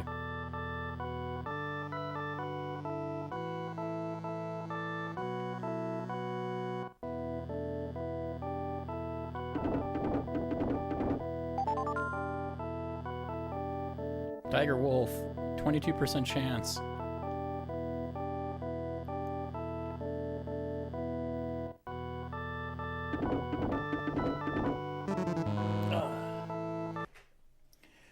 We need that first guy to succeed, save. Get him the second guy to succeed, save.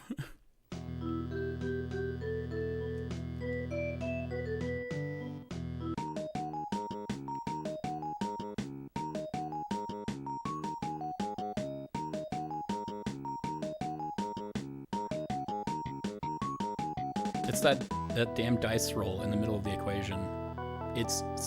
Why did it have to be 0 through 19? It's such a huge spread of numbers.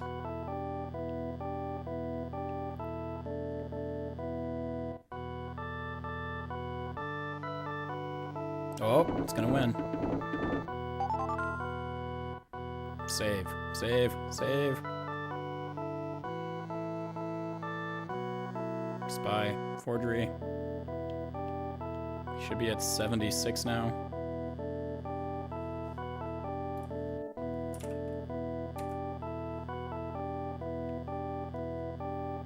Oh, is it? He's now at 71 now. And now put in the stats for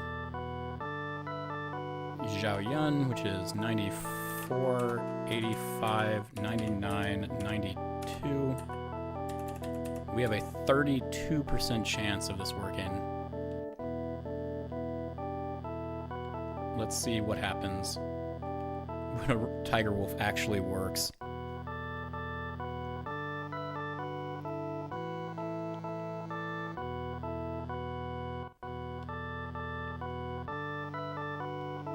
No, it's not working this time.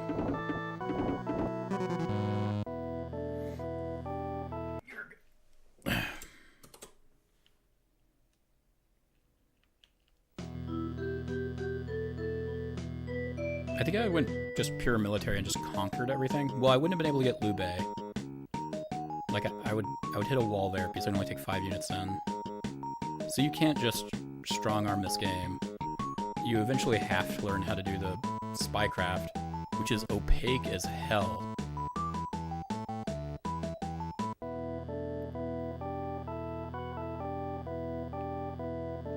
Come on, Tiger Wolf. This will be funny.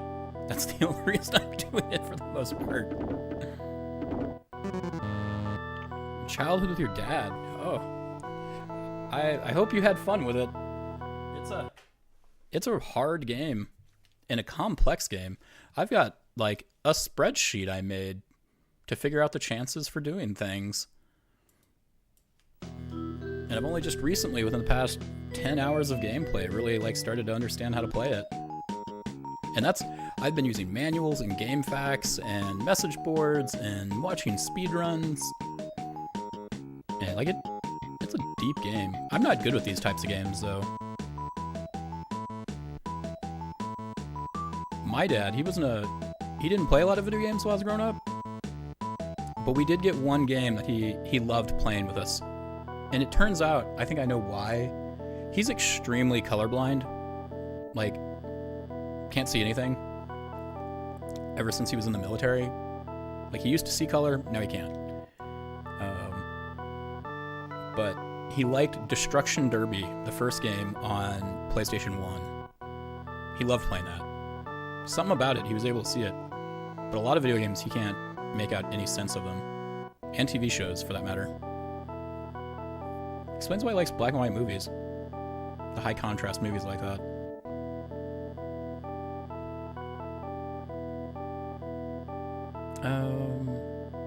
I forgot what I was doing. Oh, right, we're trying to do Tiger Wolf and make this governor betray the ruler. We have a 32% chance of it working. Yeah, so the advisor said it's going to fail. It's probably going to fail. And I'm resetting a lot because I've never gotten this to work the entire run. And I want to try it. So I've broken down his loyalty real low to where I have a 32% chance of it working. And I should be able to get it. It's just going to require a few resets. And I'm real curious how the game's going to play out. I'm purple, by the way, if you're curious. Cao Cao, that is.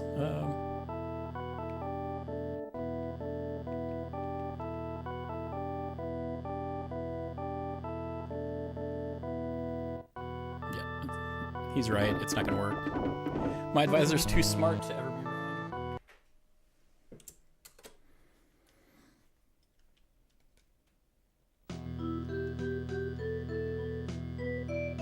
This shouldn't require that many resets. I'm just getting bad luck.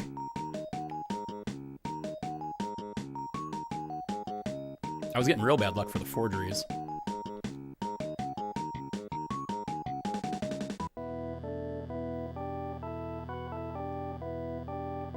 Tiger Wolf, right. Tiger Wolf, not a forgery anymore.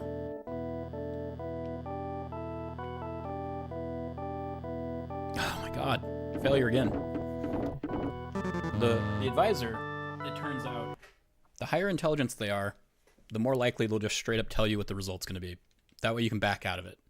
If he says it's going to fail with his 98 intelligence, it's probably going to fail. That way, in theory, I could back out of it since he's my ally, and I won't lose any trust.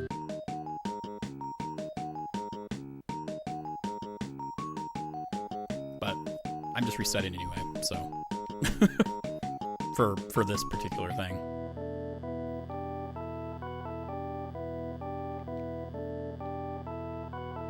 Come on, 32.4% chance.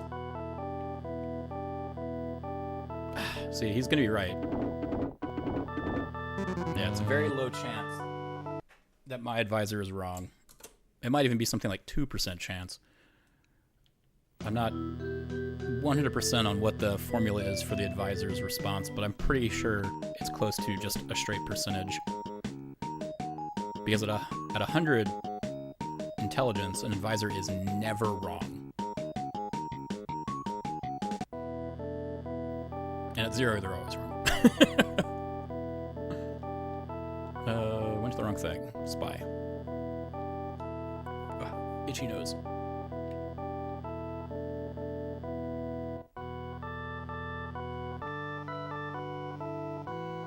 Yeah, see, he's gonna be right. Send the messenger.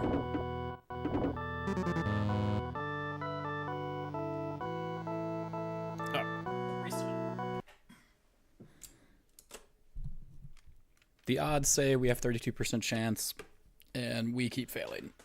This one doesn't even have RNG behind it. It's just going to consistently be 32.4% chance.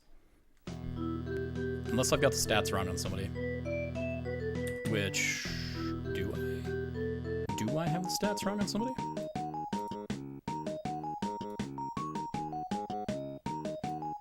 I think I got it right. Because we're going up over 1 con. He has 72 duty, 62 ambition. 72, 62. He should be at 71 loyalty. Which will, here we go. We're at Tiger Wolf chance. And we're doing it with somebody, look at summary 1 here. Xiaoyan has 94, 85, 99, 92, 100, 98. Yeah, so those are all right. So yeah, 32% chance.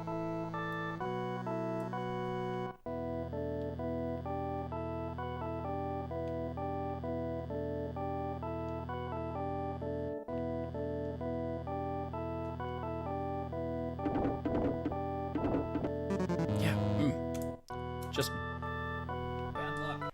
Bad luck on the percent chance there. Taki's in a very playful mood. He's been running around the house. Maybe we'll just... No, I really want to see this, because if we go another turn, somebody's going to recruit him because his loyalty's too low. And we don't want that to happen. We want to sow chaos in this teal zone.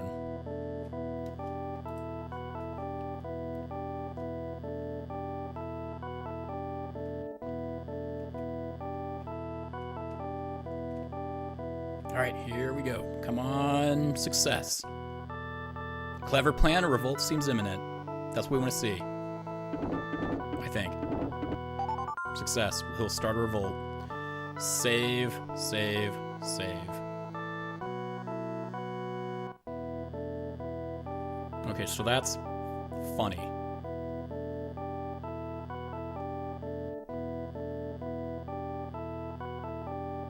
We're in Province 10.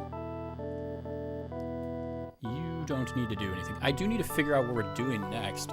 Like, who are we targeting? So maybe I'll use your province to check. We're about to take you. We just need to fill soldiers here. Let's check what we got. You've got 200 soldiers there, 2 generals. You've got 500. You've got 200, but you could get 300. 6, 7, 8. So we'll say it's 800 total.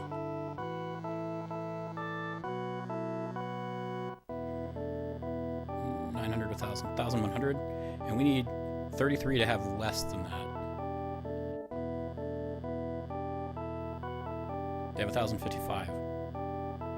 So if they have less than that, then we can use our spreadsheet again, which is going to check H7, E3. Where's E3? So it's going to only check my trust and their ambition and duty. Which I think I have notes for what his info is. Yui Yan.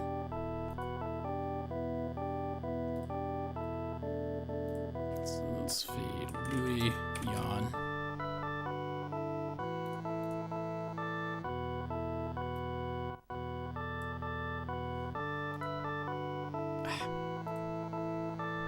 Clear. Select all. Okay. Sort. Clear. Yui Yan. Check both. Okay. One of these is available this scenario. He's in scenario 2. Have I married the kingdoms yet? I'm getting there. So we're looking at Leon 1 here. He has 83 duty and 30 ambition.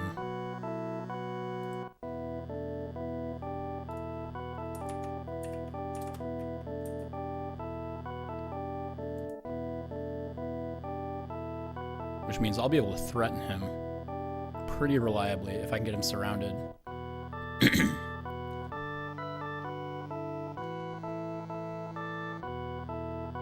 But I need more generals in 34 to do that, because if I move, I'd only have to move one general out.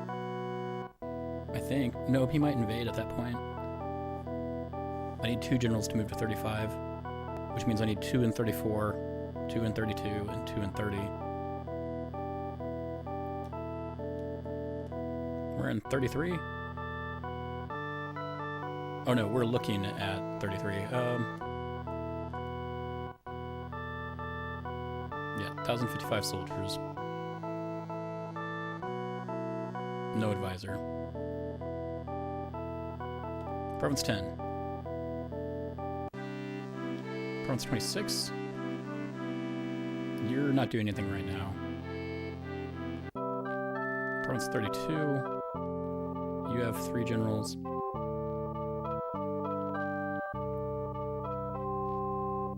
What's your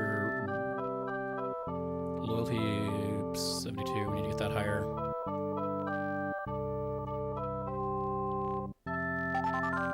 Okay, we need to hire and then move stuff.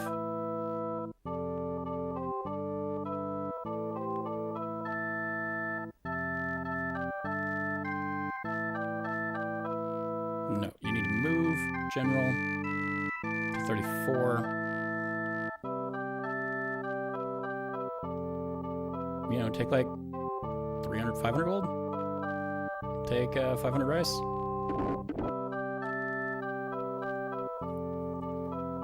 Okay,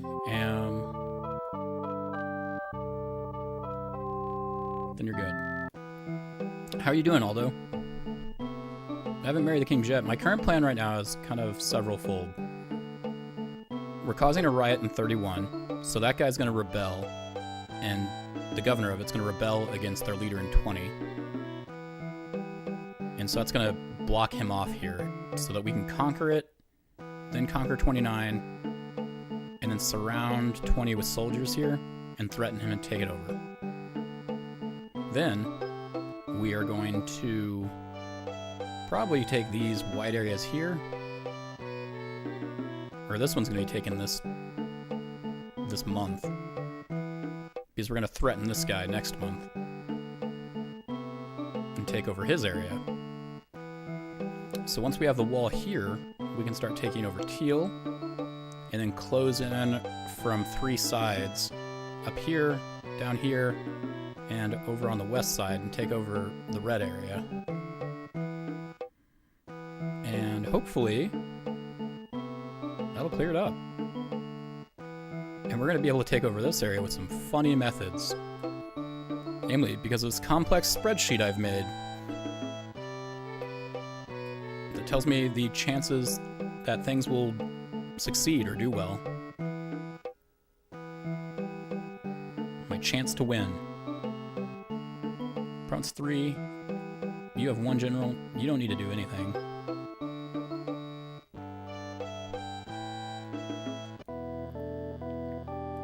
Province 12.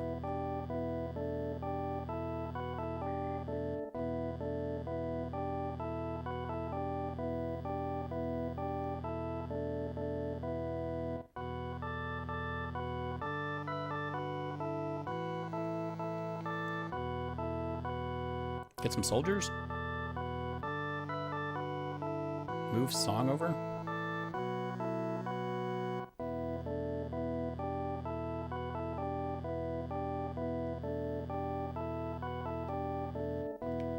So, higher.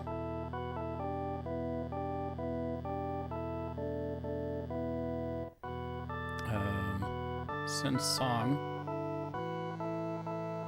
to 13. He can't move. He just moved, I guess. No, he didn't do shit. Why do you have to do anything? It's a new year, or a new month. Yeah, the spreadsheet's complex, to say the least. It's got a lot going on. It's got multiple tabs. It's all the data for every general. It's very helpful. It's helping me out a lot.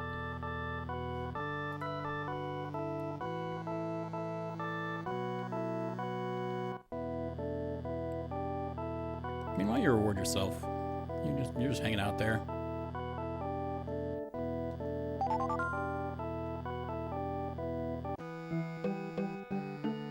Province 4. You've got a lot of stuff you're working on.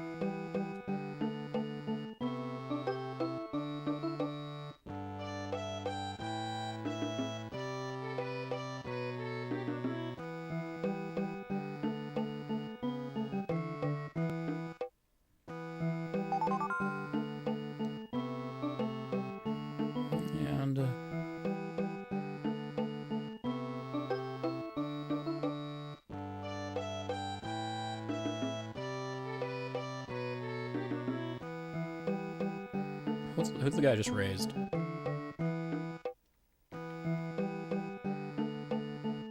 Kaimao. We can move you out. You're pretty high. Or actually, we can move Huazhang.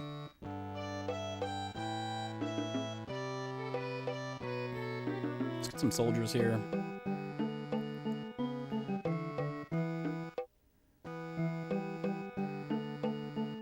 Move General Huazhang down to 7.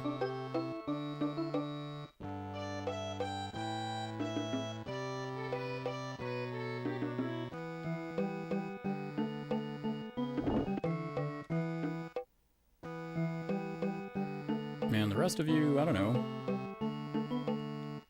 Sell some rice?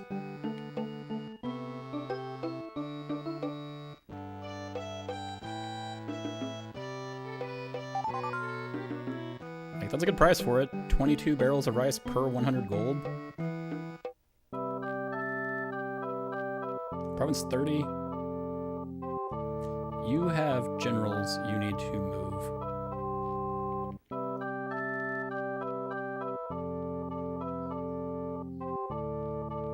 So why don't you move some down to 32.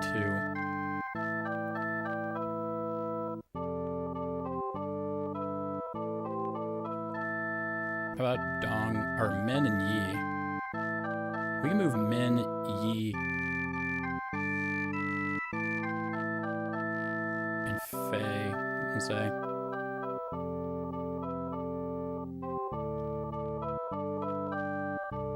Min, Yi, and Fei.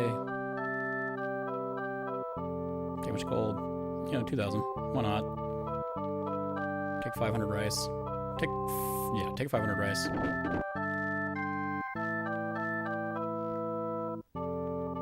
You reward yourselves with a horse. Your loyalty's great. Don't worry about it. Province 25. What are you guys doing? You're not doing anything right now. I forgot to check to see if 8 was on delegate. I don't think it is.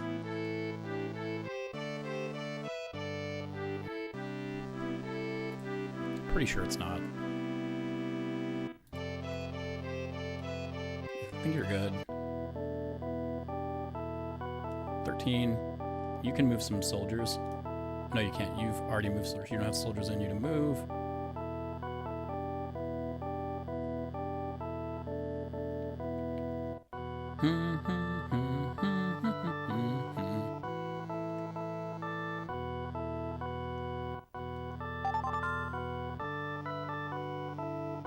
Oh, wait. Actually, wait. Did I? Oh, I don't have 29 yet. Okay, that's fine. You need to train.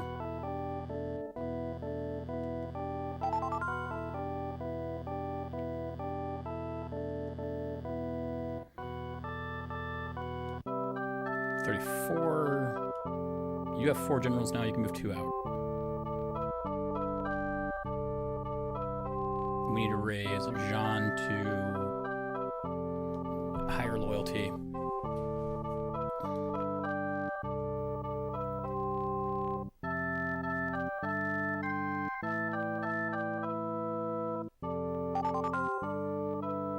And then we'll move Jean and somebody else. We'll hire some soldiers. Lulu can hire them. Move generals to 35. Fuck. Fuck, I can only move one.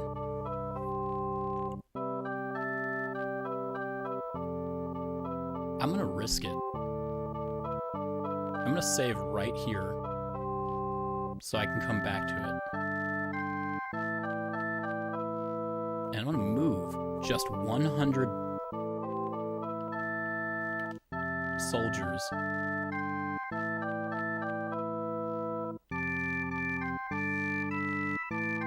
$500 gold and like 300 rice.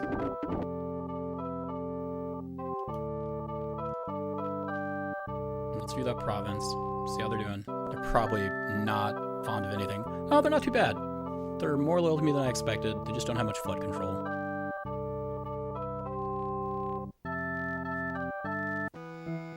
So we're not going to save on 2 anymore because we need to see what happens there. Okay, so province 6.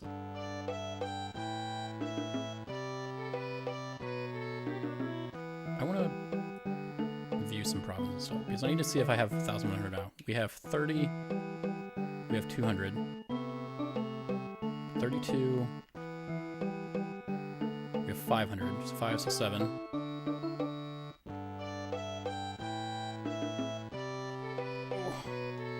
8, 9, 10. And then 1,100. So that's enough to threaten this guy. Should work. Should work unless he gets soldiers before we threaten him. If he gets soldiers after we threaten him, it's no longer going to work.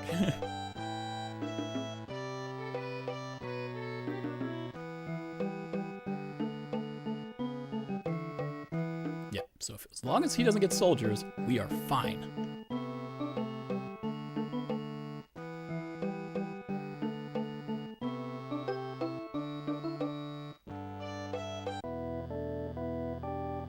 Province 17, you have 5 soldiers. I think your 17 is where I'm stockpiling some people. Or maybe it was 10. Maybe 17 is where I wanted to move him eastward. I think I want to move him east.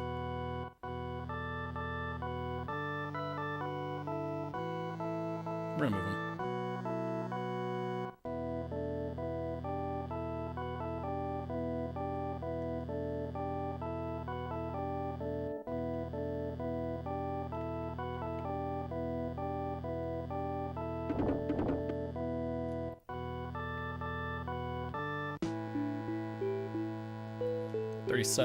Wait, where's 37? Oh, down here. You guys haven't been doing much, so just view summary. You're all loyal. You just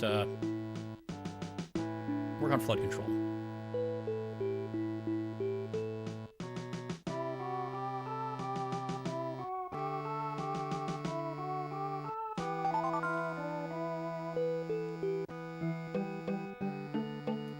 Province 5.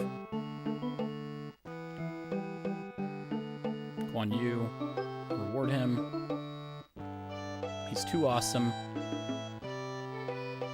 as Sornus has told me.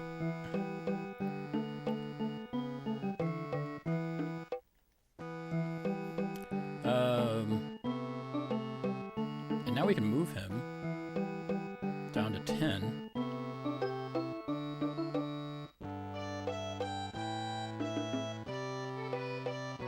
Actually, wait, we could probably move both.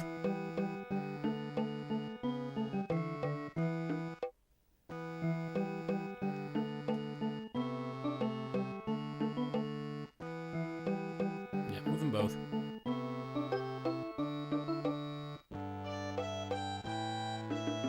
Neither one of them needs to be here.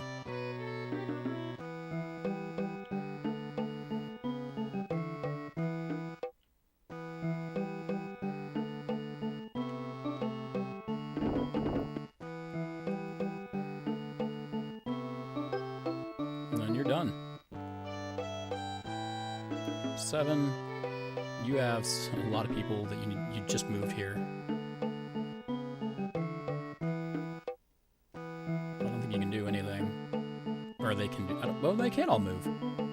Oh, well, look at that. So reward them and have them move to 10.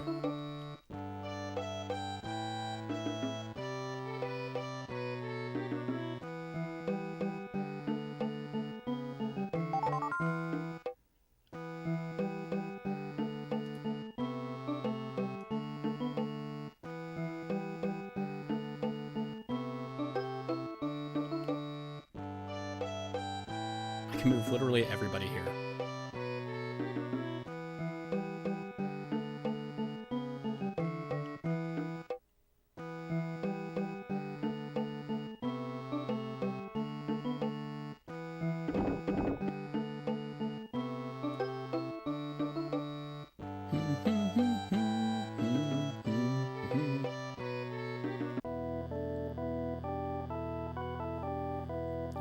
Let's see. Province 18.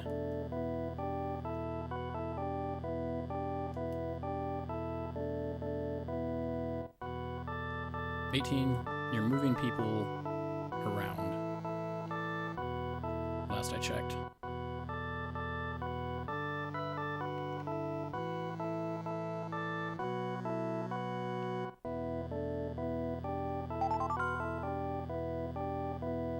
Take all of these soldiers, move them. Oh, you can't. Okay, they just got there. Province 16.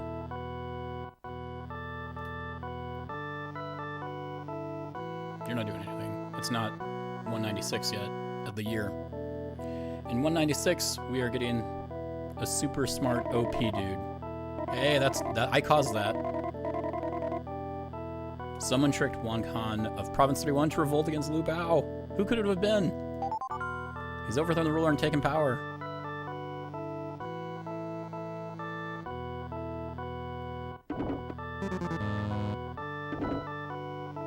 Zhao Sen received Wang Han's letter. Did they betray me? The rider of red hair or black lighting cannot be caught. So we've got 1,100 around 33. We can threaten him now. With pretty good odds.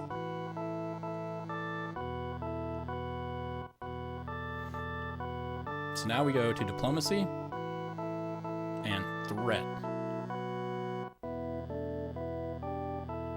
The requirements for this are: the target ruler must have one province and be surrounded with nowhere to retreat.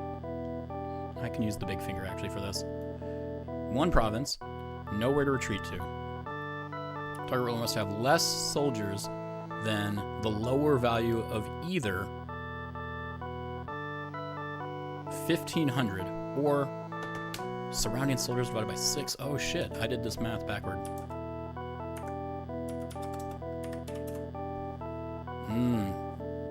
Less soldiers than surrounding soldiers divided by 6. I need way, way, way more.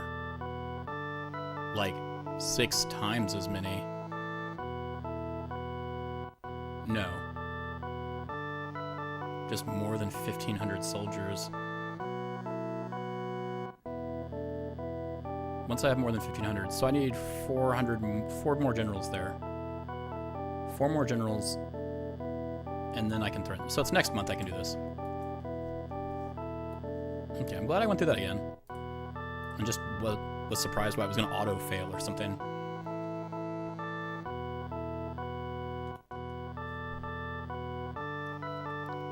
That's really funny that we flipped 31. What was wrong with 32?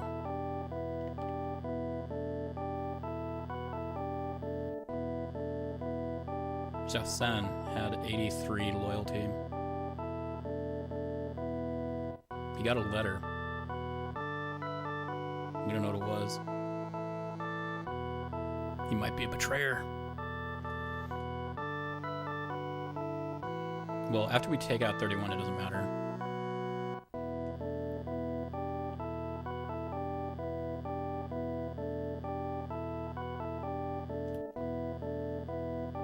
Let's, who are we targeting now?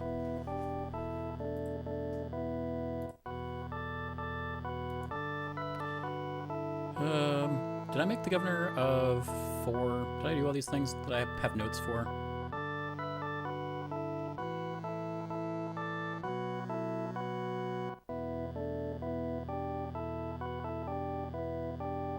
No. Okay, so do these things.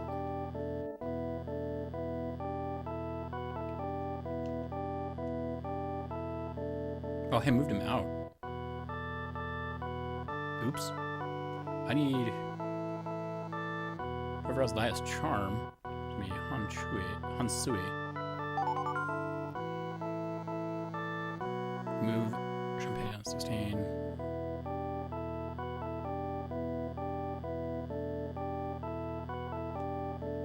Okay, so I need 1,500 soldiers there. That's good to think. Good to know. Okay. So who am I targeting now? I need to start targeting 20 heavily. I need to start targeting 21 heavily.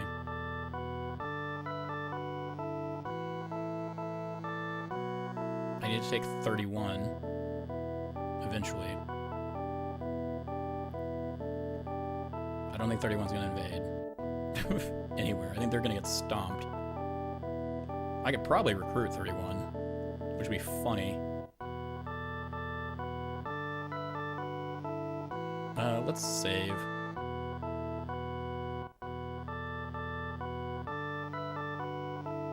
Recruit. Oh, you can't recruit their governor.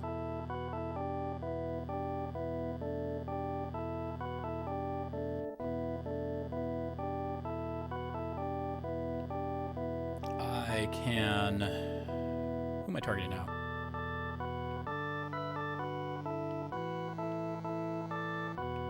Let's do my own stats. I need to reward Zhu Shu.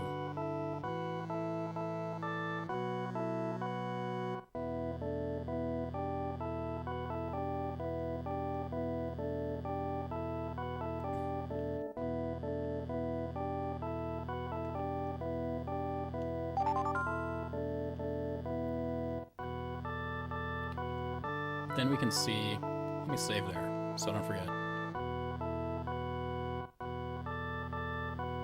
Then we need to check who is useless here. Probably Fenji. Let's see him look at somebody. Let's look at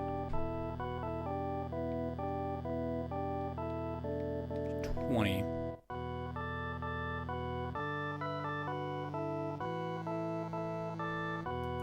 Target must have less soldiers than either 1,500 or the surrounding soldiers. Okay.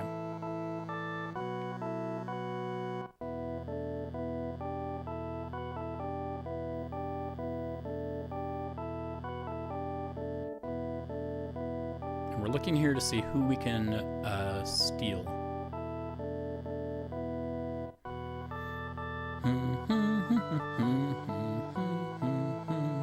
Or who we should target. We want high-end people, basically. But I think we've taken all the high-end people. High charm would be good.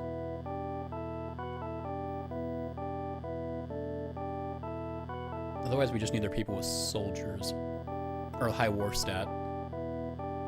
So Wen Pen.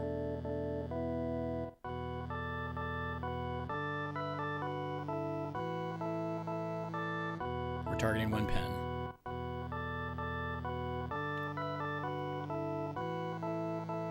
I didn't actually look at his stats. Alright, well, we'll look at him next time.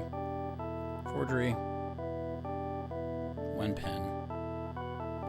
And we're gonna go. Won't succeed, it says. Spy forgery. One pen. This will take a couple months. I don't think it'll succeed.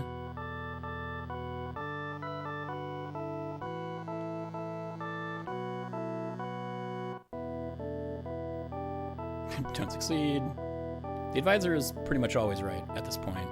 So if he says it won't succeed, we can just give up there. And not reduce our trust. Won't succeed. God, these are horrible odds. It should be within like the 40%.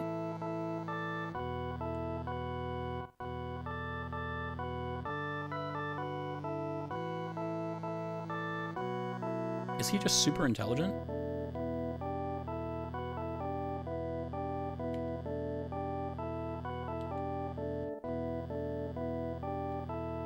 That one works. Hold on.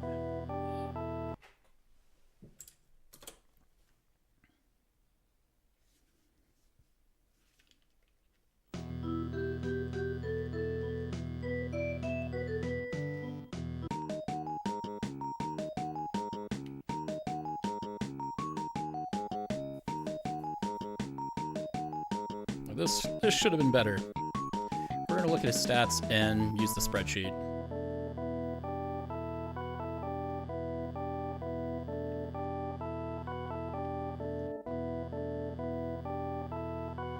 Alright, spreadsheet time. We need this guy's info. So we need his loyalty is 99. Oh, that's why. 21, 84, 44. Target ruler's trust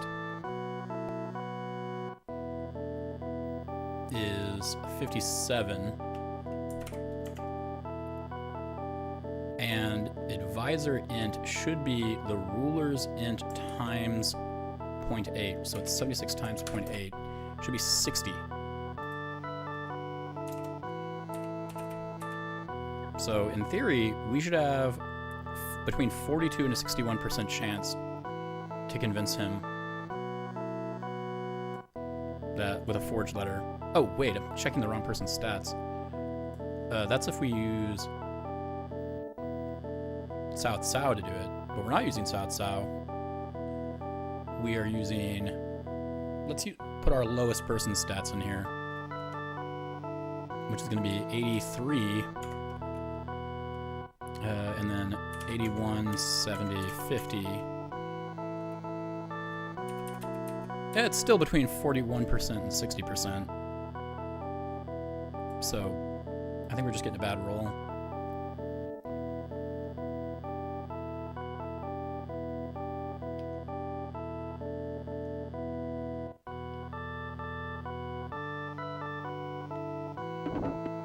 And that should drop it by 5. So that should take it down from 99 to 94. Save.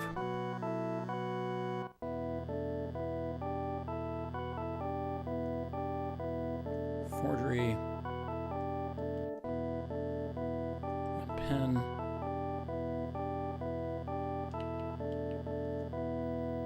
Yeah, see, now it's working. Success. Now it should be 89.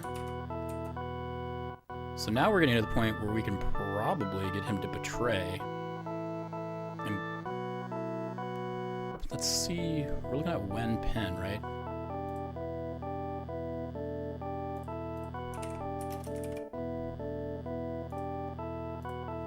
Wen Pen's ambition is 57 and duty is 59. We might be able to get him to betray. I don't actually have the betrayal stuff in here, but let's make sure I saved.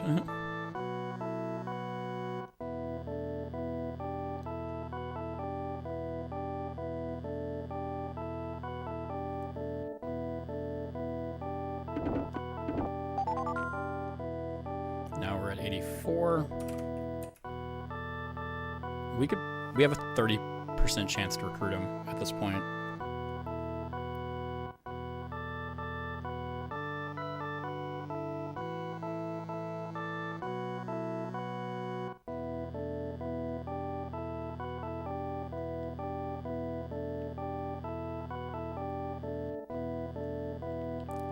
Let's see if we can just recruit him, because we can recruit him with a letter with our worst charm at 28%.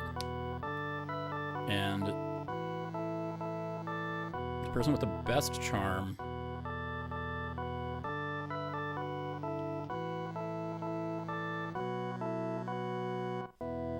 which is 92.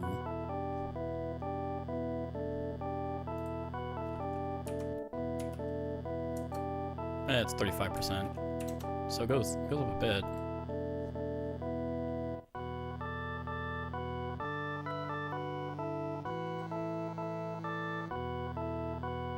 It's not going to really accept us. Person, recruit.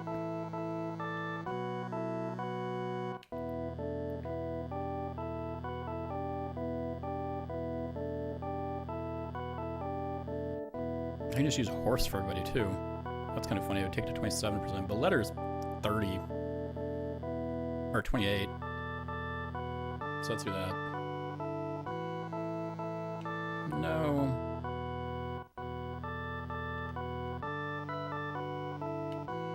And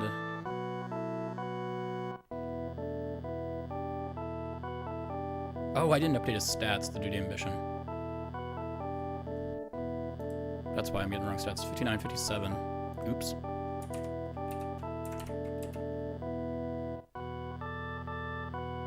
Oh no, it's still the same. That's only for gold. That only matters for gold.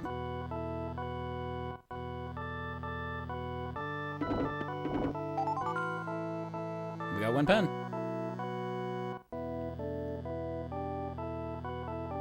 And he brought his 100 soldiers.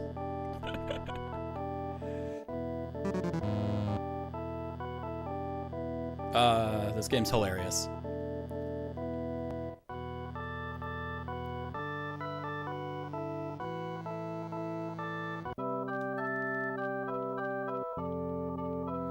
Uh, 35. You're actually doing pretty okay. For your solo general, you need to reward yourself. Give yourself a horse. You get some more soldiers over there. 26. You're fine. 10. You have 11 generals.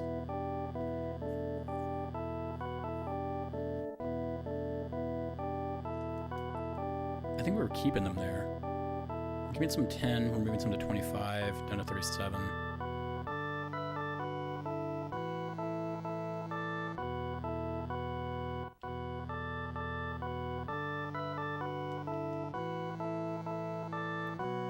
We need to move stuff this way. We're not gonna have enough stuff to threaten here.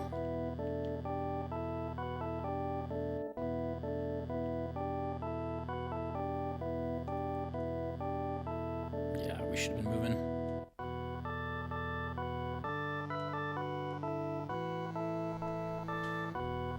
Maybe we should just invade over there.